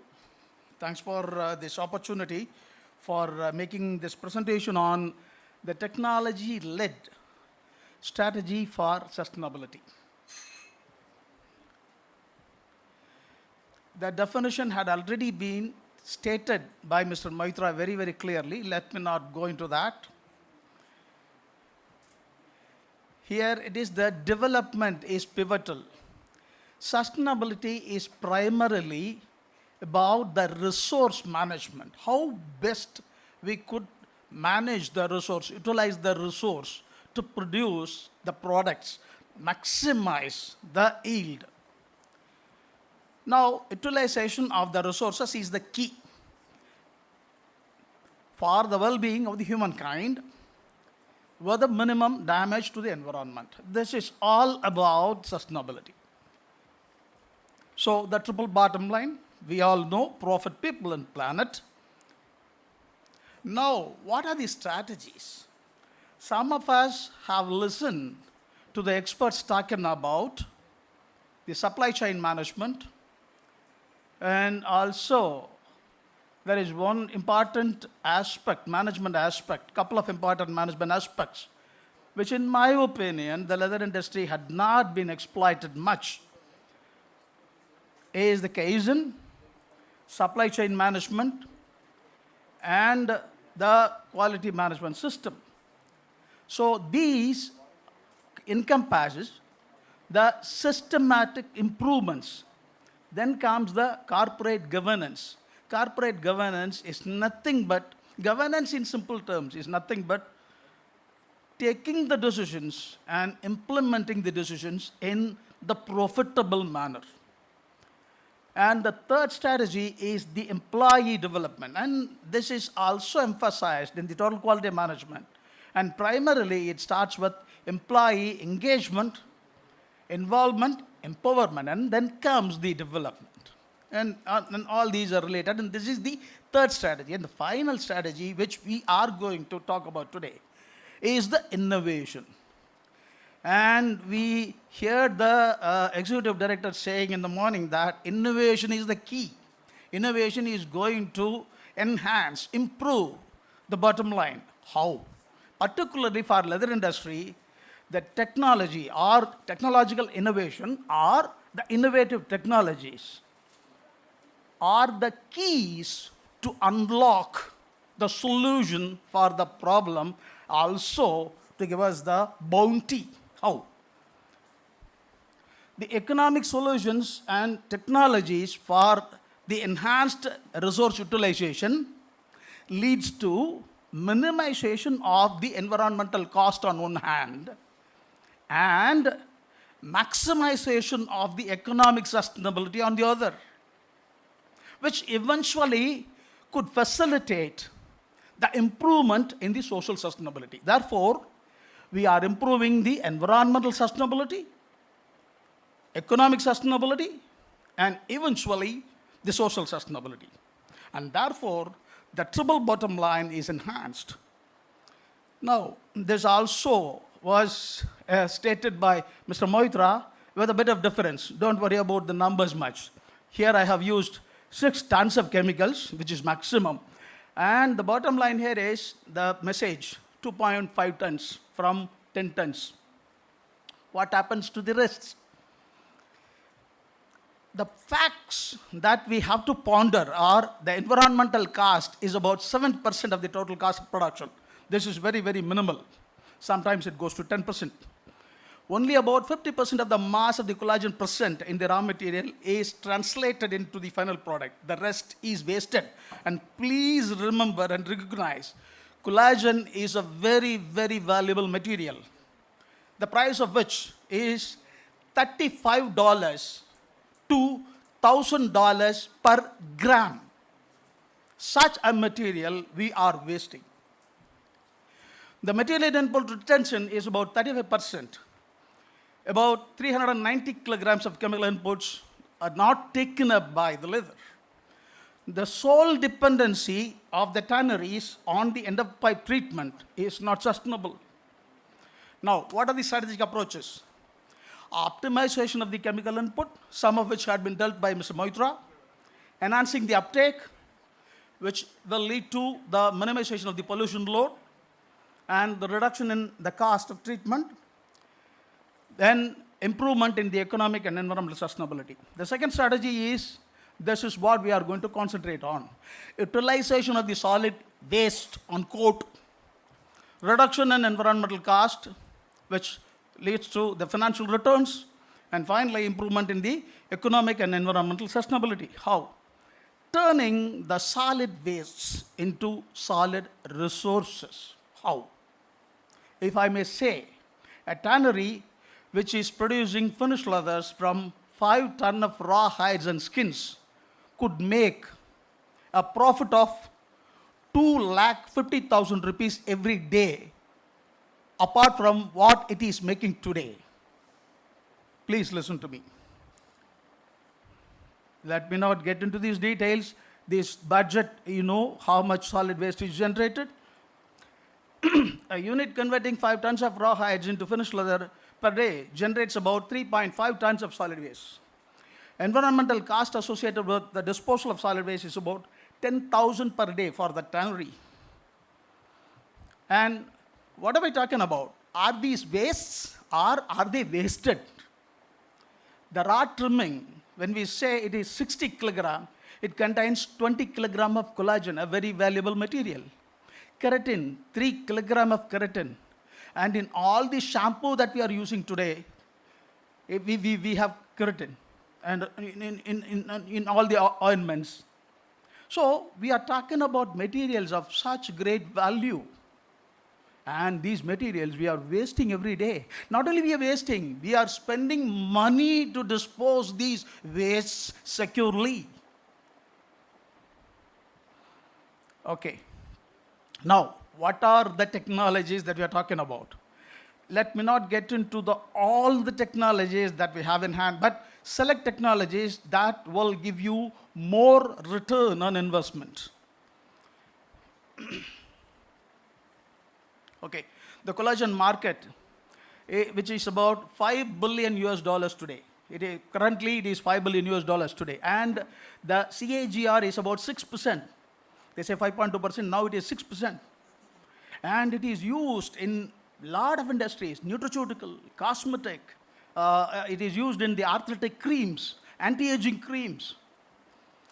So we have developed a technology of the wound healing dressing material from slaughterhouse waste and also from tannery waste. This we have translated, and this is a product that is available in the market. This technology we have translated, and that company is manufacturing and selling it in the market.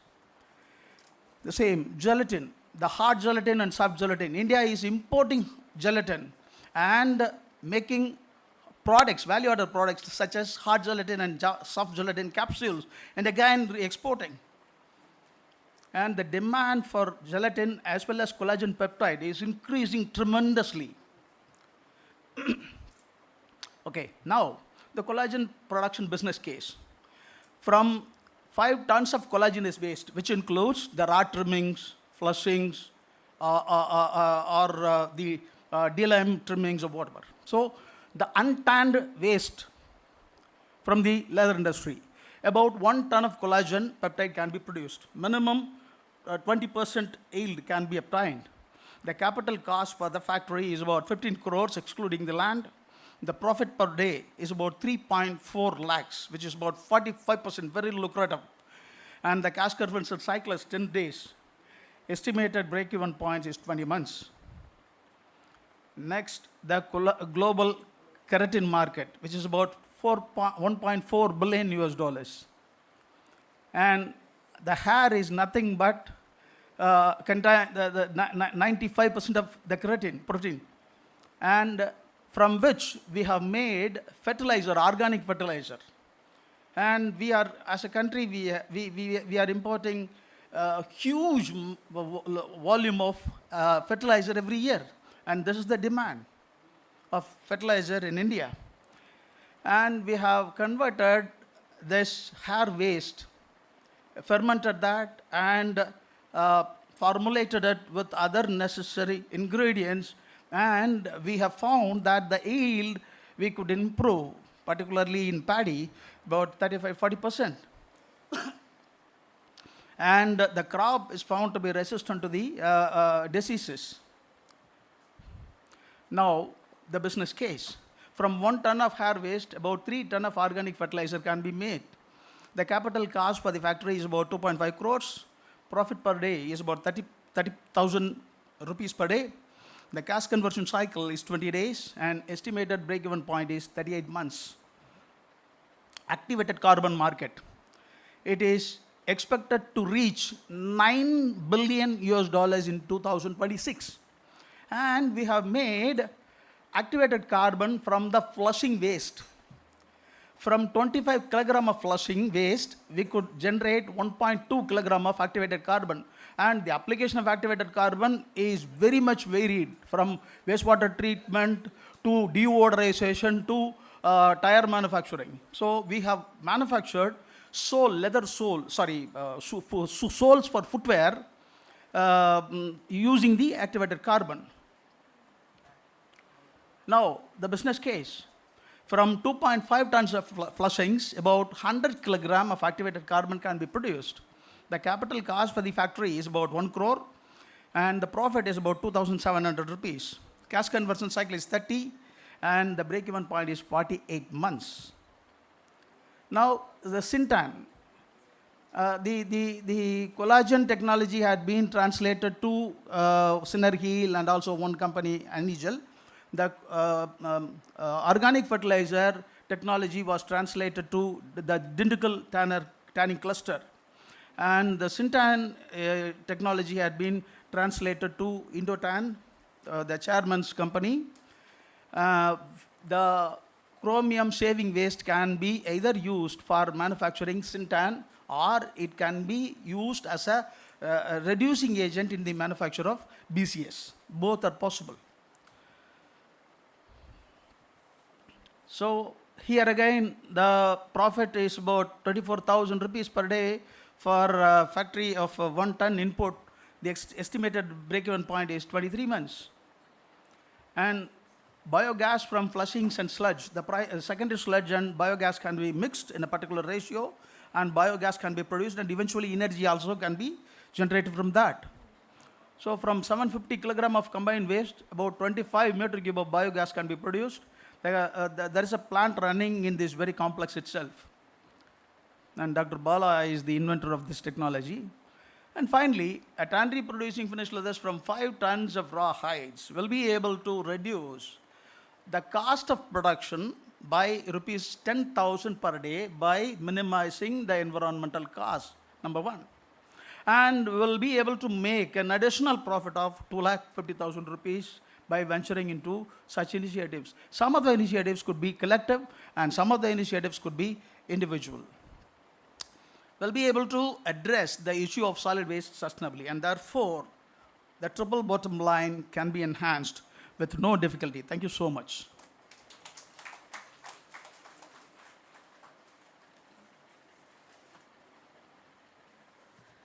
Thank you, sir, for your thought-provoking lecture on solid waste sustainability and how it can be generated into business. It is now time to felicitate our speakers for this session. May I now request Shri Ajay Kumar Tarve to give away the mementos to our beloved speakers. Shri Satyanarayan Maitra.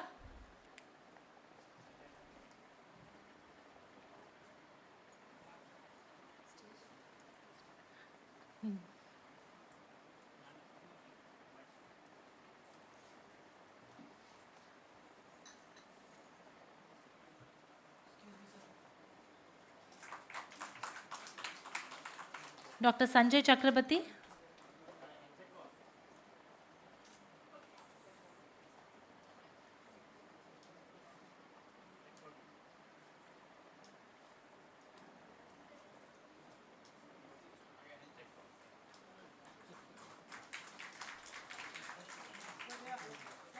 Dr. P. Saravanan.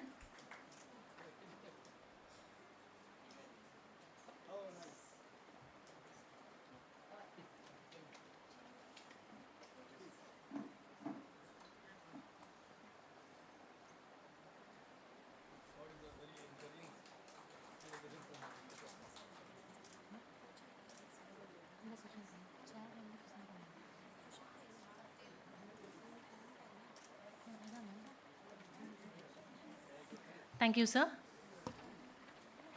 The memento to Shri Zian Nafis will be handed over in person.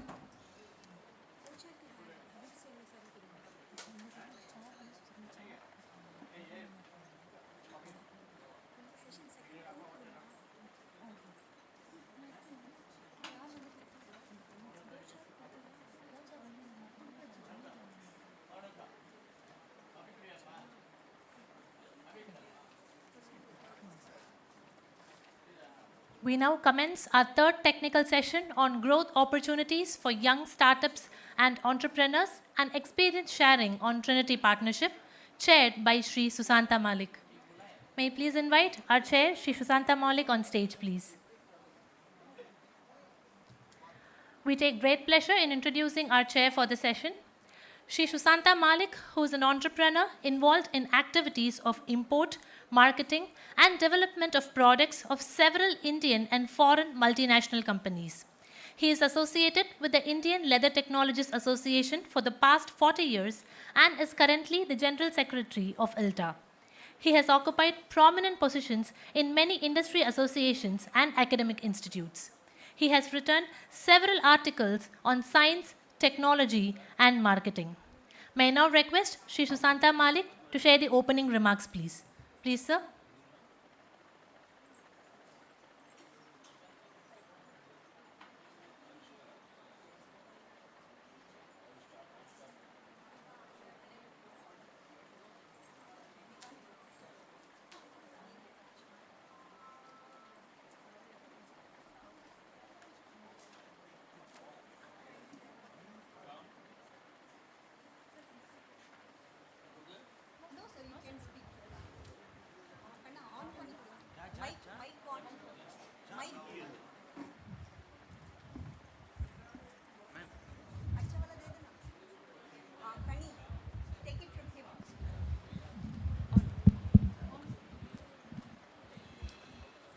Very good afternoon,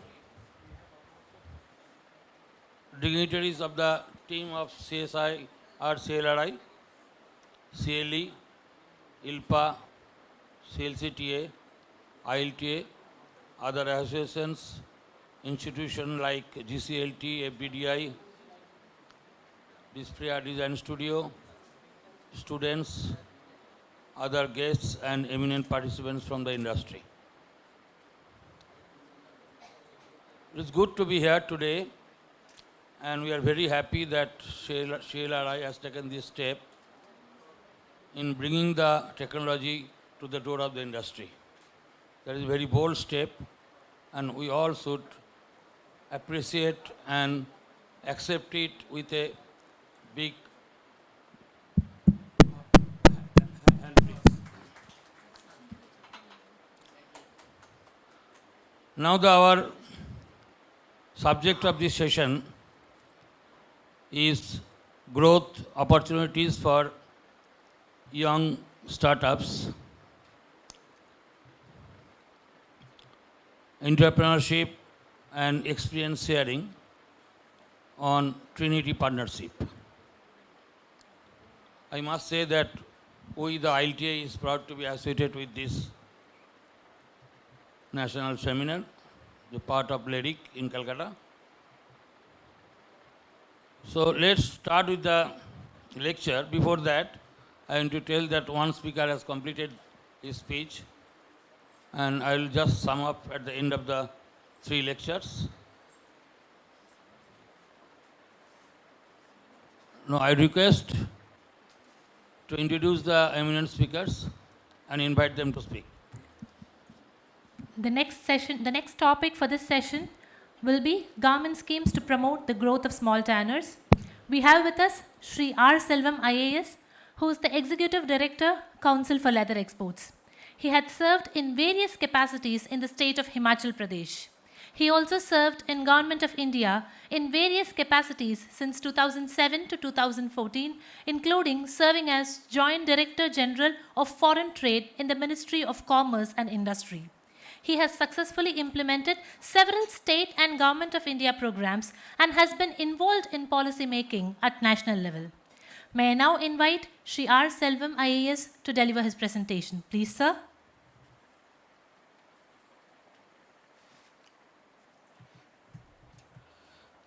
Good evening to all of you. Anyway, I don't have any presentation, just a small talk. So be relieved. I think Dr. Saravanan spoke very well. He showed leather business is much profitable than the byproduct, lesser profitable than the byproduct business. Really good, well appreciated. Actually, if you look at any government, there are 3 kinds of incentives or subsidies or assistance are given. One is fiscal incentive, that is related to taxation. Some tax incentive, some rebates, that kind of incentive, one. Second kind of incentive, a direct monetary benefit. That is second kind of incentive. So in the name of subsidies, it is directly given to the individuals. And third kind is for overall benefit of the groups or clusters, something like that. That is the three kinds of incentives given by government, whether state government or government of India. This is how government of India or state governments do it. As far as government of India is concerned, though now it is for MSME and equally applicable for big industries also, medium and large scale industries also it is applicable. The first benefit is that we are running IFLADP, Integrated Leather and Footwear Program. That was the first scheme was from 2017 to 2020. Now another scheme is running from 2021 to 2026. This is IFLADP scheme. There are 6 sub-components under this scheme. In this, one sub-component is IDLS, Integrated Leather Development Cluster. Integrated Leather Development Cluster, IDLS scheme. So in this scheme, the individuals, tanners, as a small or big tanners, they are eligible to buy machineries and plants. So that 30% subsidy is directly given for machineries and plants which are bought on 1st January 2020. It is given directly to the individuals. 30% subsidy for MSME sector and 20% for big industrialists. And also for northeastern states, hilly states, it is 40-30. This is what is given. And it is implemented through CLRI and also through FDDI. Now it is on all are on digital mode. National Single Window Clearance System, you have to apply that one. You have to get the subsidy. So this one, regarding these schemes, especially CLE, Council for Leather Exports, every Wednesday we conduct webinar. Morning 11:30 we conduct webinars. So far we conducted more than 40 webinars throughout India. So if you know about the schemes, well and good. If you don't know, kindly join. Every Wednesday we are conducting the scheme. And also if you find any difficulties in processing the application or submission of application, all those things, kindly contact CLE. CLE also opened a new provision, that is E-Seva Center, to process your application. That will process and further facilitate. So I think some of the members may be knowing it. And also my kind request is all the members kindly take up these schemes to other members. That is one major request. This is direct benefit which is given to the individuals. Another scheme is exclusively for this one, export promotion capital goods, for purchase of machineries. We import machineries. This scheme is applicable for both domestic purchase of machineries and also import of machineries.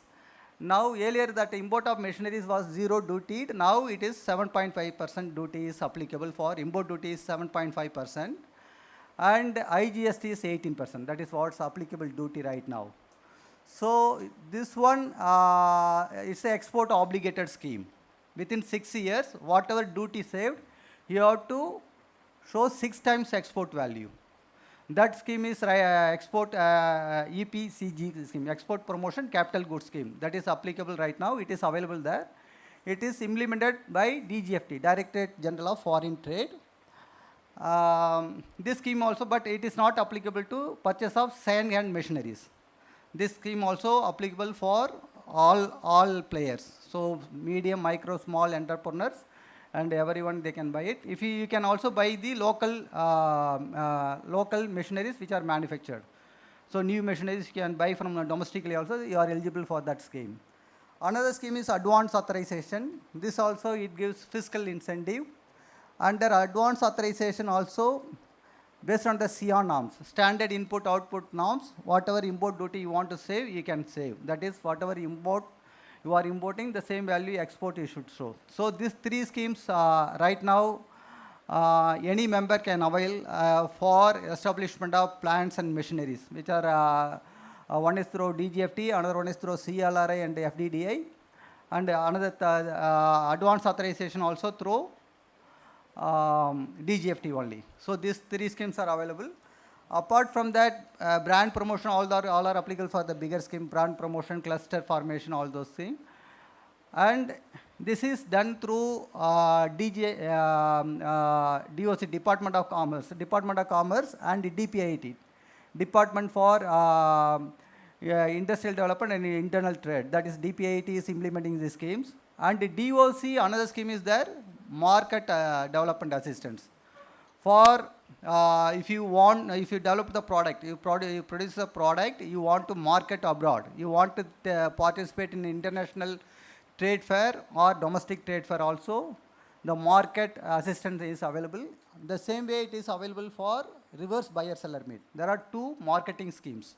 One is to participate in international marketing activities. Second one is reverse buyer seller meet within India. These two schemes, it is operated by DOC, Department of Commerce. You can avail the benefit. If you go abroad, so the airfare is partially reimbursed. Maximum, depending on the country or region, maximum airfare of 1.5 lakh or 75,000. So depending on the region. So if you go to Latin American countries 1.5 lakh, or America it is 1.5 lakh, or other countries it is 75,000 for airfare reimbursement. It will directly come to you. And also to establishment of stalls. Wherever you are going for international marketing activity, you have to put up the stall. For that also, the assistance is given. And also this under DOC, Department of Commerce. And apart from that, for MSME, that Ministry of MSME itself has given lots of schemes. That also it gives for, one is for marketing activities also it gives, and also production activities also it is, several schemes are there. One is for the same marketing activity. If you go abroad, and especially for women, SC/ST entrepreneurs, it gives 100% subsidy for going abroad to display your product, to market your product in the international leather fairs, leather product fair, all these fairs. And CL is circulating all the details to you through our website, leathernewsindia.com. You can go through that. We are circulating all the information to you. And also, if you want to include any other fairs into this scheme, also we can include. And this is the 100% subsidy for airfare, and also for establishment of your stalls in abroad, this one, and also for the person who is going abroad. If he's a owner or a general manager, somebody, they get a DA of $150 per day. That is also given by MSME department, MSME ministry. Apart from that, there is one more within India also. If you go from one region to another region also, there are subsidies available under MSME scheme. And the new entrepreneurs, there is international cooperation scheme. In this scheme under MSME, you get incentive, and also for registration of new membership. Up to 20,000 it is given by MSME ministry. So what are the requirements? You would have been registered under Udyam Aadhaar, and you should show your last 2-3 years of your balance sheets, something like that. Even if the profit is not there, you should show this one. So this is under MSME ministry. These schemes are operated by the three schemes. One is through DPIIT, Department of Commerce, Ministry of MSME, and apart from that, there are some drawback schemes. Drawback schemes, whatever you export, whatever duty and duty or import duty, whatever you paid, that will be reimbursed after export. And also road tap, remission of duties and taxes, that is also fiscal incentives. So these are the three ways Government of India gives incentives for pre-production, production, post-production stages. And in addition to that, anyway, we are talking about tanneries also. Tanneries also under several schemes. IFADP, that common effluent treatment plant development. So all small tanners join together. You create CETP, common effluent treatment plants. For that, 70% subsidy is given by Government of India. And many state governments, they give additional 20%. Additional 20% or 15%. So the SPV, you have to form a group of people and you form SPV, and you can go for 10 to 15% your contribution. If you give 10 to 15% contribution, remaining 85%, you can get the benefit or direct incentives from Government of India and state government. I request all the members, most probably you might be knowing all these schemes and benefits available to you. My only request is disseminate the information to other members. If not possible, I'll ask all your members to participate on Wednesday webinar conducted by CLE.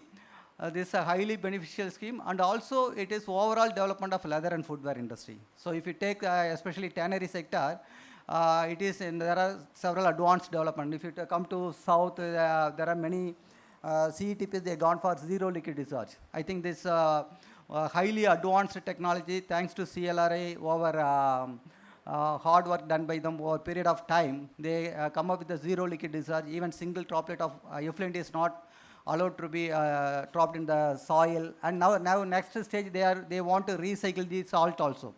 Whatever salt produced, 90% it is sodium chloride, sodium sulfate. They want to recycle it also. They want to segregate and use it for further industrial purpose. So from zero liquid, it is going to zero waste. So other regions also should follow it up, because we should be in the future, the 21st century, everybody talks about that sustainability, traceability, innovation. This all because the younger, we are going to deal with the Z generation, Z plus generation. Z generation is generation which is born after 2000. So we are going to deal with them only, not only in India or abroad. If you go abroad also, they always talk about greener technology, even greener technology, greener thinking, sustainability, traceability. If you want to go as a industry, we have to be socially responsible also. We have to take this industry to the next heights. So you avail all the benefits given by Government of India and the state governments, and there are also interstate competition. Many state governments, they are competing each other to promote this industry because it's labor intensive now.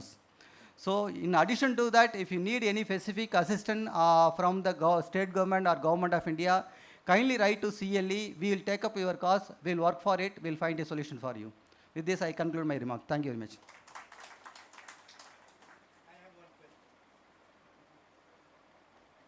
Yes, sir. In EPCG, you say that the new duty is 6%. Before it was 0%, and where within next 7 years, you have to make the export of that amount of duty saved. But I heard you said now that there will be a 6% duty on that. Which one, sir? 6%, 6 times. If you avail 10 rupees, you have to. I know what is the duty amount that we are doing now, but it is zero amount of duty, right? No, sir. It is under EPCG scheme. You can earlier it was not there. Now that all whatever machineries you are importing from last year onwards, it is duty for 7.5%. Yeah, that's what I'm asking. So it means it's a new scheme. Yeah. So before it was a 0%. Yeah. You would have to pay.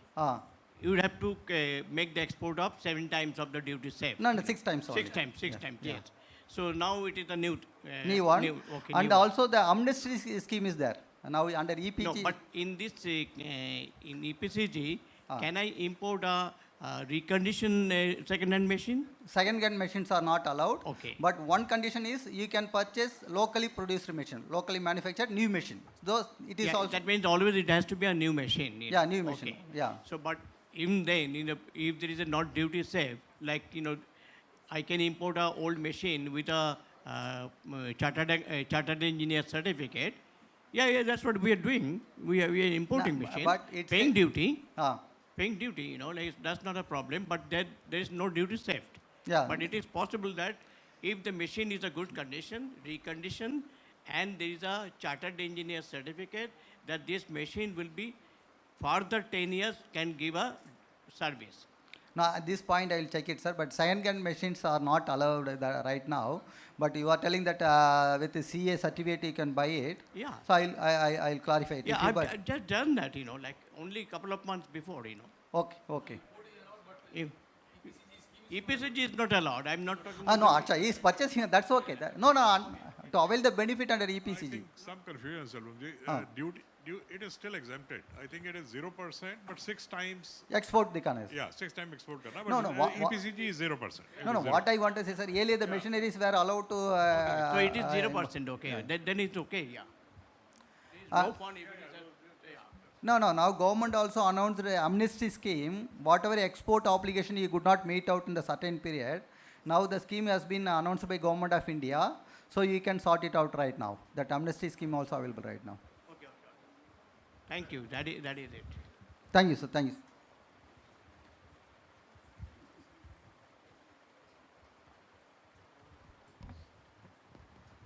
Thank you so much, sir, for enlightening on the schemes and various avenues available for young tanners. Our next speaker is Sri Surya Prakash, the founder of Wiser by the Mile. He is an aeronautical engineer by qualification. Grading the country on cycles, public transports like trains and buses, he found his calling on motorcycles, identified key elements for the cause of problems in apparels, and came out with solutions to address the issue. He enjoys critical thinking, meeting new people, discussing solutions, and learning new things. His focus is to make Wiser by the Mile a culture and a way of life by making amazing products and also to spread the joy of motorcycling and travel. May I now request Sri Surya Prakash to deliver his presentation on Wiser by the Mile, please.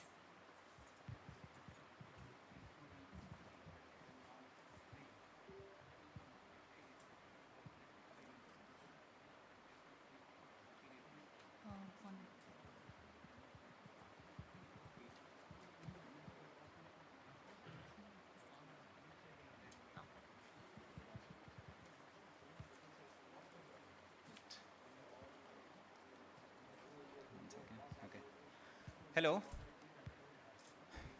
Good evening and thank you. We at Wiser by the Mile are humbled for having us amongst excellence. They say it's the journey and not the destination. I'll try to share Wiser by the Mile journey so far with interesting pictures, I think. Let's get a little creative. Here you see, Here you see a picture, right? This is from one of my recent journeys. And let's try to visualize what happened during one of these journeys. So we were on a motorcycle trip across India, and it was about 7 or 8 in the evening, right? It was dark, it was drizzling, there were a lot of potholes and animals on the road and things like that.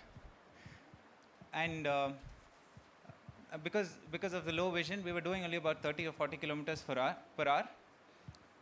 And I had a fellow rider who was following me, and all she saw was, she was following my tail light, and then she suddenly saw my headlight, and then I was on the ground. I'm Surya Prakash. I'm based out of Chennai. I'm a traveler, a foodie, a craftsman, a motorcycle builder, an aeronautical engineer, and I founded Wiser by the Mile. The name Wiser by the Mile came out a few years ago. This was during one of our trips again with one of my friends, and we were talking over a conversation, and he was like, what is a better way to name a company than to indicate the journey itself? And it was Wiser by the Mile. How many of us think motorcyclists are, idiots? Not just the ones who ride on the streets. Sorry. Yeah. So a lot of people have, taken up the motorcycles. They're going on their long and short trips across the country. They're enjoying and exploring themselves. What does this bring us with? They're all happy, they're content, and they feel alive, and they're doing something that gives them an exploration of freedom. The segment of motorcycles have been ever growing and has been steadily growing a lot. The silver screen has taken it, the social media has taken it, and a lot of small-scale industries have come up selling motorcycle protective apparel made locally, and it's not even protective, and that is scary. So this brings us to two major problems that I would like to address over here. One is the imported garments that you get are heavily priced because of import duties and etc. And the problem with that is it is not designed for the Indian subcontinent. The second challenge is whatever we get in India, which is designed in India for us, are not designed with the right protective approach in mind. There are some brands which put out some good products. They've put some thought into their process, but we still don't know because there are no certification standardizations to put them in place or to check.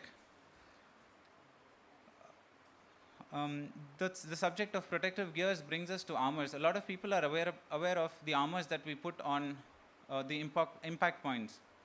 Those come with CE certification, and they are fairly popular among people.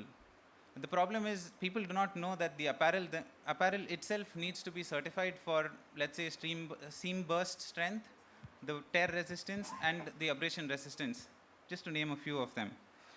There are very few countries in the world that actually emphasize on product certification to be used, to be certified as roadworthy, just like, you know, how cars and automobiles are certified for roadworthiness and all that. Here we are faced with a major challenge, which is India is a very diverse country, right from the geography of the country to the demographics of the country. We have cold mountains, we have hot mountains, we have, cold deserts and hot deserts, we have dry mountains, we have green mountains, we have rainforests, we have evergreen forests, we have highways, no roads, village roads, expressways, and people are just, like, they're available in all shapes and sizes. So we don't have a standardized shaping or a sizing methodology that we can follow. So that is one of the challenges. Here you can see some of the pictures that we have clicked from our initial prototypes, and this came across from an idea of creating our own leather gear. And these are the first prototypes, and surprisingly all of them felt happy. They felt really comfortable wearing it, they felt confident wearing it, and they did share some critical positive and negative feedbacks, which we've taken back to our drawing board and we have worked on it. Next, we went on to showcase our products, right? So we clicked a few more photographs, did some cinematic shoots, and to emphasize on brand and brand communication and things like that. Here we have to understand that the finished product must be light enough to wear for the duration of the ride on a daily basis. It should be strong enough to protect the rider in case of a crash or a fall. It should be versatile enough to suit the weather conditions, and should be fashionable enough that they wear it and they feel confident wearing it and, you know, showing it off in public. Next comes celebrities or let's say people who take motorcycling very seriously. These are our critical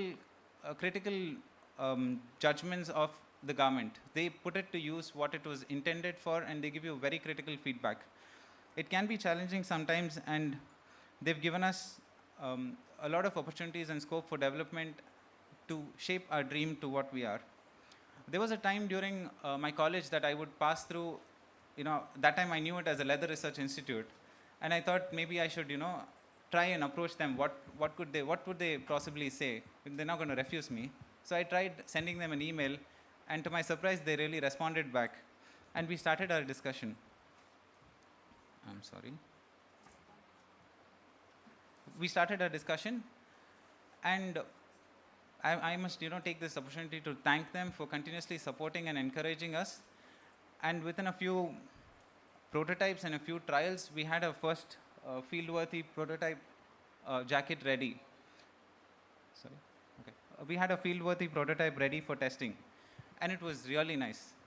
The team had put in all the effort to really do a lot of research behind these technical garments. And when I tell you these are technical garments, these are really challenging to make. These are not the traditional approach to our fashion garments that we've been trained to and we know the know-how of. So let me bring you back to the first initial narration that I had started, right? So this was roughly the time that it took from the accident that I had when I blacked out and I came back to my senses when my buddy rider came to me and she checked for me and she was asking a ton of questions. I had just recovered from an accident and I was not able to answer all of her questions, but I felt good. I had walked out of that accident without a scratch, without a bleeding, without a bruise, with nothing, and we were fully geared up. And we were wearing our apparel. So that was a very proud moment for us. Next, before this. So what I'd like to emphasize from this part of the presentation is, as far as my experience goes, there is a dire lack of subject knowledge experts that are readily available and accessible for us. There is a lack of technology advancement in procuring the raw materials that we are looking for, and lack of testing facilities that we can cross-check the available raw materials to set performance standards. This is limited not only in India but even across the world. So this makes it a really tremendous challenge for us to really look into this as a product and be successful at it. We must also note that Chennai is, I'm from Chennai, so Chennai is one of the hubs for motorsport racing, and motorsport racing has been going on for almost a century. The Eringatikota racetrack, and India itself is going to host the MotoGP, has hosted the F1. So we have a lot of history with motorsporting, but we've not really focused on what we can do about producing our own apparel. There are only few industry leaders that are based out of Europe, and they're the only ones who have the know-how, or they're the only brands that are available. They just lack competition. So next, I wanted to bring you to the most exciting part of the presentation. We've worked with a few companies and organizations on various aspects, and Royal Enfield is one of them that has really pushed us to the limit. They had built a custom drag bike. This is a 3D render of the presentation that we had submitted to Royal Enfield. So they had built a custom-built drag bike. Now they wanted a race suit for this racer. So most of the garments that you get, like I told you, are from Europe. They don't have the correct sizing, and they don't have it, and they wanted something customized. So they thought of us, and they approached us. This was very critical because it is race. Anything can happen, right? And it needs to be proven. And we had not done something like this before. So we scrambled across a presentation like this. We wanted to make it look cool, and we gave this as a presentation, and they accepted. They were really happy. Now we set forward a team to work on this project, and it was really, really challenging. The materials were different. The leather itself was very different from the reference samples. The fitting was a problem. The pattern maker was an issue. We had mentors from different aspects helping us out and continuously focusing on how we can make the product better. We came up with the first prototype about in 2 weeks' time or something, and to our surprise, the product was very ill-fitting. The racer could not get into the position itself, and you know how it is with racing, right? It's half of it is in the mind. And the team at RE still supported us and gave us another opportunity, and we went ahead, and this is what we made. She was really happy when she wore it, and she was just all smiles. And the next day was a race, and she won. She won race after race. She clocked the fastest in her class. She clocked the fastest for the motorcycle, and just like that we had, this is our team, and just like that we had a race-winning suit. That was really a turning moment in for us at Wiser by the Mile. It was a monumental challenge, and I think we, thank you. Thank you.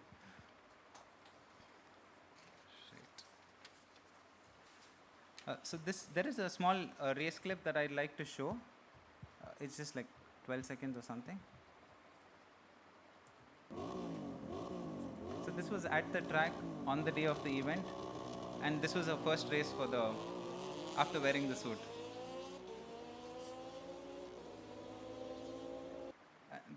That determined her victory. Very good. Very good. May I have a question? Yes, sir. How much it cost? It cost a lot. We charged them about 1 lakh. The competitive prices are around 1.2, 1.5 lakhs. Very refreshing to see this. Thank you, sir. Very refreshing to see this. Just 2 questions. Yes. One was, where is that road? It's This is Ambi Valley at Pune. Ambi Valley of Pune. Yes. This is a drag race event that happened at Ambi Valley.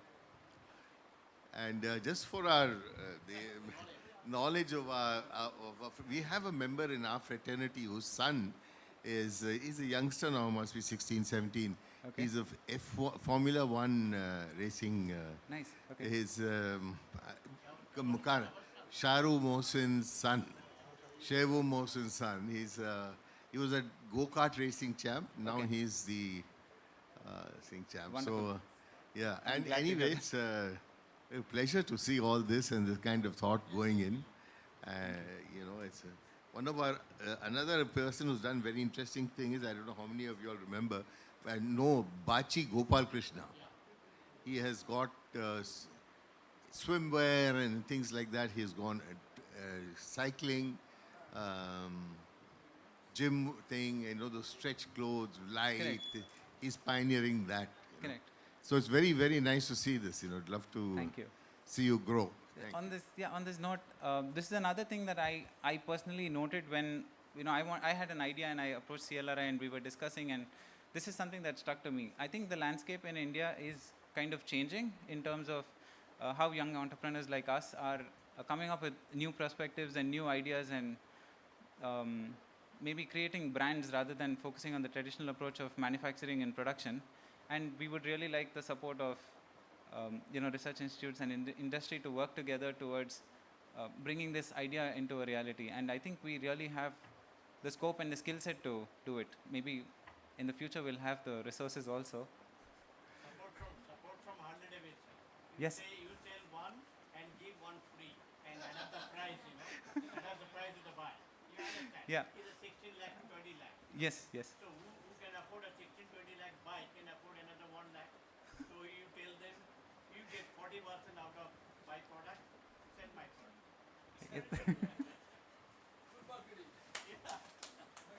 They do, sir. They do. It's fantastic. It's very good, Thank you. Thank you, sir.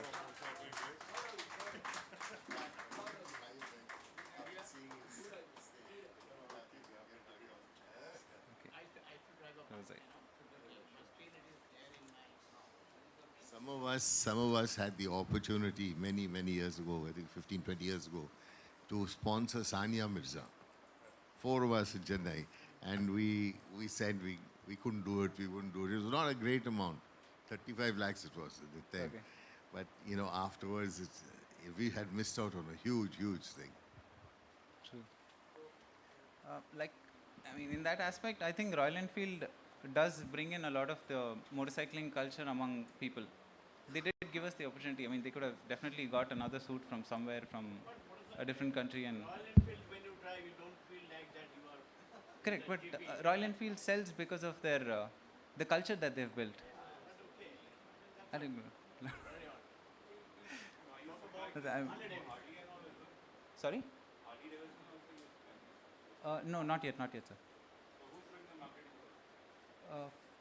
For us, by myself, online and yes. You go to Italy, sell something to Bugatti, they will be interested. Yes. I'm sure, because what the cost is too much. It is only how much? It's 1200 euro. Not True. much. True. You set us all dreaming. Thank you. That was the intention.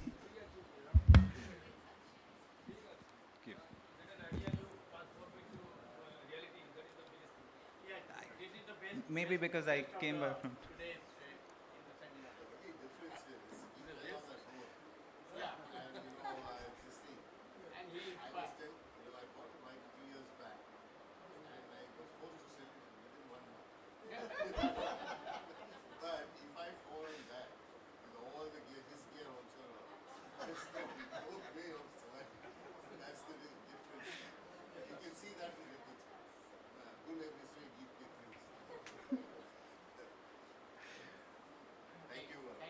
Thank you, sir. No. Thank you, sir. Just finishing up a bit. I'll just run through the just a few more things. That's okay. So this was one of the monumental achievements of our brand that I would like to say. Moving on with that, since we had created a set of touring jackets and all that, we wanted to emphasize on getting the victory from the track to the public. This is what I think brands should be emphasizing on. A lot of motorcycling has been done in the past in that way. A lot of competitive brands in automobiles also put their vehicles to the racetrack, and that victory is what brings people a brand connection to want to buy that automobile, right? So the same way, I think apparel companies also should prove themselves either through certifications or through putting themselves at places that really matter the most.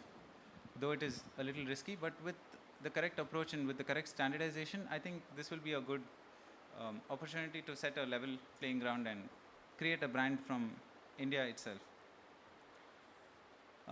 Maybe a few more photographs that I'd like to share that I did, which I think would be useful for young entrepreneurs, is to try out new products, try out new things that would relate to your customer, would emphasis on the lifestyle of the customer along with the product that you're selling, so that it completes, it builds into an ecosystem.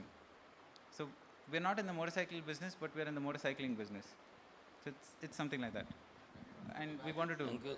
Yes. No, not yet, sir. Only IP.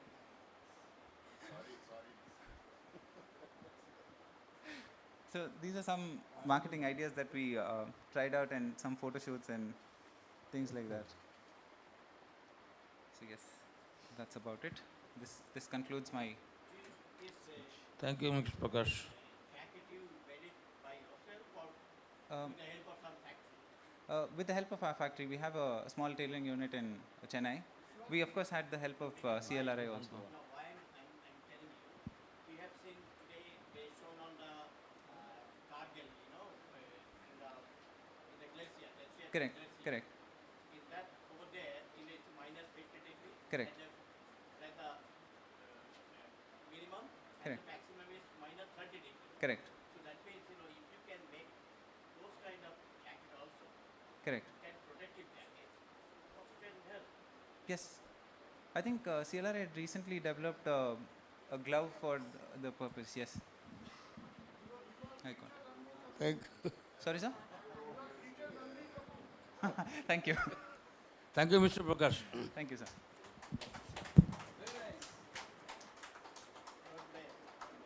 Thank you so much, Sri Surya Prakash, for sharing your interesting and motivating journey towards entrepreneurship.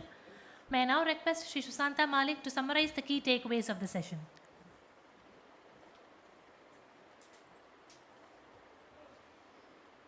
It was a nice session, very useful and informative lectures we have listened.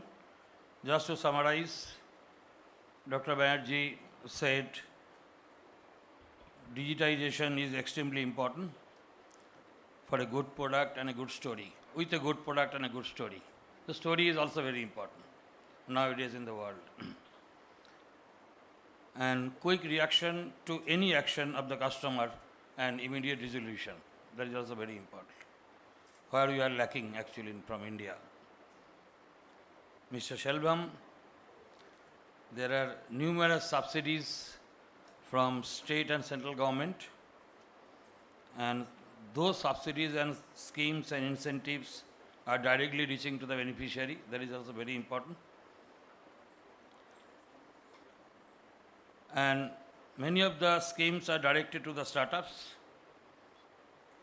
and that is also sanctioned through digital mode. That is also a good thing. CLE is helping the startups to give all this information and looking after their submission of application and sanction of that schemes and all. But what I felt that industry is not aware of all these schemes we have uttered today. So if CLE become more informative to the members of the industry, it will be better. Mr. Prakash, you have given a very inspiring and informative and new story to us. That's good for the startups. CLRI can help, and we can concentrate on apparel industry. Just to summarize today's session and few other lectures, I have comments of 1 minute or 1.5 minutes. For the startups mainly, study the need of the people. Consider the changes of the need in high speed throughout the world, in fashion, in technology, and with additional facilities, what is discussed today. Best utilization of all byproducts, or Dr. Shriram has emphasized and Dr. Saravanan has talked about the technology, that best utilization of all byproducts of the meat industry. Technology is available with CLRI. Only thing we have to find the best utilization process of converting those byproducts to a fashionable, usable products in daily life. Immense government support that I've already talked about it, because this industry is a employment intensive industry, foreign money earner, and helping to reduce pollution. That is also very important, and we have to make the people aware that we are not creating pollution, we are helping to reduce pollution. And we appreciate the steps CLRI has taken in Chennai. I think ILPA, ILT, everybody so joined together for Calcutta to start this roadmap, this road show, what you are talking about. We can do it in Calcutta also. So we have only up to 6 billion exports now, that is up to 2.2%. So there is a huge opportunity for the startups to use this gap of 2.2% to 100%. So there is a 98% gap of the industry which we are not catering. So that we can concentrate. We have the immense population, thereby huge domestic demand, huge labor, skilled and unskilled both, raw materials, facility to produce, and active and creative mind. Only thing we are lacking, that is our mindset, our attitude, and our approach. It is rightly said by Mr. Habib that think this business in a different way. Find suitable partners, suitable technology, and suitable market, and try to capture these 98% of the market. There is a big opportunity for the startups. Thank you very much. Thank you to organizer for giving us the opportunity to participate and to be the chair of the session. Thank you very much, sir.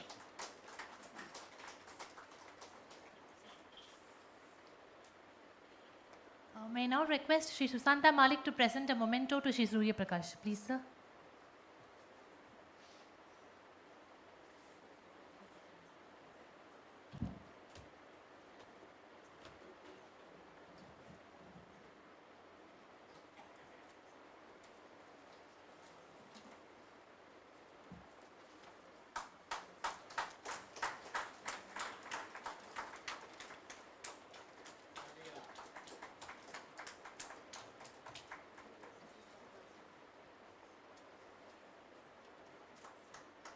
Thank you, sir.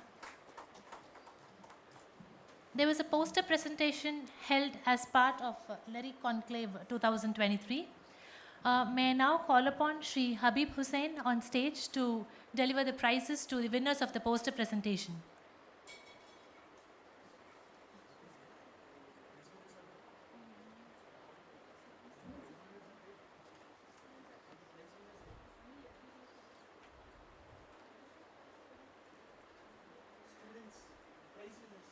The first prize goes to Mr. Rajni Kumar Bora.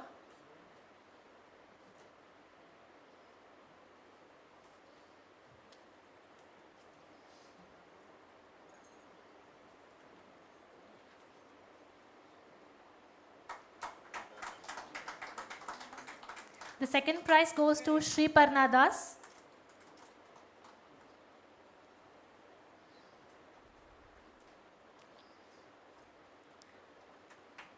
The third prize goes to Ms. Surabhya Balasubramanian. We now move on to the participation certificates. Mr. Pradeep.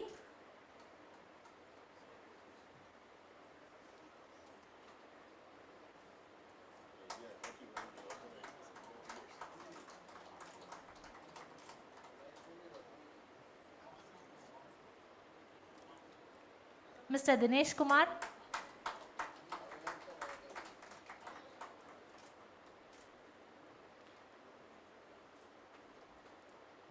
Mr. Anubhav Sharma.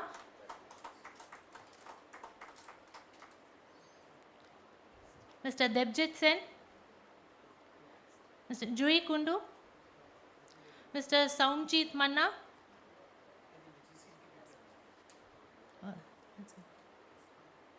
Ms. Debosmita Sikda. Thank you, sir. May I now request our director to felicitate Shri Susanta Malik with a memento, please.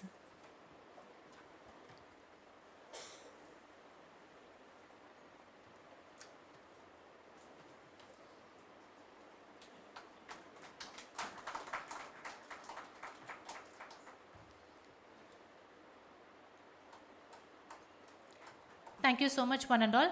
We now break for tea.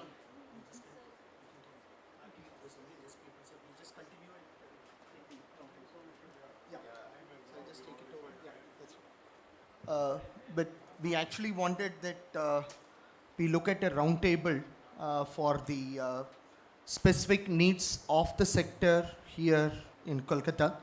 But unfortunately, we don't have much people. So what I may, with your permissions, what we may do is that we will collect the inputs from them over a period of time. And then possibly I'll come back to the Research Council and present the specific needs of this sector, and then we can make a roadmap. Because this is Kanpur, we did have a discussion, and then immediately the roadmap we could do. But here possibly I will collect the inputs and then present it in the next council meeting, so that we can prepare a technology roadmap for this sector very specifically. So I think that would be a way forward as far as this whole thing is concerned. So that moves on to me for the closing component of the LYRIC 2023. In very few words, I hope what was assembled together as a one-day session was useful. And from our point of view, we made some amends. We were able to get in a few thoughts completely out of our industry. So that was one thing which the digital marketing and those kind of things was something which we were looking forward to introducing in lyrics, so that we get some perspective which is not our industry perspective but some other perspective. And second thing was to bring in the Visor by Mile. This was just to give us an eye-opener that there is something beyond what we all have been working with. So these were the two things which we thought we would work it out as something little different from what we can. And of course, the entire session was focusing on sustainability, more towards now from processing to products and so on and so forth. So with those things, I hope the community benefited a lot. And I am also very much sure, I will hope for Dr. Sanjay to come back and give us a feedback from the GCLT and from FDDI and NIFT to give us a feedback as to whether the students enjoyed a session of lyric, which possibly for them was the first time where you sit and listen to the industry perspective as a student. Students of BTech, Leather Technology and Anna University have that opportunity a lot, but I hope this opportunity that was given to a few students of this college here, I hope that makes a lot of difference in the way they look at this industry, and we would wait for your feedback as to how they benefited from a session of lyric. So thank you very much, and extremely sorry that we ran out of time, but we hope it was a fantastic lyric, and we look forward to seeing you all in Lyric 2024, which will be in Chennai now. Thank you very much.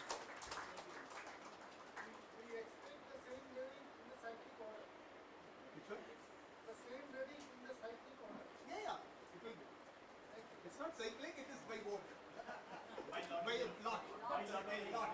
But thank God, Mr. Siravina today picked up the other papers also. I thought everything is written in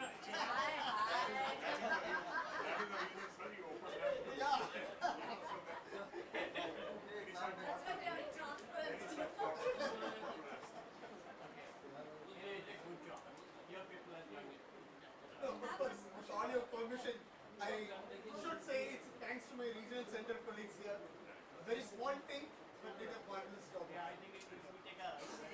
Yeah, stand here. Okay. Please, come in. Stand on top. Hey, on up the... Bala.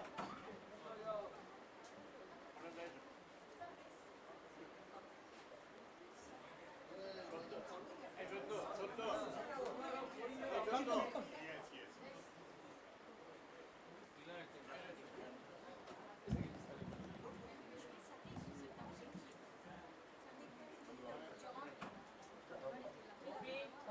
Chandru sir. Okay, make it fast. Okay, please come. Some of you can sit down also. Sit down here. Well, sit down, I can't get up. Hey, come fast.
থাকতে হয়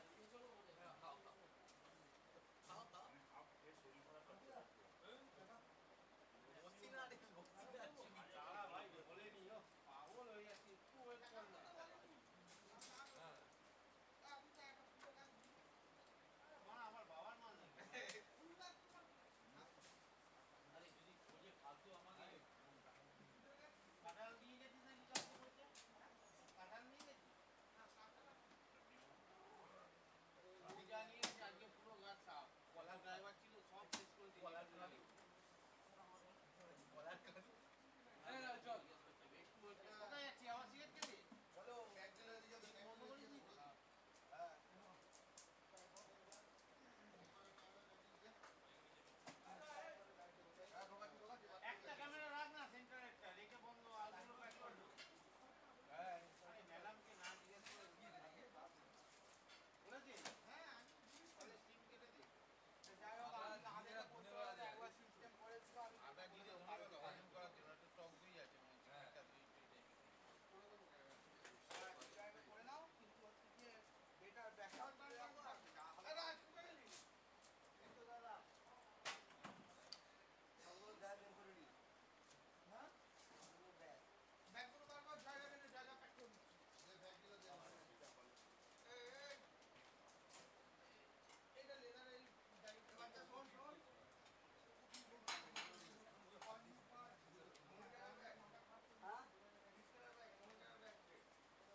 আমি দিচ্ছি তুই যেটা করছিস কর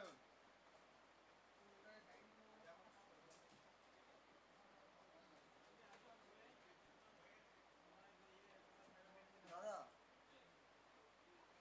SD আসছে না তো দাদা কোন দা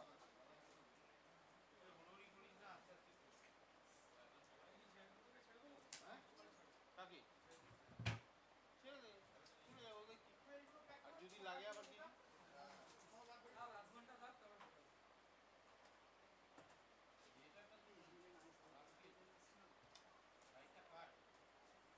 বোর্ডগুলো আগে বোর্ডগুলো বাবু আগে বোর্ডটা খোল আগে পাওয়ারটা খুলে নে সব পাওয়ারটা তো ইজি হয়ে চলে আসবে সব কার্ডগুলো খোলা এই পাওয়ারটা কোথায় দিল ওখান থেকে এসছে তো এই সামনে এই পাওয়ারটা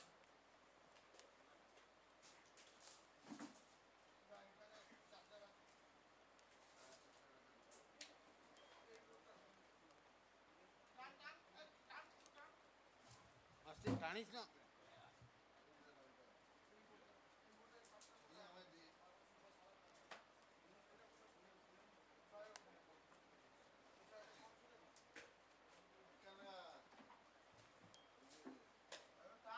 দাদা আটকে আছে ওখানটার ভিতরে আসছে না আসছে না দাঁড়া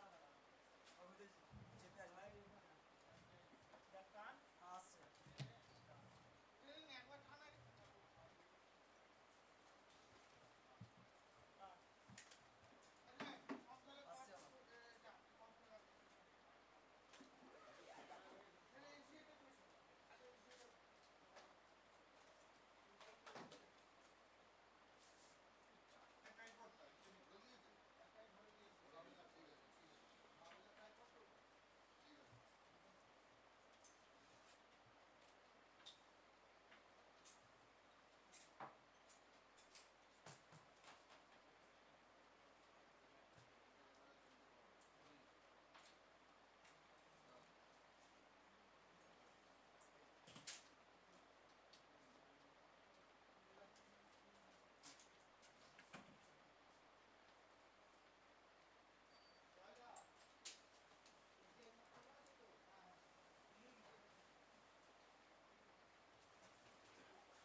বলো